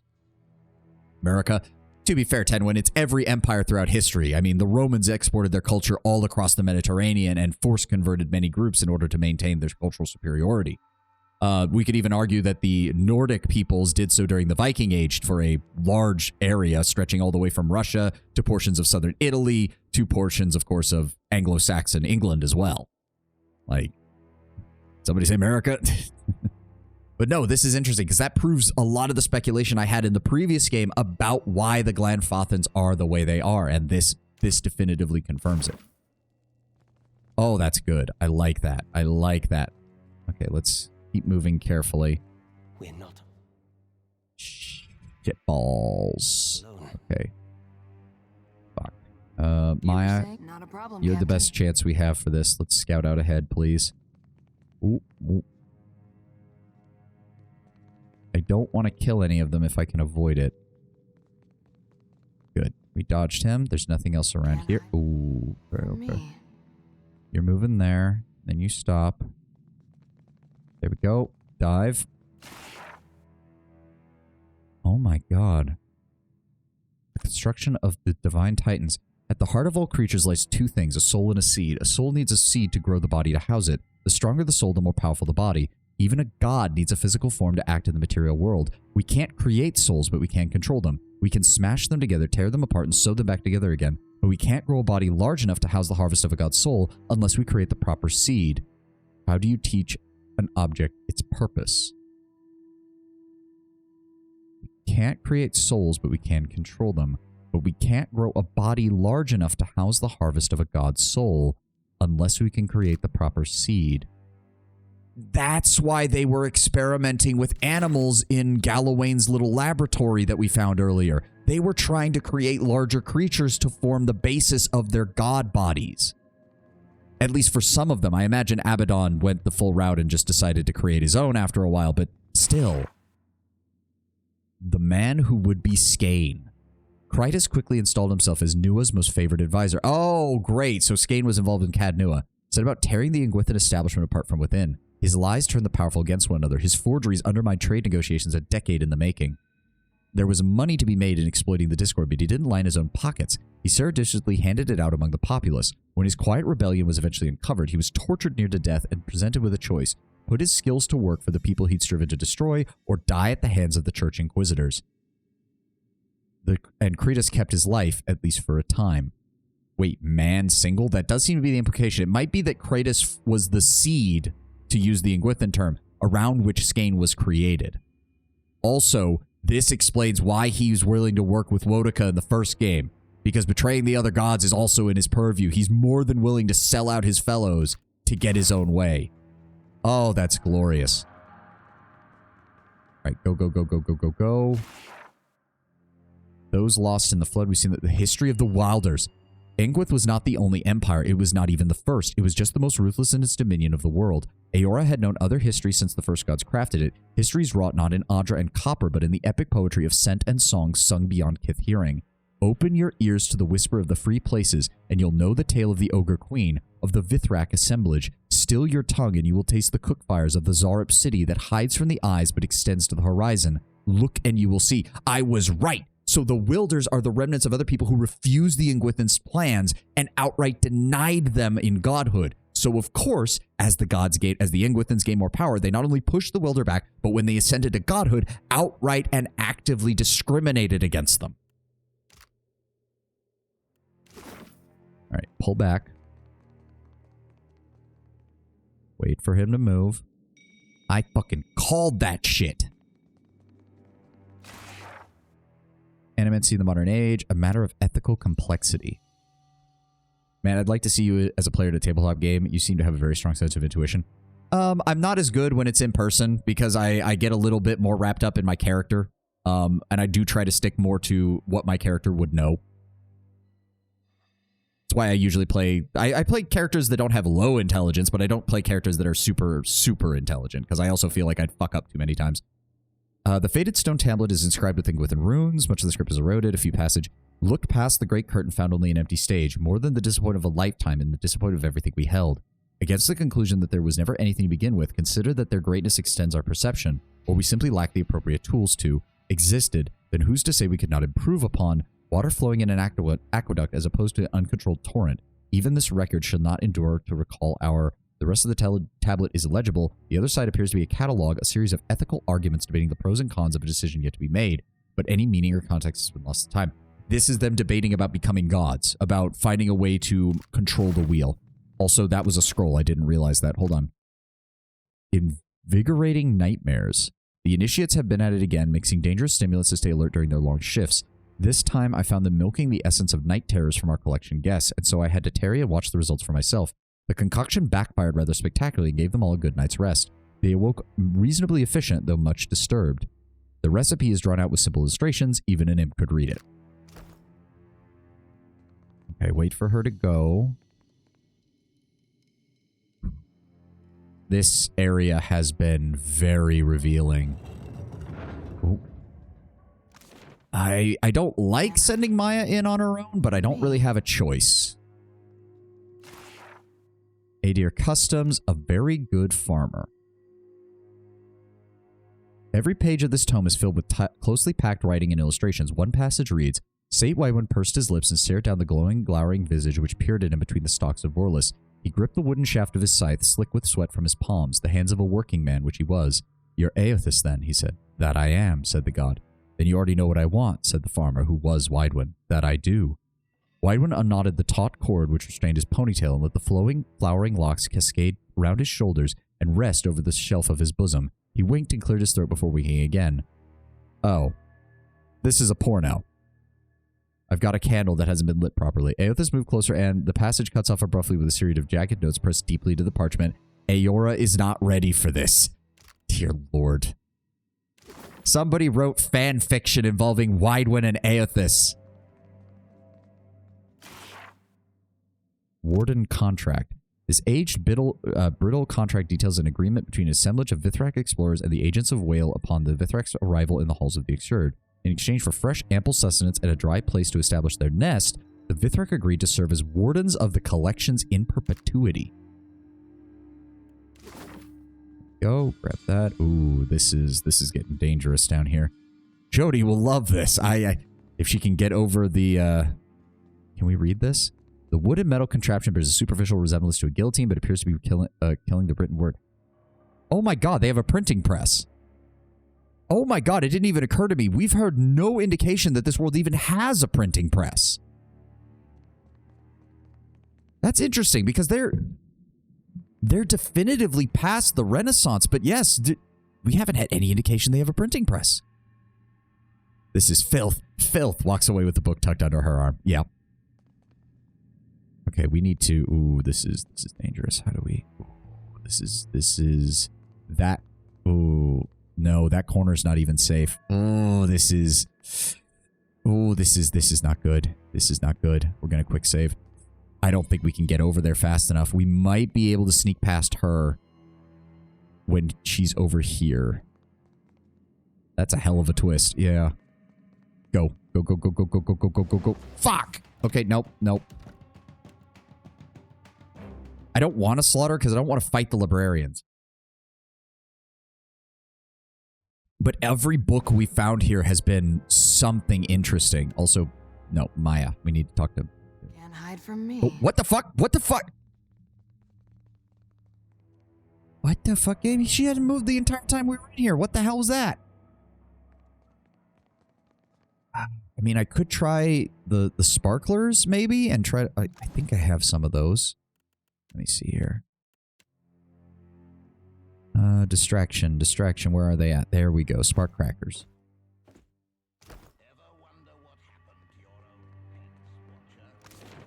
Okay, good. I was worried when I saw the character art over here that they were moving, but they're not. Give me the order. Okay, hold on. She's there. If we set up here and throw the spark cracker over there, draw them there, we might be able to do this. I need to know what every single book in this fucking library says. What? No. No, no, no, no, no. There we go. There we go. Okay, so just one of them, but that works. That works. That works. That works. Go grab this. The birth of Engwith.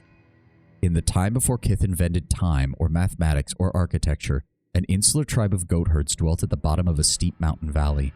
They made their home in caves, on sheer cliff sides, and when the sun went, they watched the stars wheel through the void of night. In their watching, they developed a theory of the nature of things, and began a quest to make it true. Okay. Okay. Okay. Okay. Alright. Get back here. Oh god, how do we get out of here? How do we get out of here? Go, go, go, go, go, go, go, go, go. Oh, fuck yes. Beautiful, Maya. Beautiful. Yes, yes, yes. I know they're here. Oh, that was glorious. I think we cleared out everything that's over here. Oh, that was fucking glorious. Alright, we just need to wait for him to move. Go. Go, go, go, go, go, go, go. And keep moving, and keep moving, and keep moving, and we fucking did it. Oh, fuck it. Wait, what? What the fuck? How did... No, we got...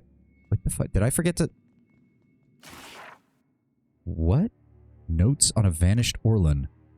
Petite, one-eared fellow knocked on our door. I had heard of him before. He seeks answers from the obscured, pestered temples of the faith wherever he goes. I was about to dismiss him, but then he shifted into the autumn stale Oh no. I beckoned him inside at once and sat him down after he'd resumed his form. Then I retrieved the box. My mother gave me the box, just as she had received it from her mother. Every daughter of our line is instructed to keep the box firmly shut until Gallowayne's messenger finds us. I explained this to the little man. We both thought it interesting that he, smaller than his average kin, stood exactly as tall as the box when set upon its end. We unlatched the lid together. It opened on a small staircase leading down to lightless, impossible depths. Without hesitation, the Orlan planted a kiss on my cheek, shouldered his back, and descended, closing the box behind him. When I opened it again, I found only the bottom of an empty box. I hope he finds the answers he seeks. Bearing that, may his search be a worthy one.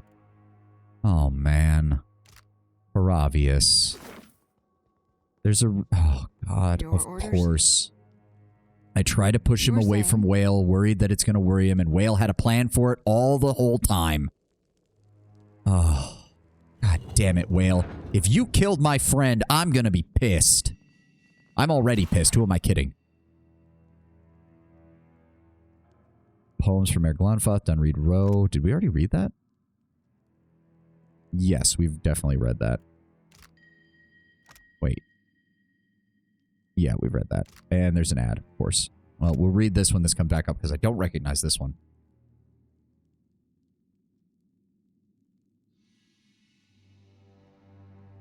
Oh.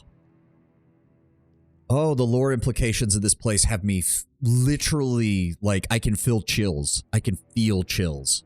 This place has some interesting info and messages. That's putting it mildly, Tenwin. This place basically confirmed about half of what I was saying in the first game. Like, in regards to the Engwithans, in regards to the Glanfathans, in regards to how the magic started, in regards to how all of that began, the Titans being, like, that's why the Engwithans were experimenting with creating larger creatures, which might explain why Gallowayne was still interested in them. Oh, it does so much to explain a lot. It does so much to explain a lot, and I'm enjoying. Let's just put it this way: as much as I've been raging at the combat, I am equally intrigued and enjoying every single story aspect of this DLC so far. Every single one, every single bit. Oh. Okay, come on, Twitch. Finish up the ad so I can start reading. Finish up the ad so I can start reading. Come on. There we go. The inside cover of this text has a gilded stamp of authenticity from an organization claiming to record accurate historical records. When his forces surrounded the Bend, the defenders planted their feet in the stones of Evandware and braced themselves for his coming. His countrymen salivated with anticipation of the battle, but he only looked upon the shattered defenses with collected calm. They really expected 10 of you to stand against the dawn, he intoned, lighting his pipe and pocketing the tinder. Reckon you're going to have a hard time standing in our way. Plan is to march right on over you folk and stick anyone between with a pike. Nothing personal about it, so here we go. Such were the last words of Saint Adair before the Godhammer bomb cauterized him from the world. Whale doesn't always write the truth, or maybe not this truth. Yeah, this is already sounding like an alternate reality text. Holy shit. Visitors from further beyond. This logbook contains interview notes and statements surrounding unusual celestial activity. One page has been dog-eared and a passage enthusiastically underlined.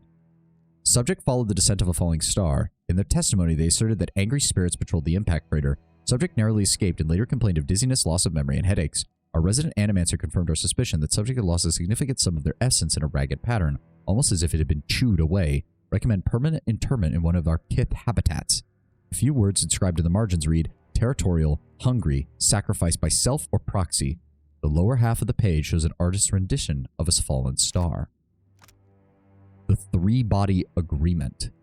The representatives of two great empires met in the seat of the third. The Engwith, the Yezua, and the Ukaizo agreed upon an exchange for land and power. Ukaizo would give Engwith a home for their research. For able soldiers, Yezua would allow Engwith to spread their faith. So it was that Ukaizo conquered the Deadfire, the Yezuans conquered Yeshe, and Engwith made willing conspirators of them all. Yakuza, aka the country where Reke is from beyond the storms. Oh, okay. So they were complicit in the god plan too, but then why does Reke speak of only a god, singular god? Oh, fuck. Shit balls. Okay, hold on. That's obviously... Are these more pedestals or are these books we can read? They built an empire founded on compassion and were crushed for their audacity. History of the Wilds, three-body agreement, construction of the Nine Titans, the birth of Engwith, the man who would be Skane. Kaizo sounds like a victim. They conquered the Deadfire but then were turned into gods. The Orlan Empire. Yeah, that's what I was thinking. Oh, how am I going to do this with him standing right in front of the fucking thing? We're going to need to use the things, aren't we? The two took land and soldiers from the one, and they both gave everything in return. That's the three-body agreement. Okay, give me Maya. She's the stealthiest here. A hero of the people fell and rose a servant of the crown. That would be the man who would be Skane. Okay. They looked upon the world as it was and were unsatisfied, so they remade it as they thought it should be. That would be the birth of Engwith. Okay, hold on. I know what we need to do. Send you guys over here. You were saying? Maya, quick save. Give me the crackers. I need you to pull him away from that console. Go. Press here to the device. Ears click and whir beneath it. Lay your palm upon it. Low buzz grows and deepens until the inside of your ears begin to twitch. Then it abruptly ceases and you hear a click.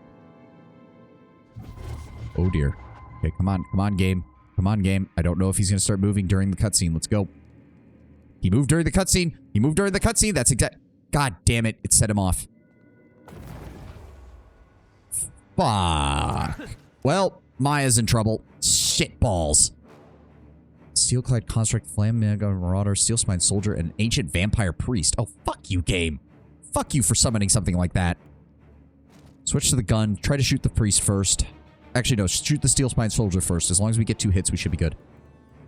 Adair, I need you to... yeah, charge the librarian.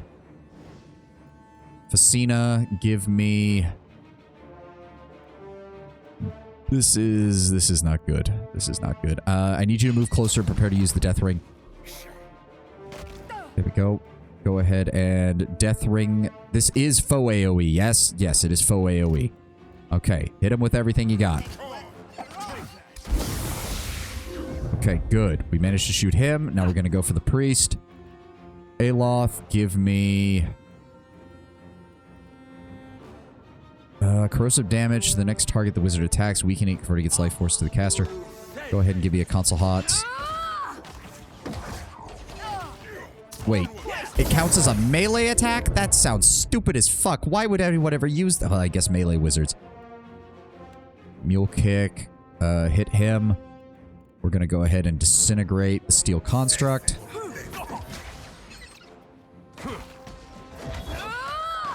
There we go. We kept them all away. We got this. We got this. I don't know what happened there. Okay, they're just disappearing. Okay, well, we tried. We tried. I tried to keep it under control. Elementalist Grimoire. Oh, interesting. And Shay's Warstaff. Though she vanished over a century ago, the arcane knight Shay remains a cautionary tale in the native of Adair. Sworn to a powerful noble house of the Empire, she never abandoned a fascination in animancy harbored since her time at the Academy. She pursued illicit interest patiently, slowly building a laboratory in the quarters of her Earl's estate. When he uncovered her activities, he promised not to report her as recompense for years of service, so long as she disposed of the illegal instruments. She agreed, clearing her room of every beaker and book. Unfortunately, she moved them into the rented basement of a shop in a nearby village, and was shortly exposed by the local priest of Wodaka. When the Earl's leniency came to light, he suffered a profound forfeiture in wealth in levied fines and an even greater loss of faith. Shay fled the Empire, crossing the sea to the Deadfire, and after a brief hiatus in Nekataka, she chartered a passage on a ship back west to the mainland nation of Abet. The sloop never arrived at its destination, provoking many apocryphal tales and 2 popular stage plays of the horrific results of Shay's experiments at sea. Well, given what we know is near Nekataka, it's more likely that the leaden key or the steel garrote found her, took her to that one Wodokan temple, and killed her. 5% damage as raw, and 15% hit to crit chance in melee for 10 seconds after casting a spell. So yes, very much a wizard spell. And occult robes. Yes, indeed. Also, mainland nation of Abet. Yeah, apparently, I did find a world map, or a fan-made world map, Tenwin, that is kind of where everyone assumes. The way they kind of have it described is that Abet is, like, directly south of where the Deerwood is, and apparently it's an independent nation. I would have to pull it up and look at it again, but they exist. They're just kind of weird. Okay, so that must lead up to the other area. So wait, that was it? There was no other point in coming down here? Please tell me I'm not at war with everybody inside the library now. Okay, good. They don't know. Okay, so wait, that was it? That was it? Ugh. Okay, so we need to go through the central vault door still. And we did want to recheck the quarantine section because there was still some stuff. You really dislike the lore that much? Wait, what? Huh? I've been giving nothing but heaping praise for every single part of the lore that we found so far. What are you talking about, Tenwin? Oh, I meant... Tenwin, you know what I mean. I meant more like exploration-wise and everything. Like, what are we missing in here? That leads to the Wait. That leads directly to the restricted section? What? Wait, what? Hold on. No, that's where we... Is that where we came from? And what... Wait. I am so confused. No, we did that. Sorry, wrong door. Yeah, that is the right door. Go there. Okay, okay. I'm trying.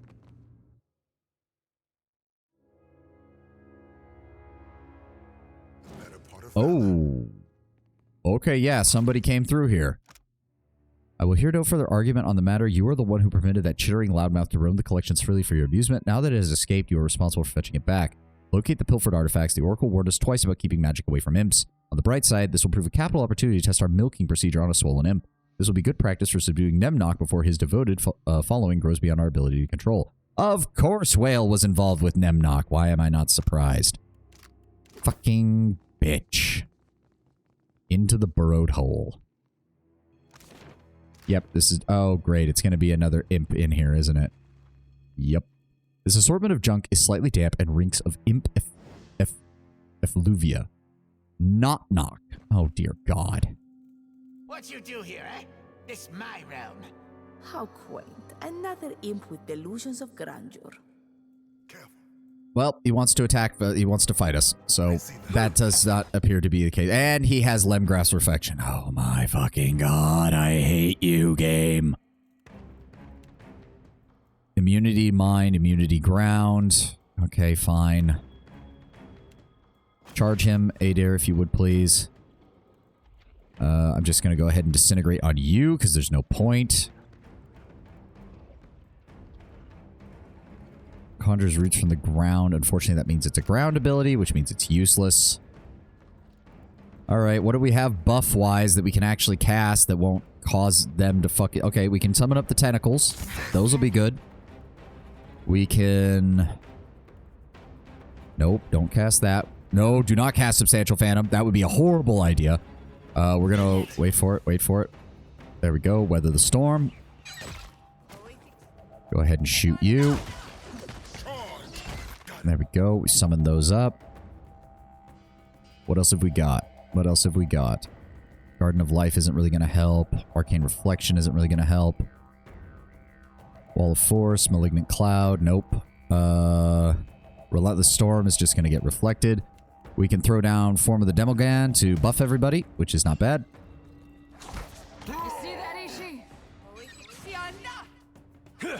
And he's casting spells. That's not fun. I don't like that. Nemnock didn't have many spells. He just had shit tons of health, so that's not good. Let me see here. What else do we have? What else do we have? Regeneration effect might be good. Arcane Veil would be good. Binding Web. Conjure Familiar.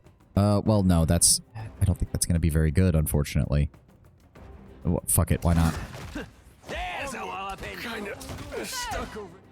Yeah, I know, I know. Can't get a clean hit. Who did he cast that on? When the wheel has ground you... Oh, dear God. I got this. Come on, reload. Reload and shoot. What is happening to Adair? Oh, he got Archimede's Mercurial Madness. Yep, okay. There we go. He's down. We've got him below 75%. That's good. That's a good start. In fact, I can't use any of those. That's not any good. Go ahead and throw a pain block on Adair so that he stays alive. Then we're also going to... Can't cast that. Can't cast that. None of that's of any use. Borrowed Instinct isn't going to work. Well, I guess we just keep shooting him. I don't really think we have any spells that are going to help, unfortunately. Aloth, what do you got, buddy? I suppose we could Arcane Cleanse him, but it's probably just going to reapply the same way that it did with fucking... the same way that it did with the other enemy. Arcane Reflection's not going to help. Rear Mooring's not going to help. I suppose that's not going to help. Oy vey. None of this is of any use to me. Alright, well, I guess we can't do anything. Charge him.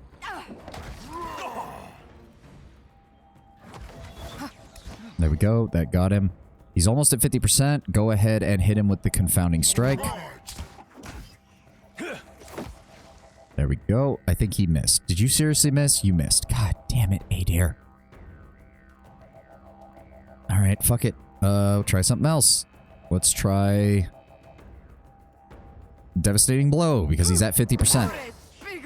Oh, for the love of... I got the Risen. Don't worry. Bang, bang. There he goes. He's down. Thank you for this gun having the ability to do that. It's so nice. So very nice. I think we can Wounding Shot him, and that will do some additional damage. Oh my God, he knows Console Hot's hammer. Are you fucking kidding me? No. No. No. Fuck you, game. Fuck. Kick him. Adair, kick him. Kick him for the love of God. That wasn't half bad. Kick him again. Kick him again, you stupid. I fucking hate this thing. I fucking hate this thing. Moving through this. Oh. That's not good. Shit. Frick. How do we want to do this? Anything I cast is gonna bounce on them, and that's not good. Give me Maura's writhing tentacles. Try to distract them. We need something to distract them. We need something to distract them. Go ahead and give me disintegration.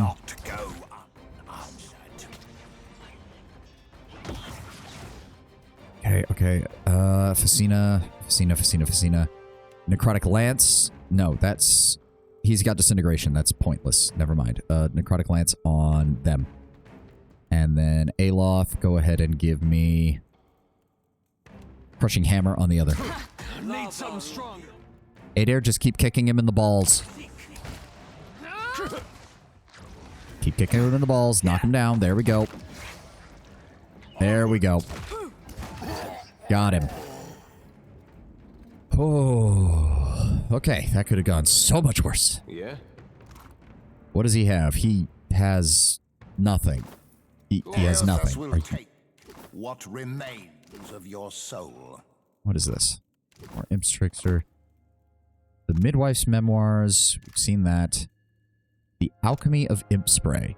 Kept a pair of imps caged for the better part of 3 decades as I scripted Volume 5 of my series, Scent Languages of the Perverse. Every day, the duo would fill the air with their glands as they communicated across the distance. I grew to understand the alchemy of their spray by standing in its path and allowing the fetid effluvium to wash over me. Such wondrous effluvium, so potent it hovers over me still. Oh my god, he has a piss and fart fetish. Just as I had written the last page of what was to be our greatest work, the dialect of the spray changed entirely, rendering my findings useless. Oh, how they laughed at my expense. I know the smell of failure. It is the reek of 30 years' work of concentrated imp farts sprayed into one's face and the bitterness of having no academic recognition to show for it. Well, that seems like your own damn fucking fault, dude. The Burden. Two-handed greatsword. Legendary. Grants Colossal. 10% chance to knock the target prone upon scoring a hit when above 25 might. -1 penetration when below 15 might. A truly massive sword. Burden requires a large amount of might to even be wielded. Grieving. +1 might until end of combat whenever a party member is KO'd. That is so fucking useless. No one knows whether Vilo Primavidorio named his sword for the weight of its improbable lead blade or the homesickness of the man who crafted it. The premier bladesmith of Picenze, a city in the former Grand Valian Duchy of Virocchetta, Vilo was vetted for the quality of his blade by Picenze's nobility, and they showered him with coin to create even more delicate, elaborately styled blades from Grand Valia's very finest steel.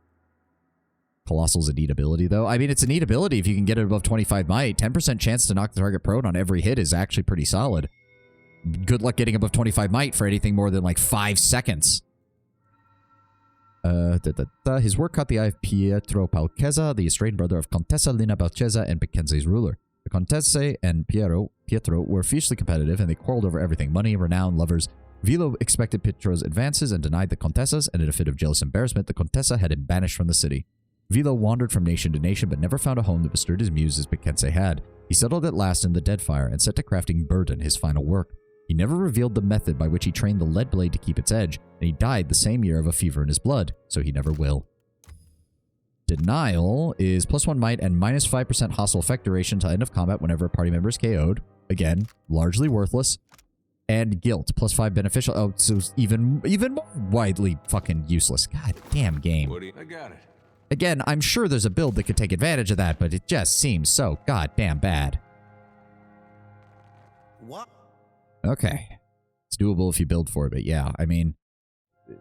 I'm talking more about the second effect. Like, don't get me wrong, the prone effect and all that is cool and all at 25 might, and I'm sure you could find a way to do that, but it's the other half where it's like, oh, you get abilities for every party member that it's knocked out. It's like, that is not worth being down a man in a fight, especially with the way this game decides to run its combat encounters. That is not fucking valuable at all.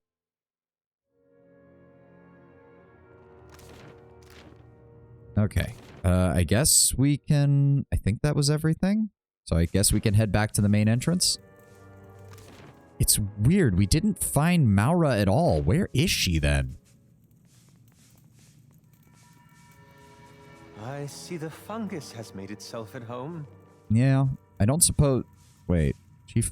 do we actually have a... Wait, I can't differentiate between them, can I? Can I talk to you again? The Oracle sees all, the Oracle sees all. Are you just going to say the exact same thing? Do not remove material from the shelves? Sure, no problem. No problem at all. I'll make sure not to do that. An incredibly complex mechanism seals the doors standing impenetrably before you. Its gears, rods, and tumblers rival the innards of a construct for intricacy.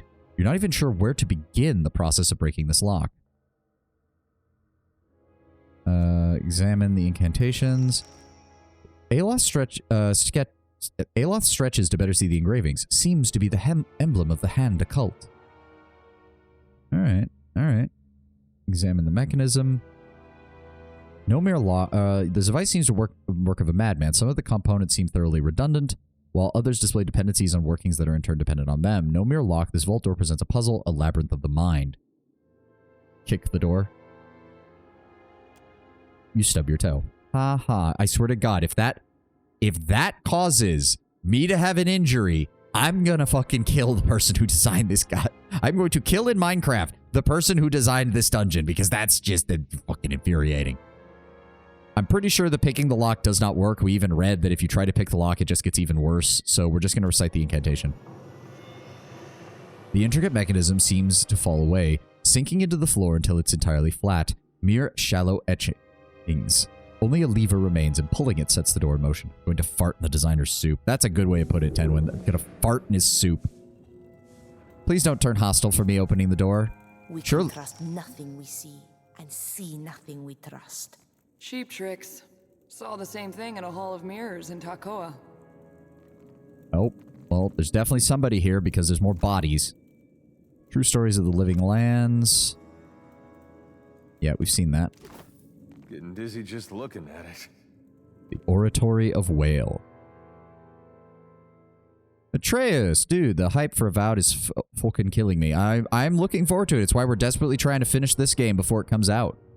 For the designer, Imp Effluvia. I don't know. He might like that. Wait. Office of the Chief Librarian. The Scriptorium. Wait, have we been here? No, there's stuff that we haven't touched. What is going on? Oh, dear. Oh. We should never have accepted your backwards kind among the Circle. What? Is that wait. Get ready. Oh boy. Cover the oh dear. The masked man, an Adiran by his accent and shrouded in robe and cowl, stands with a hand outstretched towards the Hawana woman. Yeah. Fionlek. You cannot kill me. There are rules. Blood oozes from a gash across her forehead. It's Maura. But who is that she's speaking with? I doubt the capacity of a wizard without a grimoire to enforce rules. The Circle would crash upon you like the breaking wrath of Ungati herself. I don't think that's going to work, but it's entirely fitting with my character. What is going on here? We can resolve it. The robe man barks out a harsh laugh at your interjection. A tad late for that, I'm afraid. He shifts his mask briefly towards you. You cannot move against me. The Circle will not allow it. The forces at work here are older than the Circle. Not to mention that the Circle seems to have forgotten me here. Forgotten even who I am. Flames ring his closed fist. Think they won't find out? That they won't come for you? They're the most powerful individuals in Eora. The air shimmers with How do heat. you think they'll fare against the Titan of WoW? Let them come. When in doubt, tentacle out. I guess that seems to be her main strategy for every... Oh, he set it on fire. Oh, she's fucking dead. Maura's charred corpse smokes silently on the tile floor. What is the meaning of this? Shoulders squared and head held high, the robed figure turns to you. He looks almost The late regal. arrivals, then. Allies of Maura, I presume. Tools of the Circle. Really hate cutscenes death when you're standing right there. I mean, if you are going to do it, it needs to be fast. So the fact that he managed to one-shot her and she was already injured, I can at least somewhat understand it. But yes, in general, cutscene deaths tend to be pretty bad. This one holds himself with a measure of authority. I don't like it. Also, to be fair, Lord Brownbear, from where we're standing, none of our spells can reach him. So it's kind of understandable that we didn't have time to get over there. This isn't like we're standing next to them and it happened. Be on your guard. This man is a wizard. Aloth, what tipped you off? The wall of fire or the robes? Name yourself then. Out with it now. I am Sovani, Watcher of Caed Nua and Captain of the You Dreadfire. think me a fool? Merwold is the Watcher of Caed Nua, for whatever good that ruined hovel has done him. Merwald died years ago. I claimed his I keep. fixed it up real nice, too. Can't say it's much to look at now, though. Years? Years, then? He gingerly runs a gloved finger along his mask. Mara spoke true after all. Shaking his head, he shrugs. Little matter. Allow me an idle moment's curiosity. Have you heard of the Archmage Fionn Ledge? Fionn Ledge. Ugh, I hate Celtic pronunciations like this. Not even a little. The man exhales a prolonged sigh. Then the effect is not localized. Neither limited to mine own mind, nor to Maura's, unless, perhaps, could the Hand Occult have developed some manner of contagion? I'm assuming this is related to... Wouldn't this be related to the grieving mother? I knew someone once who'd been forgotten by the world. His attention snaps back to you, his expression concealed behind his mask. My apologies. It's all rather disorienting. So let's not leave you to complicate matters further. God forbid we have a normal conversation, right? He withdraws a rod from among his robes. Come to this eventually. Gritting her teeth, Facina draws her weapon. Farewell, Watcher of Caed Nua. Ah, great. So we have a... Well, given his propensity for fire, I'm going to guess that this guy is the creator of the fireball spell. That would be my guess. Oh, hi. Oh. I don't like this. Wait, are we counted as being in combat? Oh, God, we are. Run! Who do we have? I really don't like this. I really don't like this. Okay, enchanted armor. So those count as vessels then. I'm gonna take out one. Adir, give me a charge on the other. Aloth, Necrotic Lance? Yes. Necrotic Lance on that. Maya, give him a hand as well. Actually, no. Maya first, use that on there. And then... Sun Lance? No, we need to be careful with our spells because we actually... Just attack it normally then. So that didn't work. Shit. Who used a spell? No, that was a special effect. Okay, so... Oh, dear God. Ow! What hit him? Enchanted armor sundering blow. How did he hit it? Oh, he's got a bow. He's got a bow. Okay, fair enough. That's kind of annoying. That's actually very annoying. I really don't like that. Can we paralyze? Thank you. Shoot him. We are doing no I completely missed that he has adjusted the laser. Fuck me. Surely he can't do that again right away, right? Right? Yes, okay, he's firing it that way. Everybody focus on the armor. We'll deal with it first. Okay, keep moving away from it. It's fine. Okay. Go after that. Come on, everybody. Oh, shit. Okay, hold on. Hold on. Move. Move closer. Move closer. Everybody move. There we go. Okay, we need to heal for a moment. Can I get a moment? Where's it aiming next? Where's it aiming next? Okay, good. It's aiming over there. Facina, go ahead and give me... Where is it? Moon's Light. There we go. Where is it? Moon's Light. Center it on us. Everybody get healed up. Come on, heal us up before it starts firing again. Shit. Move, move, move, move, move. Okay. I think the spell should did it get dispelled? It got dispelled. All right, that's the best we're going to be able to do. Let's keep moving.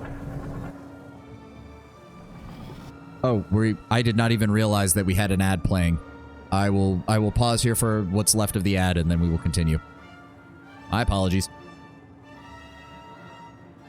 Spell isn't localized, it applies to characters in the AoE. Yes, but it targets a spot on the ground, Tenwin, and I tried to move back over to where it was, and it's gone. Oh, no, wait. Oh, you're right. I'm an idiot. Never mind. Whatever. We're healing. That's the important part. Let's move. What have we got over here? We have 2 soul mirrors. He has 2 more of them up there. They are relatively weak to immunity, security. So, oh, they can stand... In other words, they can stand in this thing's explosion and they don't give a shit. Okay, okay. Let's go. Let's go. Oh, of course, there's more than one of them. Okay, I will attack the enchanted armor. Adair, I need you to charge him. Facina, go ahead and give me Necrotic Lance. Aloth, go ahead and give me missiles on that. We'll also have Ishii join in on that. We need to be careful for when that thing starts attacking. Of course, we didn't deal enough damage to deal anything with that. Go ahead and give me a hobble on him. Oh, they both have arrows. That's great. Let's go ahead and hit them with the mental binding. Now let's go ahead and hit paralyzed one with the disintegration. Go ahead and hobble that one as well, please. Facina. No, save those from when we get up to him. Save those from when we get up to him as well. God damn it. Vile Thorns? Not the worst idea. Yes, go... Oh, it's... Oh, fuck, it's a close range spell. Never mind. Under the target causing slash damage, all in the area of effect. Zoom it in, hit him directly. Shit. Okay, hold on. We're safe.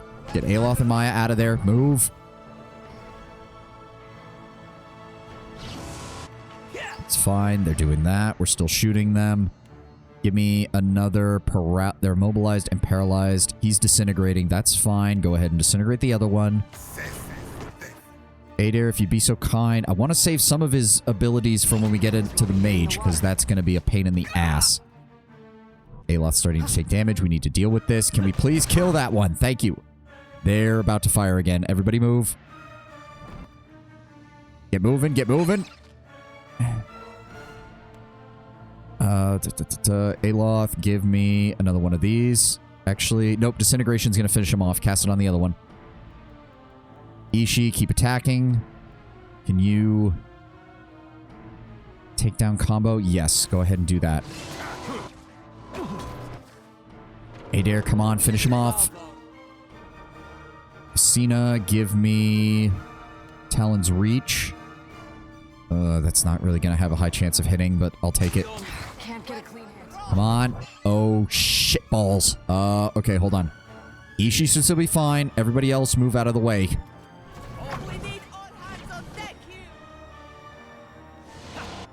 Okay, finish off the armor. There we go. It's down. Everybody move in. Break the power conduit.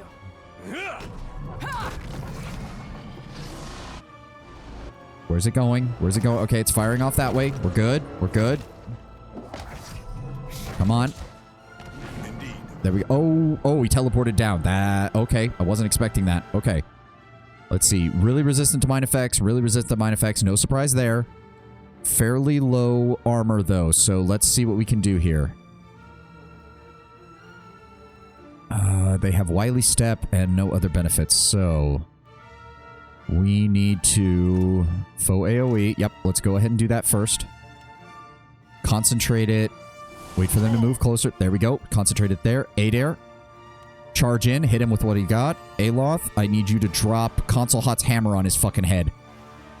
Maya, go ahead and immobilize him. I'm also going to paralyze them and immobilize them. Cast everything we got. Veiling Hood. I have no idea what that is. It doesn't matter. Adair, go ahead and... 50% incoming damage from non-veil piercing attacks. Go ahead and pop that. Yep, that went off. Good. Drop the second hammer on the damaged soul mirror.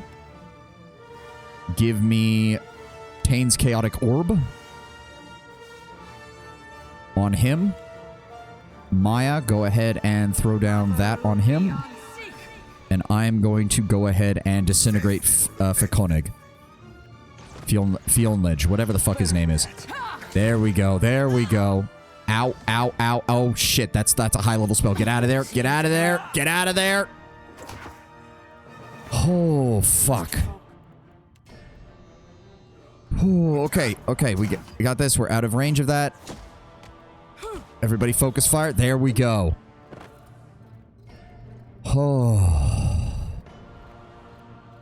Do not tell me he just pops back up. Okay. In your mind's eye, you make out the memory of the Archmage Maura at the bookshelves. The guttering vision pulls down tomes and scans them quickly before returning to their place. Kara, where is it? I've searched every other chamber in this godforsaken isle. The sacrifice must be here. She pulls down a scroll. I will find it. I will satisfy their god's damn device. It will grant me access to the body. And then, it's merely a matter of adapting the summoning. The foreign god will fall, crushed by Wild's hand. By mine. The Amawa Archmage aura spikes with rage. The pieces plunged into the depths. She stiffens, suddenly silent, and looks over her shoulder past you. Show yourself! She stands and straightens as a familiar masked figure steps out of the shadows. Hello again, Maura. Fionledge? Yeah. Fionledge's voice slithers from the darkness. The figures fade as the vision shimmers, breaks apart, and retreats from your sight. Oh, okay. That went pretty well. That went pretty well. Where's his body? What in the hell? Okay. The masked wizard lies dead at your feet. The mingled scents of sweat, incense, old paper, and mildew hang on the air. The robes shift gently, as if something is moving beneath them. Is he faking being dead? Well, he's not moving. Really? We have an 11 and we can't fucking do it. Are you kidding me? Search his mind for signs of life. You open your mind, searching for the remnants of the wizard. You see no sign of complex thoughts. Remove his mask. You bend down and free the mask from the wizard's face. It's heavy and crafted from rune-etched gold. The Mask of Wick. +1 to max empower points, grants Veiling Hood, which is once per encounter, +50 deflection against non-veil piercing attacks, and concentration for 12 seconds. When attacked, they gain the effects of the spell Arcane Veil. See, that's good! Wail is that which sees but is not seen. They are the obscured, the eyeless face. The mask is a favored magical tool of the agents of the Hand Occult, as it represents their patron on numerous metaphorical layers. Priests of Wail meditate while wearing masks, and those wizards who serve the obscure don masks during their secretive rituals. This particular mask, cast in gold and almost featureless, belonged to Wick Helder, one of the founding members of the Hand Occult, by their own histories anyway. Though the front of the mask is flat, the inside has been etched with Ingwithan runes, leading to powerful protective enchantments. Beneath the mask, a writhing mass of worms fills the hood. They squirm against one another, half alive. You see no flesh, no bone, or even soil, only worms. The robed figure slowly deflates as worms wriggle from within its sleeves and beneath its hems. A remote corporeal projection, which means the wizard is still out there. Oh, great. Ishi, please stop eating the worms. Please. Don't suppose anyone cares to go fishing? Okay, that's some good dialogue there. I like that. But yes, we're definitely... I mean, there's kind of no reason not to. The max empowered points, I mean, I guess, but Veiling Hood is really good as well. Also, it looks bitchin' on Aloth. For me? Let me see here. Beloved Lands, Poems of Erglonfoth. We've seen that. Light of Dawn, a Ritzer morality play. Seen that. Superb sword, superb meteor shield, superb plate armor, and exceptional plate helm. Wait a sec. What is the point of having a plate helm that's exceptional? It doesn't matter. The fucking regular helmets don't do anything. Okay, that's just the game designers taking the piss on their own loot system. A worm that walks? Yeah, that does seem to be the case. By the way, if you wait until nightfall, you can do something in that side room. Oh. The tome appears to be a record of secrets that followers of Wail have whispered to their god in strictest confidence. I'll handle it. Memoirs of Heldir. Oh, so we found it. 25% chance to apply on scoring a hit to apply Confused to the target for 8 seconds. Not bad. Confused is good. Grand implements of the cunning wizard priest speak nothing of Wick Helder. She saw without being seen. She listened without being heard. She touched without being felt. Speak nothing of Wick Helder, who would never speak of you. Speak nothing of Wick Helder, her name false but title true. Speak nothing of Wick Helder, for she was entrusted with her father's work.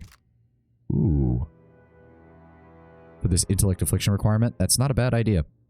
The pages of this tome overflow with El Didiran inscribed in a spidery hand. He's still of Heldir, a leader of the hand occult several centuries past. Though much of it is difficult to read, much less interpret, the end details a ritual aimed at achieving complete communion with the obscured.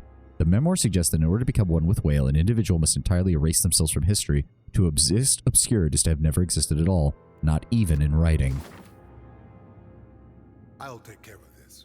A shaft of light breaks through the splintered roof of the Oratory of Whale to illuminate an empty pedestal. Though it's sometimes hard to tell in the Hall of the Unseen, it is daytime, and motes of dust hover in the glow of the sun. Leave. So you said to wait till nightfall?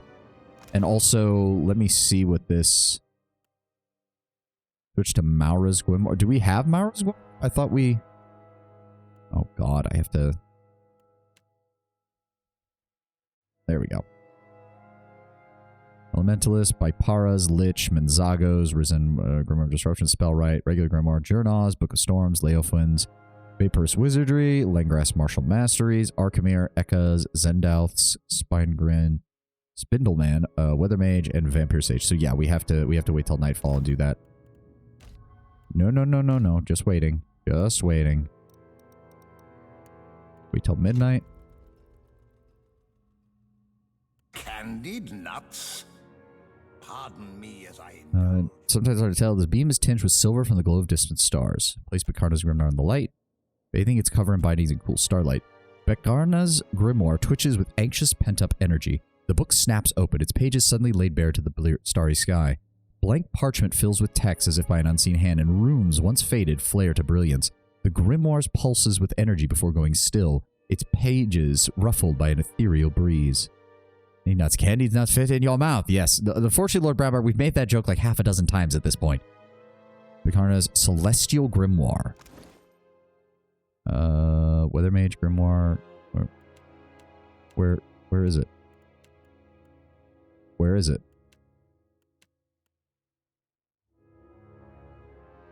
Where is it? Where the fuck is it? Huh? Oh, quest item. Oh, if lost, please return to Bekarna for a modest reward, Agrasima. Okay. Book plate in the cover contains a short message. Oh, okay. Oh, you switched to I was reading that wrong. You switched to Maura's Grimoire, but we don't even... Do we have that yet? I thought... Okay. There's too many things to keep track of right now. Maura's. We don't have...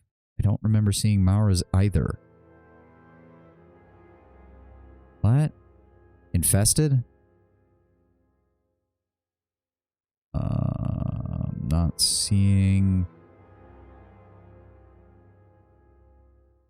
No? There's... Nope. Nothing. Nada. Zippo. Zilch. Nope. Nothing. It's not under there. It's... There's no grimoire by that name, Tenwin. There's nothing going by the name... Well, there's that. An infested almanac of crop rotation, and that's it. Yes, indeed. Are you sure it's not on her body? Did we not find it? I'm confused. Nope, there's nothing on her body. Well, there is a grimoire that deals a lot of illusions. I'm sure there is, but it's not Maura's, apparently. That's one of the songs. Ship's Log of the Tempest Turn. An excerpt from the Nurdle of Norin, former first mate of the Tempest Turn, reeks of stale liquor and white leaf smoke. Suppose this is more of a diary. Now, though let's be honest, it was heading that course for some time on account of Captain DeLuna kicking me off the ship, and all because I kept reminding her how she said one night over dinner she'd finally listened to my theory on the crew who went missing near some island. What was it called? Bloodlung Island or Kazuwari or something? To the north of Fort Deadlight, I don't remember. Point is, I know it wasn't the floating hangman that got them, because the dhow was recovered and it didn't have no blood on the deck or even any torn sails or pockmarked wood. For that matter, it didn't have it couldn't have been those trading company bastards, ship hunters, slavers, Hawana savages, or Amawa. The crew just up and disappeared, every last one. No bodies, no blood, just clothes and food and grog left behind. Gods, they left the grog, every last cask. So you tell me, Captain DeLuna, just what happened to them. What new threat out there that what we ought to be spending gold and rubies and blood and sweat to prepare for? Who took them if it wasn't a flock of some overly cunning imps with a taste for pirate flesh? Well, I'm going to find out just as soon as I charter a ship to that island. Mara's infested grimoire. Okay, I'll look again, but I didn't see it. The yellowing pages of this thick locked tome are written in dark green ink. Within it you find mad poems, nonsensical formulae, and impossible sketches. On one page you find the following scribed in blood. The sacrifice the eyeless face demands. The Titan opens only to those who have undergone the mystery of the Trifine. Use the Trifine requires understanding how the Trifine is used. The mystery cannot be taught, only experienced. A memory of a thing is not the thing itself. A memory of a thing is a thing itself. The Trifine demands the understanding of its use and sacrifice the understanding you seek. I am very confused by that. Oh, it was in her inventory, that's why. Okay, good. So yeah, I guess we can try that. As much as I am loath to give up Console Hot's hammer, we can try that. So it's what? Intellect? Right? Intellect? Intellect afflictions, yes. Oh? Where are the intellect afflictions? That doesn't help. That doesn't help. Miasma of dull-mindedness is not an affliction, unfortunately, though, so it doesn't actually count. Also, it would affect everyone, which is bad. That doesn't help. Confusion does help. That's good. We can... And I guess if you hit multiple enemies with it, it would work pretty well. We'll need to remember that. Wall of Force is not it. So far, one spell that actually works to do this. None of those help. This would help? No, it doesn't. Wait. Perception, might, constitution, dexterity, constitution. So it doesn't actually inflict any intelligence debuffs. So I have one spell that can inflict an intelligence debuff. Insufferable. The only advantage it has confusion, and I'm pretty sure he already has that from his Ironclast Grimoire. So if I switch back over to this... I'm honored. I'm here. Yes, we already have confusion, so there's no reason not to do that. Any unique tentacle spell? Wait, what?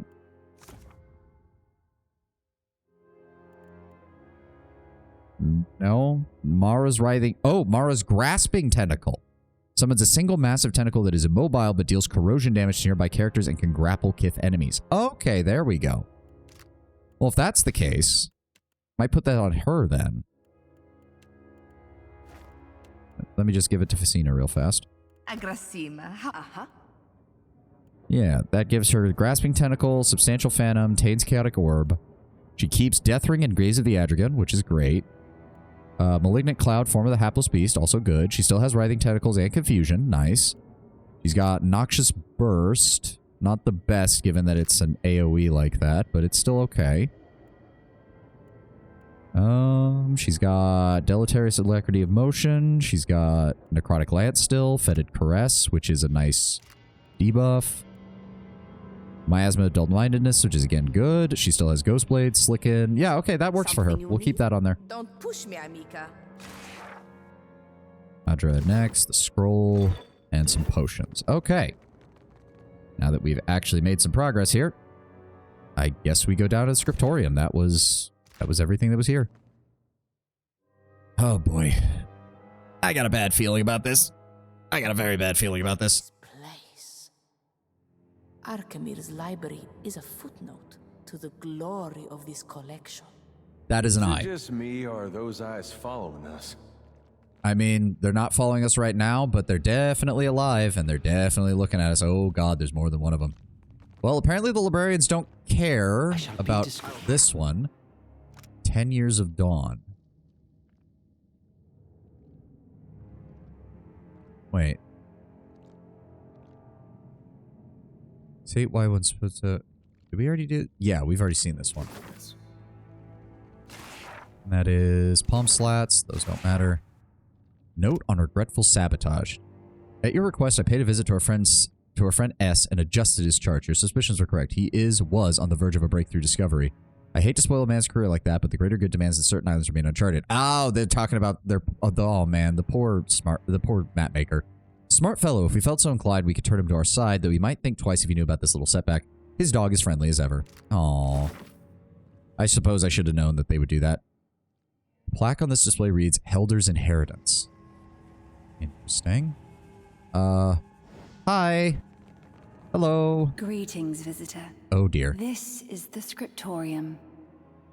A woman, her upper features nothing more than an ill-defined smear of skin, bows her head to you. Her angular jawline and pointed ears within her cowl resemble those of an elf. If you seek the Temple of Revelation, you will find it to the north.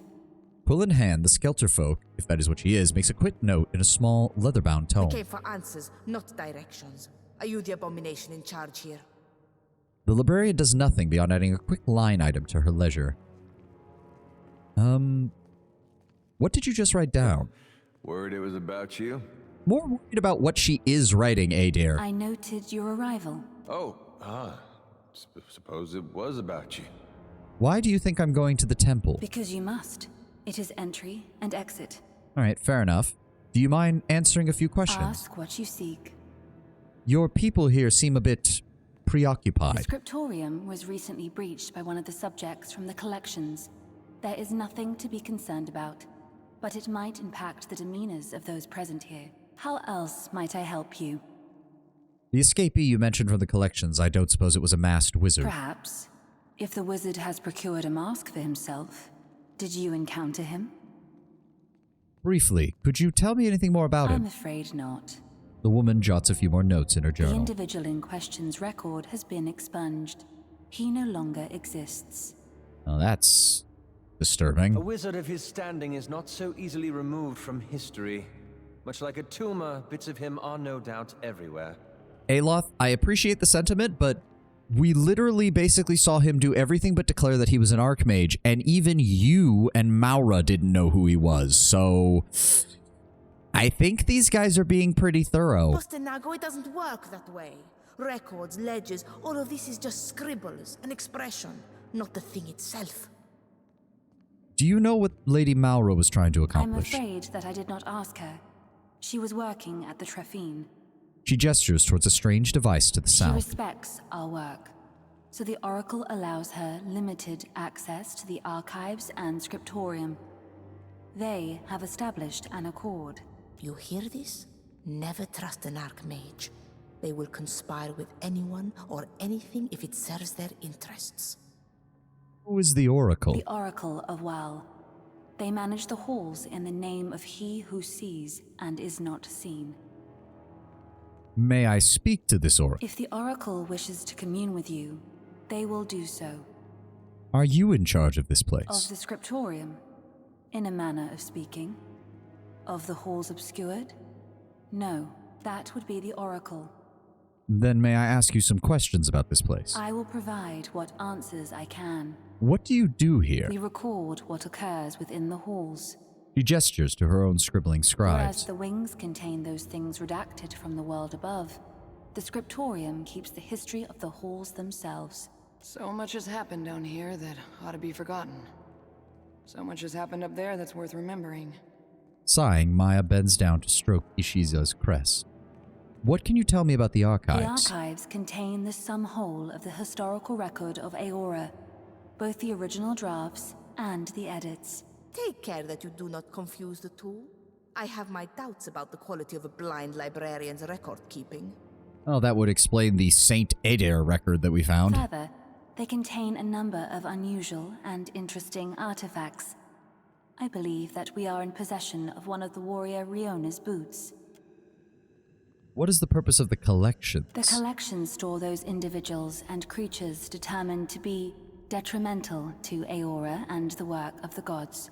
Oh, great. That sounds lovely.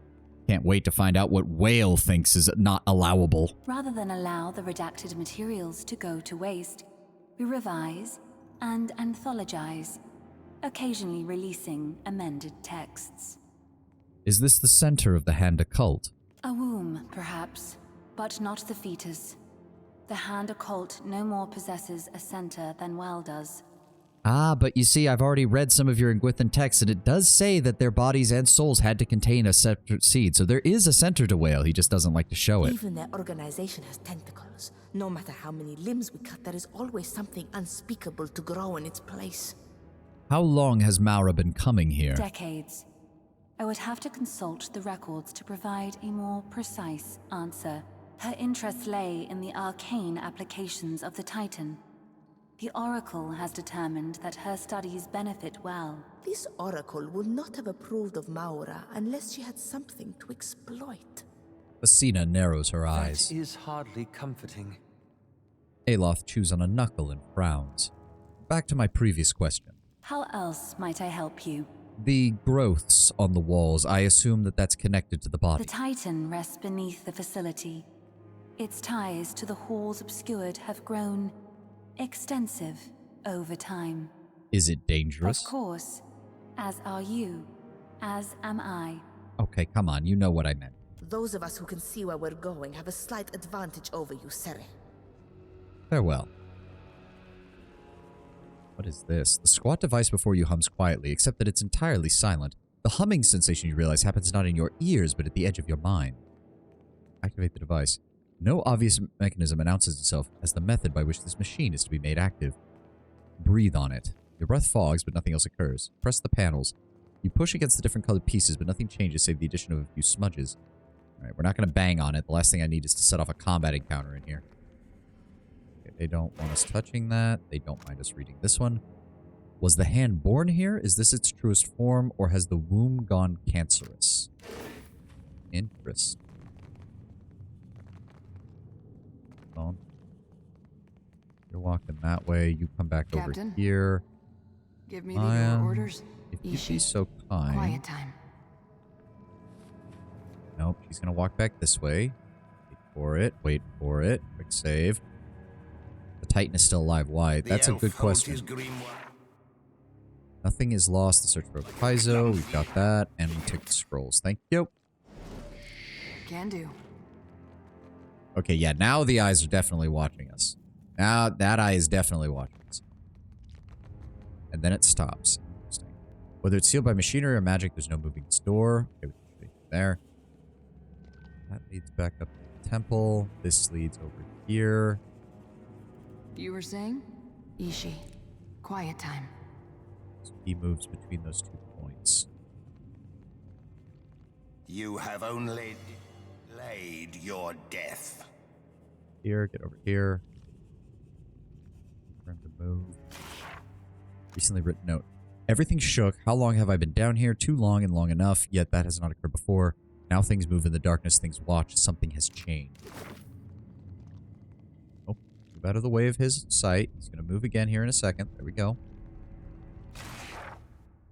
Conflict with Unexpected Alliance. We got that. Scrolls.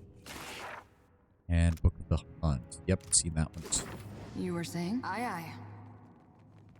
Interesting that he's... Okay, that leads up to the Temple of Revelation. Lectern of Obfuscation, the Incinerator. And this is only half the temple. We still have a whole other wing in the collections to go into. Holy shit, this place is big. What are you? Speak freely. Ishi. Quiet time. Faster, faster, faster. Alright, nope, nope, wait. Just wait. Just wait. They'll move again. They'll move again. We got plenty of time. We got plenty of time. Come on, buddy. Get the fuck out of the way. Ishi. Quiet time. Come on, come on, come on, come on, come on. Down to yellow, down to yellow. There we go. 10 Years of Dawn. Yep, seen that. Your orders? So what is this? The light shining upon the book resting on the pedestal seems to darken the world on the volume's pages. The writing goes slick and indistinct, eventually running down the slanted pages and off the tome entirely into a trough set at the bottom of the lectern to catch it. Ink runs between the pages as well, giving the impression of a book that weeps. When the last of the ink dribbles from the book, its pages are left entirely blank. Place the memoirs of Heldir on the lectern. Light shimmers down upon the tome, and the words of Wick Heldir melt away. Oh. Not a problem, Captain. So this is setting up for...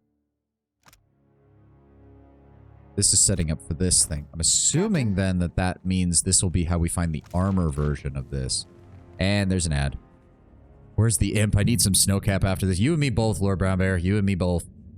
One more ad break, and then we'll play a bit further. And then once we get past the 6-hour mark, I'll play a little bit extra so that way we make up for the ad time.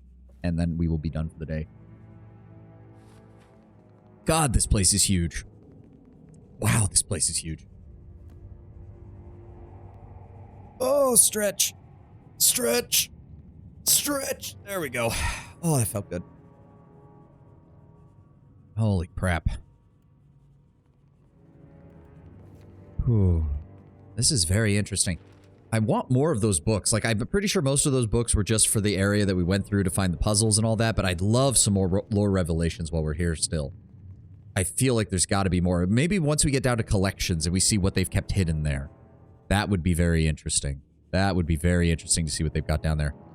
And again, given that mage's proclivity with how we saw him fighting, I would guess that he's the originator of a lot of the fire and evocation spells. It did make me wonder why we haven't seen an archmage who specializes in that. Pretty much the closest we have is Ninagauth, who specializes in cold evocation spells, but not fire. So it'll be interesting. Come on, ad. Finish up. Finish up, finish up, finish up. Let's go. Let's go. Ad in progress. There we go. All right. You were saying... Maya, go ahead and hide here. Come on, come on, come on. Go down to yellow. Go down to yellow. Go down to yellow. There we go. Excerpt from the Servant of Struggle. And another one of those. Speak freely. What is this?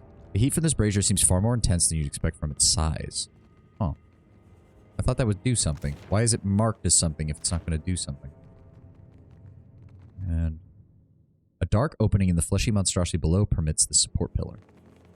You don't have the item yet. Oh, okay. Then where do I find the item? Plaque on this display reads Helder's Inherit. So we didn't change anything. So we need to go back up then? Or the Temple of Revelation, I think. You'll come back here later, don't worry. Okay. Okay, okay, okay.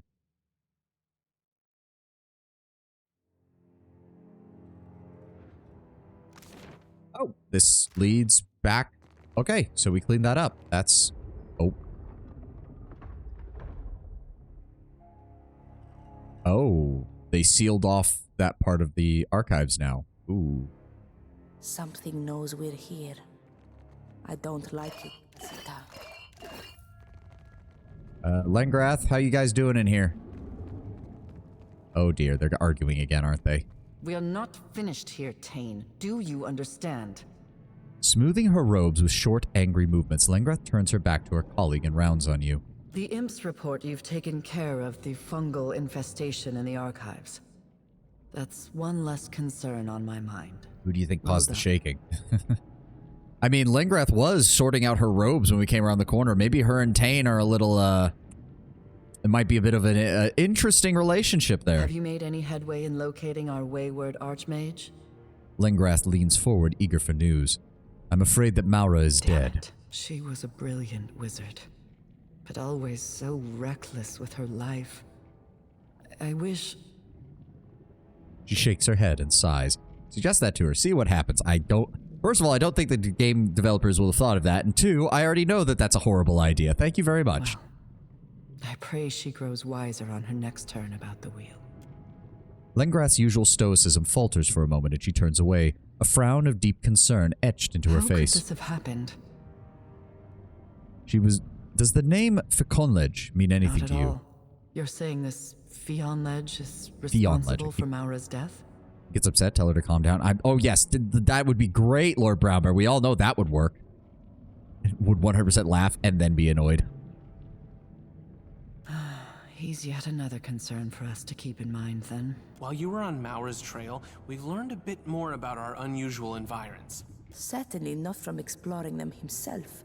How much can he learn from the lobby? A finger of the Hand Occult has kept this place going with a skeleton crew of librarians, archivists, and muscle. But they aren't the ones controlling the body. Something else is running the halls obscured independently, and doing a decent job of it. Oh, that would probably be the Oracle they mentioned. Your definition of what constitutes decency is dubious at best. That is not wrong. Well, these halls are more lively than most of the abandoned sanctums I've visited. The archives are not exactly empty. There's a horde of eyeless librarians tending the stacks. Something here is invested in maintaining old projects. Whoever they are, they haven't seen fit to show their face. Maintaining old projects. Wasn't preservation and maintenance one of Abaddon's purviews? Stay on task, Tane. Regardless of how interesting this sanctum's keepers may be, we must deal with Wow's body first.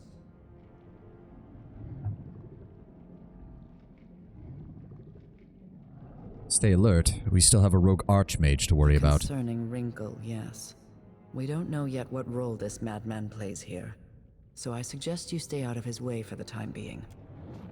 Lengrath continues to speak, but you lose her words in a sudden rush of essence. The energy tears your attention towards a disturbance in the center of the antechamber. No, not a disturbance. A presence. Say nothing. Oh. Well, hello? Captain, as you approach the pool, an Oh, unpleasant no. wind grows in the pit of your stomach. Oh, It feels no, like the don't, moment the no. floor gives out beneath you, just before the plunge, but somehow suspended in time. A sensation like static electricity tingles across your skin. God damn indeed, Lord Brownbear. I think I know exactly what this A is. whirling vortex of essence twists within the pool. It does not stir the water around it in the slightest. Langrath and Tane watch you from afar, the latter's expression bright with undisguised curiosity. Langrath's countenance, on the other hand, remains characteristically guarded.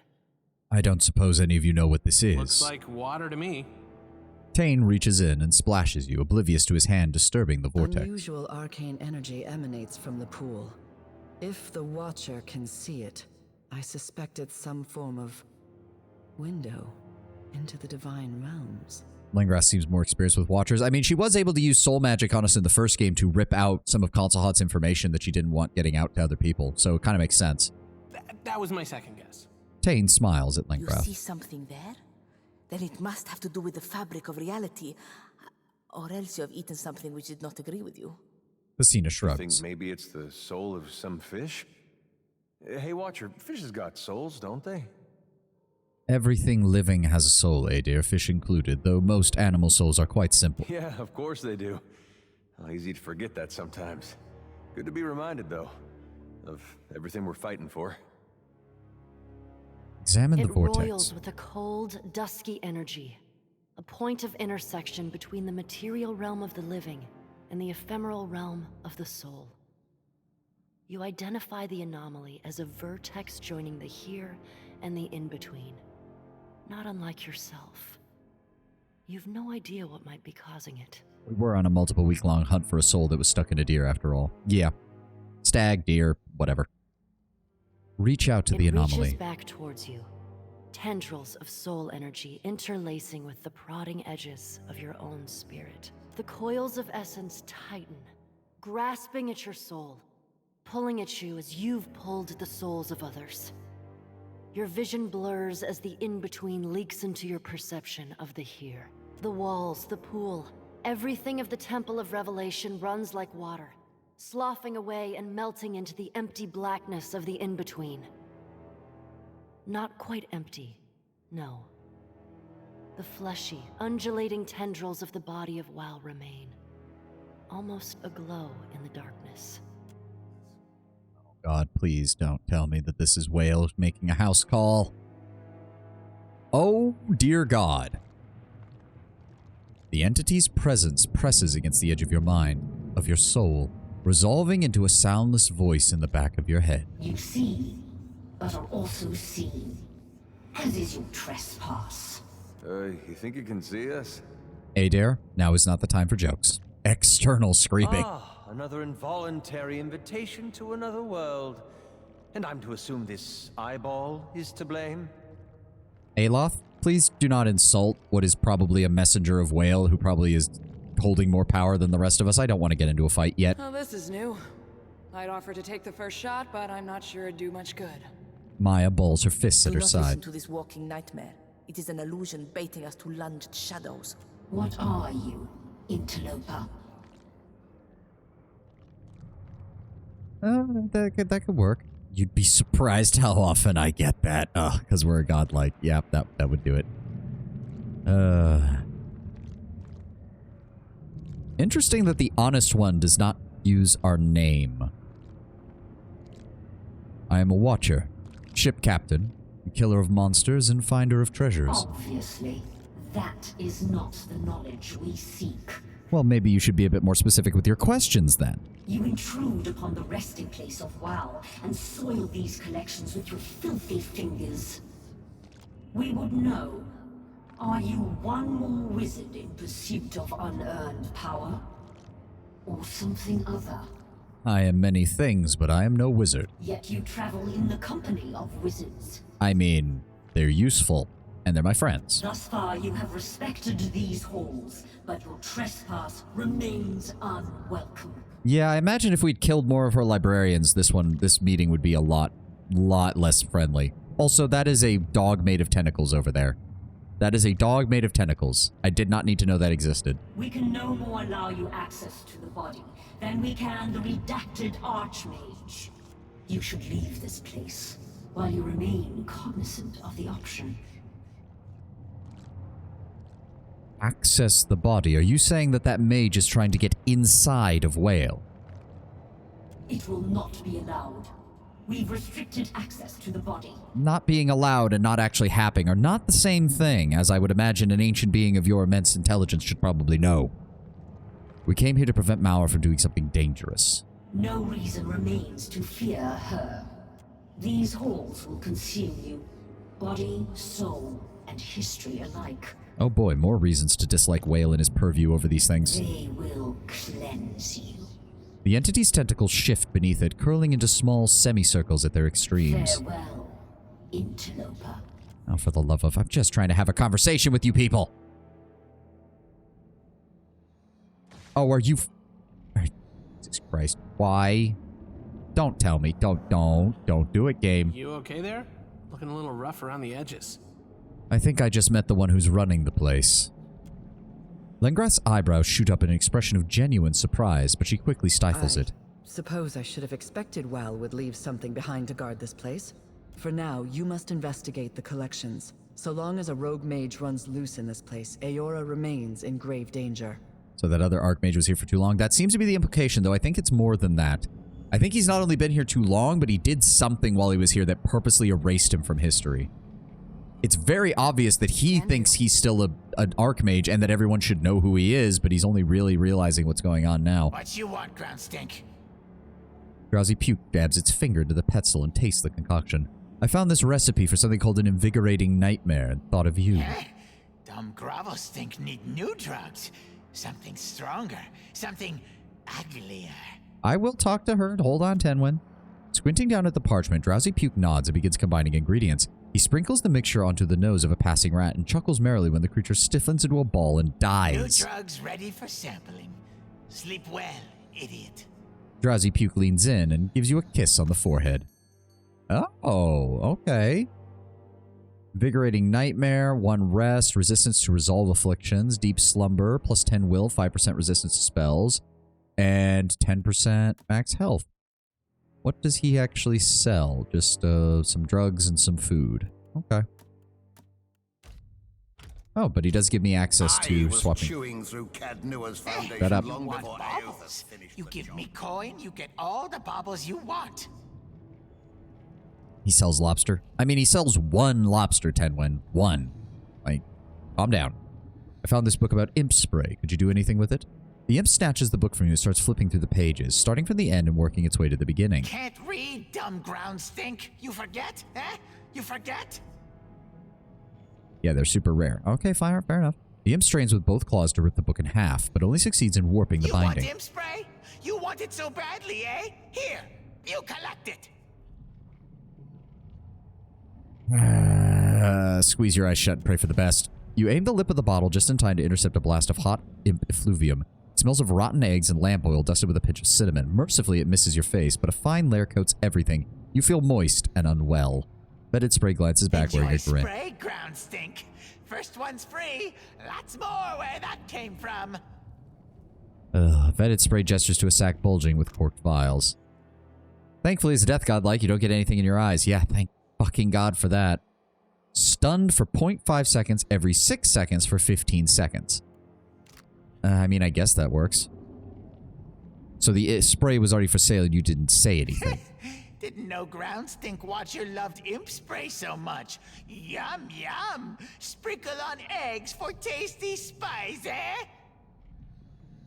Fetid spray hides a wicked smile behind its claw. Congratulations, Imp. You just got promoted to emergency food. If the rest of the Archmages leave, I'm killing these imps at the end of this adventure. Not that I want to know, but why are you doing this? Maybe because dumb Groundstinks keep buying it? Alright, fair enough on that one. Do it again and I'm snapping your wings off. Big smelly ground filth likes threatening poor defenseless imp. You do know that Arkhamir would not give a damn if neither of you return, right? Buying or not, some of us have jobs. Goodbye. Tane, you got anything? You didn't lose the scroll, did you? Because I didn't make a copy. Do you need one? Tane dips his head to the side and smiles pleasantly.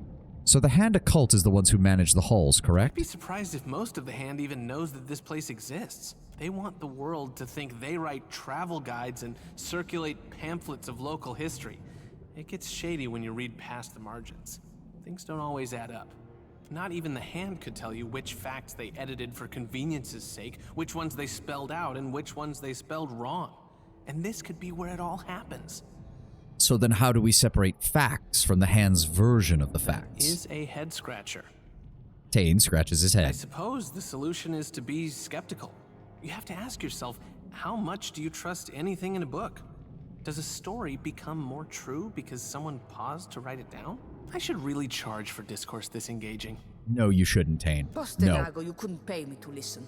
Thank you, Facina. If we're to be indulging outsized egos, I'd rather listen to Isilmir's prattle. Wow. Congratulations, Tane. You have so thoroughly discouraged Aloth in the study of the arcane that he's much rather listening to the absolute insanity that is Isilmir than you. That is truly an accomplishment. What is the Hand's objective? If they ever had one, you can bet they've changed it a dozen times over the years. Anyone who wants to control information on that scale wants to engineer society. Yes, so the Hand Occult is Whale's answer, or not answer, but counterpart to the Leaden Key. He does have a critical thinking method, which is more than you could say about most people in general. No, that is true. I'm not saying he's unintelligent, I just despise his attitude, and so does most of my party from the sound of it. Whatever they plan on doing with that power, you can bet they'll lose control over it in the end. You don't keep something like a society constrained to just one vision. But you do if you have groups like the Leaden Key walking around making sure that they can apply the hammer to any nail that sticks up too far. Lengrath, what do you think of the Hand? Some speak of the Hand Occult as hyper-competent masters of four-dimensional Hazatoa, when they know of them at all. In truth, the Hand's operations are haphazard and ill-executed. We know they exist because they inevitably leave evidence of their work wherever they go. Oh, so they're just like the Archmages. Everyone thinks you guys are infallible and super powerful, but it turns out you're all just a bunch of largely ego-driven dicks who are constantly getting into fights with one another. That they succeed in spite of themselves is hardly evidence of the Hand's competence. My comparison still stands. More like the Illuminati. This world has multiple. You've got the Circle of Archmages with their plans, you've got the Hand's Occult, you've got the Leaden Key. The other gods probably have some similar groups scattered about everywhere. Galawain basically has the entirety of Air Glonfoth as his personal cleaning crew for that region at the very least. Do you like how all the elite groups in Eora make their own fuck-ups and rely on information spreading to make it seem otherwise? Yeah. Hey, it's like our own world sometimes. Sometimes the illusion of competency is more powerful than actually being competent. It does make them feel human. It makes them feel fallible. It makes them feel mortal, which only ties into the idea that the gods are just as fallible as all the other creatures in Eora. Council Hot, any experience? Amateurs. Time and again, their agents showed up at my doorstep and wormed their way into my confidence, hoping to sabotage my research. I sent them home with bags of their own teeth, as a parting reminder that my time is precious and my patience thin. Well, you must have gotten something valuable from them because you otherwise wouldn't let them live, so that's honestly kind of surprising from you, Council Ask Hot. away. You know me, I'm an open book with plenty of pictures.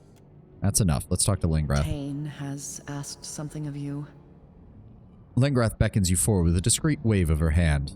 He asked me to free the prisoners in the collection. You accepted. How terribly large-hearted of you. She raises an eyebrow. I didn't say that, now did I? Forgive me my assumption, then. Word of your good deeds precedes you. Well, I'm more asking that because I'd like to know why you want me to not do that. What Tane asks of you appears a mercy, but it's only a selfish attempt to bolster his reputation.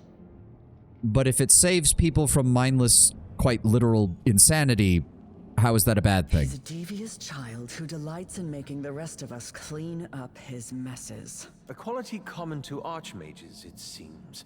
Thank you, Alof. I have seen educated professionals trigger disasters that rival any mess Tane could produce out of ignorance. But point taken. Facina's not wrong. I'd say I resent the comment, but you're not wrong. Thank you. See, Lengrath, this is why I like you out of the Archmages. You're at least somewhat self-reflective and aware of what's going on. Please don't lose that streak. I don't want to have to kill you. Many of the poor souls held captive here have been so for decades. Anyone they knew is likely dead, their old lives gone. To return them to the world with nothing is a cruelty. The gods only know what havoc these broken people will wreak with the information Tane intends to give them. Lay their souls to rest. Return them to the wheel. Killing them would be a bit extreme, don't you think? All things die. Death is the keystone of the natural order. It's no more extreme than birth. Okay, no, that's pushing it too far, Lengrath, and you know goddamn well that that's the case, given that we're all intelligent beings who should have the ability to choose. Another chance at life through death is a far greater mercy than relegation to suffering through a dull shade of the lives they once knew. Is it not mercy to let an abused soul move on to a better existence, one free of the memory of the suffering they survived here? Only in the case if that's actually what would happen, Lengrath. I've already made a decision like this before, dealing with Andra's bullshit up in her temple. I didn't feel like I had much of a choice there because the people's minds were already long gone. There was no way to restore them. At least with Tane's method, there's at least a chance some of them will be able to return to who they once were. The problem with the wheel not being mysterious is that people will try and see life and death on this scale to justify murder. Yeah. I mean, to be fair, Lord Rammer, that's exactly what the gods of the Ingwithans have been doing for 3 millennia now. You gotta talk around it that much. Maybe it ain't worth talking about. Thank you, Adair. She paints a pretty picture from this cozy vantage, but of course you'll be the one pulling the trigger. You sure you're ready to help so many innocent victims move on from this life, Captain? That should be their choice to make, Lengrath, not yours. It would have been had the librarians here not robbed them of that agency. But they did. So shouldn't the restoration of at least a part of that agency be more important than trying to kill them all? And there are none now who will grant them mercy. But we... I refuse. If you search your feelings, I believe you'll see that I'm Oh, right. don't pull that Jedi voodoo bullshit on me. Search your feelings, you know it to be true. Bullshit, Lengrath. You're still better than most of the Archmages, but I'm not liking this conversation. Do what you like. Scatter Tane's broken pawns to the wind. I won't stop you. She flicks away your works with a wave of her Should you hand. change your mind, this scroll will aid you. She pulls a crisp new roll of parchment from the folds of her robes and closes your hand around it. The scroll is decorated with runes, drawn fastidiously on a tidy grid. The significant arcane energy underpinning the runes allows them to glow with a faint fluorescence, and staring at them too long slows the beating of your heart. Lengrath believes the spell will give the collection prisoners a peaceful death so long as the words are read where every prisoner can hear them at once. Of course. I mean, I guess it also depends on what kind of death it is. Yeah, at least she's saying, like, hey, I don't want it to be painful. You need only read the incantation scribed upon it, preferably in a place where all may hear it. Their deaths will be swift and painless. With a curt nod and a heavy sigh, she turns away, patting at her hip absently, looking for something out of habit, and finds her grimoire. She flips through it slowly, her mind clearly elsewhere. Oh, hold on, we're not done talking. You didn't breathe in any of those fungal spores. Gods only know what havoc they may wreak on your lungs and other systems. I came across this in the archives. What do you know of What it? a curious tome. May I see it? Brows drawn, she inspects the book in your hands. A strange expression crosses her face, like she just remembered she left her hearth burning. Sure. I'll be but a moment. She turns the tome over in her hands, inspecting the cover and the binding. When she places her hands flat on the cover and closes her eyes, a brief flicker of arcane energy dances beneath her fingers. Intriguing. I can't tell if this is a bit of hand occult chicanery or something more enticing. She reluctantly returns the book to you, her gaze lingering upon its cover. It gave me a vision of one of your past lives. Did it now? That's very curious indeed. She holds her voice carefully even. It felt something like the memories you gave me when we made our pact in Morik Glen. You're not attempting to deceive me then. You're serious.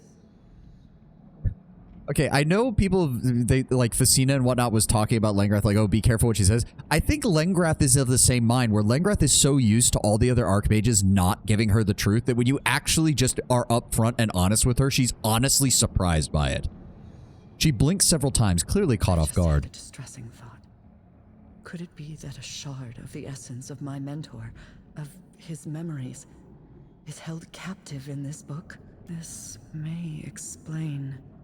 She looks past you, her eyes unfocused and thinking. Well, don't keep me in suspense. I suppose it won't hurt to tell you. After all, I can always kill you if you become a nuisance. Oh, how nice of you, Lengrath, that you consider that the second option. Lengrath is more than a title. It's a communion going back to the first Lengrath. Well, it used to be. It hasn't been for some time. Oh? This must be why. Wal, or their agents, must have stolen the memories of the first Lengrath and stored them here, in this accursed library. She taps the cover of the book. To what end? I shudder to imagine. To force you to forget. That's Whale's kind of thing, in case you haven't noticed. If this is true, then I must have those missing memories. And like as not, they're all cataloged in the same way, in books like the one you hold. Why would Whale do this? Well may appear mercurial and capricious, but there's a certain logic to their actions, if you consider their goals. To be an archmage is to drink deeply and constantly from a font of dangerous knowledge. Knowledge a god of secrets might find useful. Or threatening. I can find them. If you do as I say, I'll owe you a boon. An equal exchange. She nods once, her pleasure obvious in the small smile that she tries and fails to contain. Cautiously. This place is no doubt full of unseen hazards. All right, and then we... Your shrill nattering disturbs my peace. Oh. Could that be Consul hot at your heel? She peers past your shoulder to stare narrow-eyed at the skull hovering at the edge of your party. I heal for no one, parasite. Does your whimsical fabrication of undeath still amuse you? Or are you ready to surrender to the only true immortal among us? No less charming a skull than you were a lich. Your dependability is a constant comfort to me, Consul Hart. Speak your mind. I found this in the You archives. found them all. And in one volume, too. What a weight that is off my mind. Says the bouncing skull.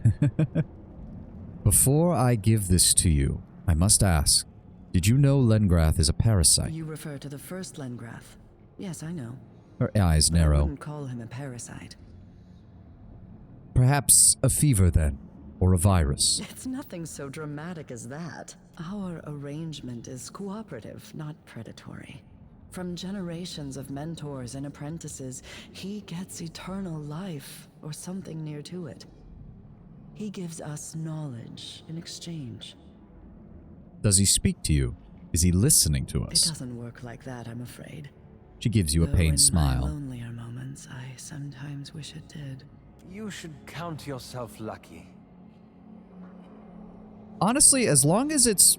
It does seem like the various Lengraths knew what they were getting into, so honestly, as long as it's fully consensual and they go into it with a full understanding of what's happening, yeah, it's clever, I'll give him that. Yes, he was a wily man. I would have liked to know him before he became the presence I know now. So, you know the truth of Lengrath. What happens now? Well, I promised to get you the books. Here. She lifts the tome from your hand gingerly, as if afraid she might damage it. A wide smile growing across her face, she lets out a small, crooked laugh. I know they're little more than trinkets after the gift you've given me. But please, take these. She unholsters a thick book from her hip and passes it to you with a small pile of scrolls. Oh? Is that... Oh, yeah, it's a grimoire. When you take the book, she carefully hefts the collected annals of Lengrath again and hugs it close. Okay. That out. Yep. See, even a fucking personal grimoire from an archmage still doesn't have any effects on it. That's just stupid. And there's our last ad of the day. We'll play for a little bit longer once the ad is done, and then we will call it. Probably about 15 to 20 minutes more once the ad is done. Superior Elemental Bulwark is unique. That gives a 100... The wizard... but it's wizard only. God damn it, it's wizard only. Ugh. Very interesting with Lengrath's spells. I didn't really realize just how defensive all of Lengrath's spells are, but I guess that kind of makes sense for how they're set up. Also, if Lengrath has had a pair of dragons for a while, they probably rely on the dragons to do the actual fighting. With the end of this stream, I'm out of excuses to put off my homework. Well, I've got a few more minutes, Lord Boundbear. You can hold off for a few more minutes if you'd like, but not much longer. Self-preserving. Yeah, self-preserving and preventing damage and, yeah, displaced image. Lengrath's Safeguard, Lengrath's Reflection, Lengrath's Superior Elemental Bulwark, Lengrath's Warding Staff. They're all designed to keep an enemy at arm's distance and keep them away from trying to take you down. And even the non-named spells, I mean, Spirit Shield, Regular Bulwark, Arcane Veil, Expose Enemy Vulnerabilities, Minor Arcane Reflection, Wall of Force, Arcane Reflection, Wall of Draining, Temporal Cocoon, Cloak of Death, they're all built around it. Cast defensive spells while my dragons fight. Horrible sound of dragons being slaughtered. Well, to be fair, it seems to have worked out pretty well for her so far. It's just if in the previous game, if we had done that, she'd probably be really fucking pissed in this place. There we go. Very interesting. Anything else? News, I hope. Ooh, I'm curious about you, Lengrath. Let's sate your curiosity then. Oh, there's nothing else there. I thought there was something more. Never mind. Always nice to see. I despise you, Tane. That was new. I didn't realize. If I had hands, I would wring your scrawny neck. That goes for everyone in earshot. The head rotates, taking in its surroundings. I'd hope the new Lengrath would at least be afraid of you. Yeah, you would think so. 99.9% of people, heck, armies struggle against two dragons. Yeah, I mean, I took one look at that encounter. I was like, I do not want to deal with this. What a filthy, disorganized hovel. You're one to talk. I saw your library at Cragholt. You have no basis on which to judge me, simpleton. I've seen what you carry. He narrows his eyes.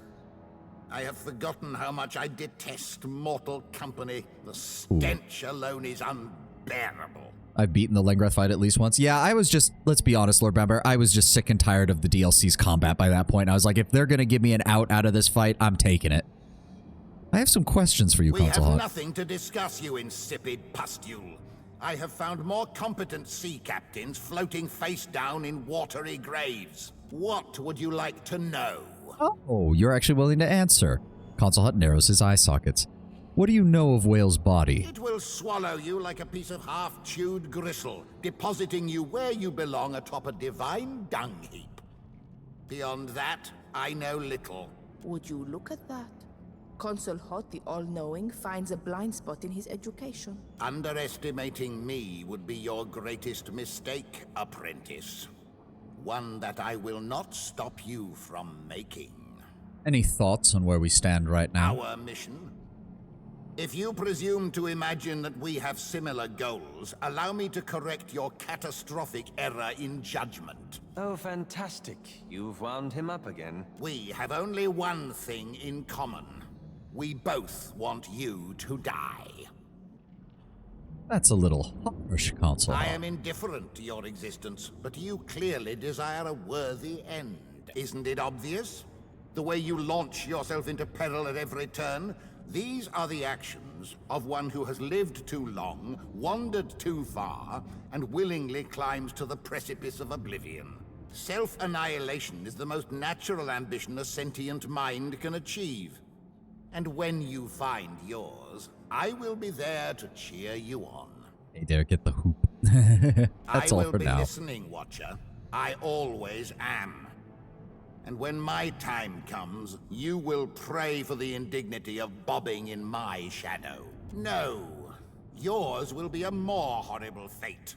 That is a promise. I miss that guy. I see that you and Console Hut are on the best of terms. It's not like that. We're good friends. We just disagree on everything. Your chaotic orb is amateurish folly. Any half-wit can lose control of a spell and be delighted by its unpredictable consequences. Your career should have been consigned to the waste bin of history before it even began. That's our Console Hut, right? You old trickster.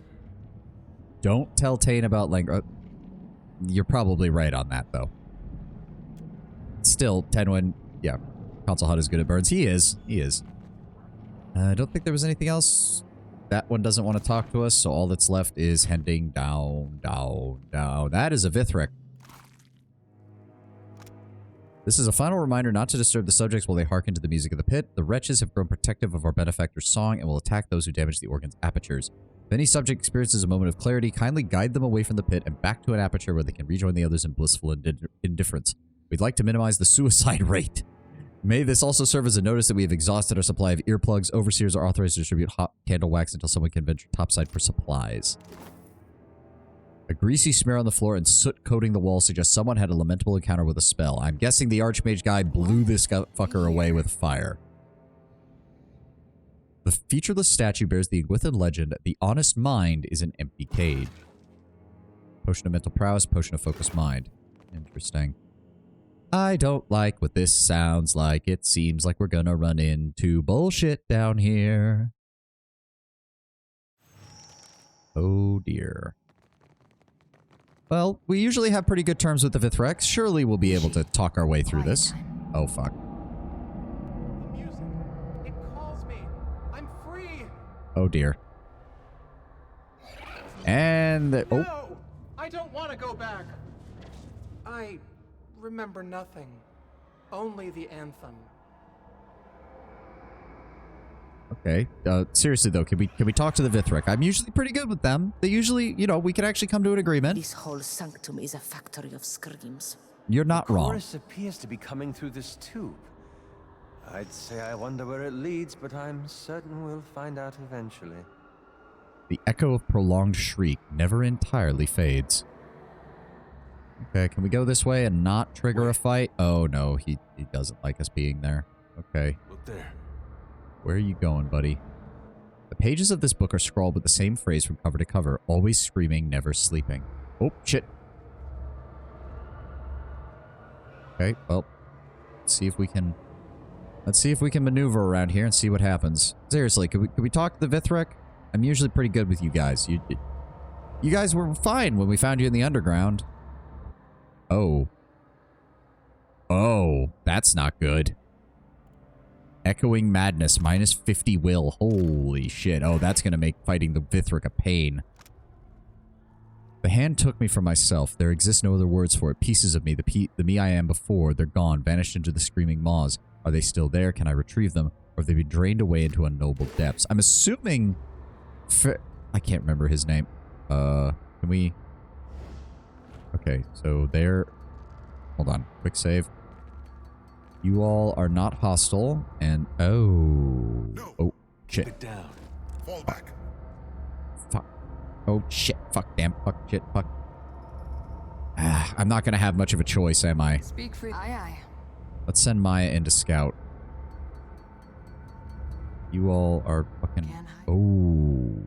Sanitized Fanatic, Redacted Cutthroat, Vithrak Brute, and the Mouth of the Organ. Okay, okay. Can we destroy those from range, maybe? We probably don't have enough things that can do damage to it fast enough is the problem. Okay, hold on. He's going that way, so Maya can actually... Oh, hello. Oh, wait, what? Zorip Habitat, subjects W0541, Cognition Study, subsection Obedience. Interesting. Oh my god, what the fuck are you? Dream Beast Habitat, subject B8682, Assertive Delusion project, exhausted subject disposal. Oh. So it eats whatever they throw in there. There is something over here. Oh shit, shit, shit, shit, shit, shit, shit. Get in here. Ooh, that was close. What the? An Ice Rathun? What the hell is going on in here? Perp heat, radio shield, scroll tattered. Bookcase. What is this place? Glacial Habitat, subject W0209, Rathun Snow Bears Climate Endurance Project. See the illithid half of the illithid Ettercap fusion with the Vithrak? Yeah. Enclosure lift access key. Interesting. So that's... Is that more spores? I don't want to fight more spores. That sounds bad. That goes over here. What is this? Wait, what? Wizard Habitat, subject K1121, named Bakarna, infraction, prohibited revelation, hazardous inquiry.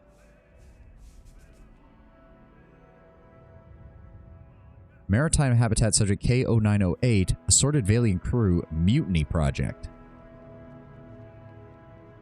And then what in the balls is that? Whatever it is, your containment procedures are not working on that at all. Okay, so then how the fuck do I get out? Okay, hold on. I'd have to go back around. Can we avoid fighting? The elf holds his grimoire like a clumsy initiate. Shut up, Console Hot. I don't know if I can get the rest of the group past these guys is the problem. Okay, hold on. He stops there. He goes back. Go, go, go, go, go. Everybody move, everybody move. Get the whole group through.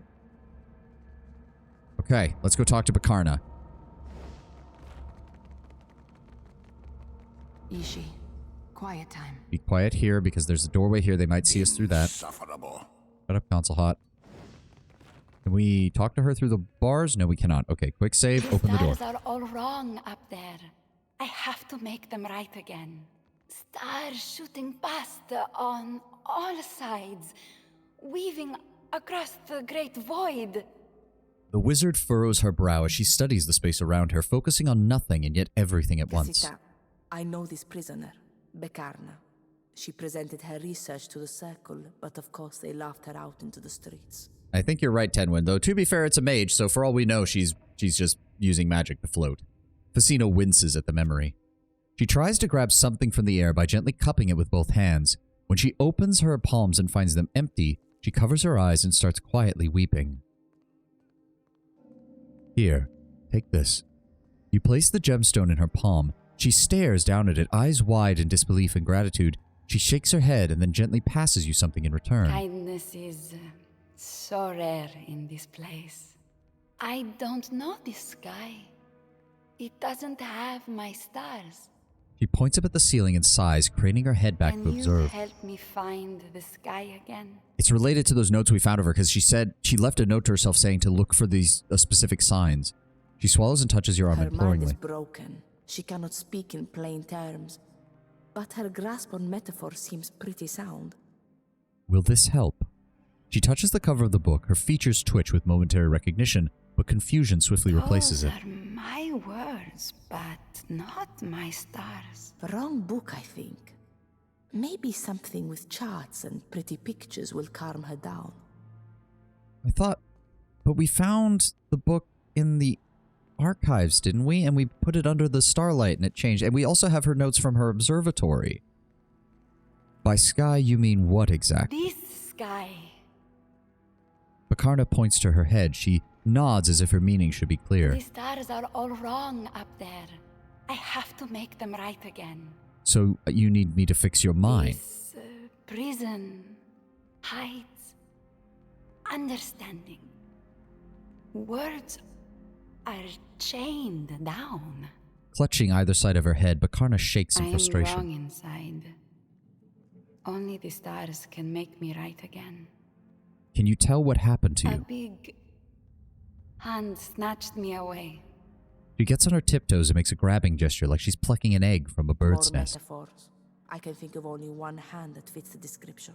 Placina crosses her I arms. learned a secret. A real big one, or maybe just the beginning of one. The hand didn't like that. I'll return shortly. Let me see here. Berethian scripture, another ancient tablet. Yeah, we've read that one.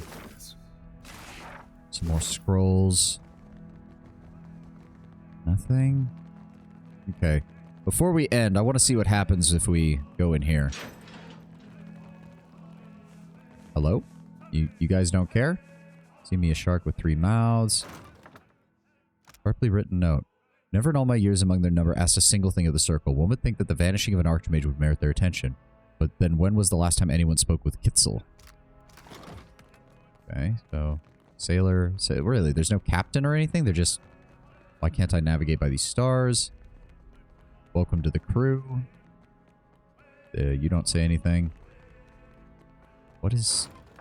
There's just items. There's just... Okay. I was expecting something to happen by going into their cell, but apparently not. Captain? Can we close the door? Please? Council High, get out of the way. What's on your mind, cutie? There we go. I'm listening. Okay, well, that's going to be it for today, unfortunately. We are still kind of very confused by this area, and we're going to need to do some exploring more and probably fight the remaining enemies here. Oh, I've just noticed the debuff is not affecting us over here. Interesting. Okay. But thank you all for joining me. Thank you all for being here. I'll be very honest, Tenwin. I probably am going to cancel the Friday stream. As recompense, I might change Tuesday's stream to be more pillars so we can try to make sure we're through that. I'm sorry because it's usually our endless space day, but I might end up just plowing through pillars as quickly as possible. And if we get more time, if we get some time between pillars and Avowed, then I will definitely do more endless then. I will let you guys know. Thank you all for being here. Thank you all for joining me. Let's go find somebody to raid real fast. Hopefully there is somebody and it's not just a bunch of big channels. Let me see here.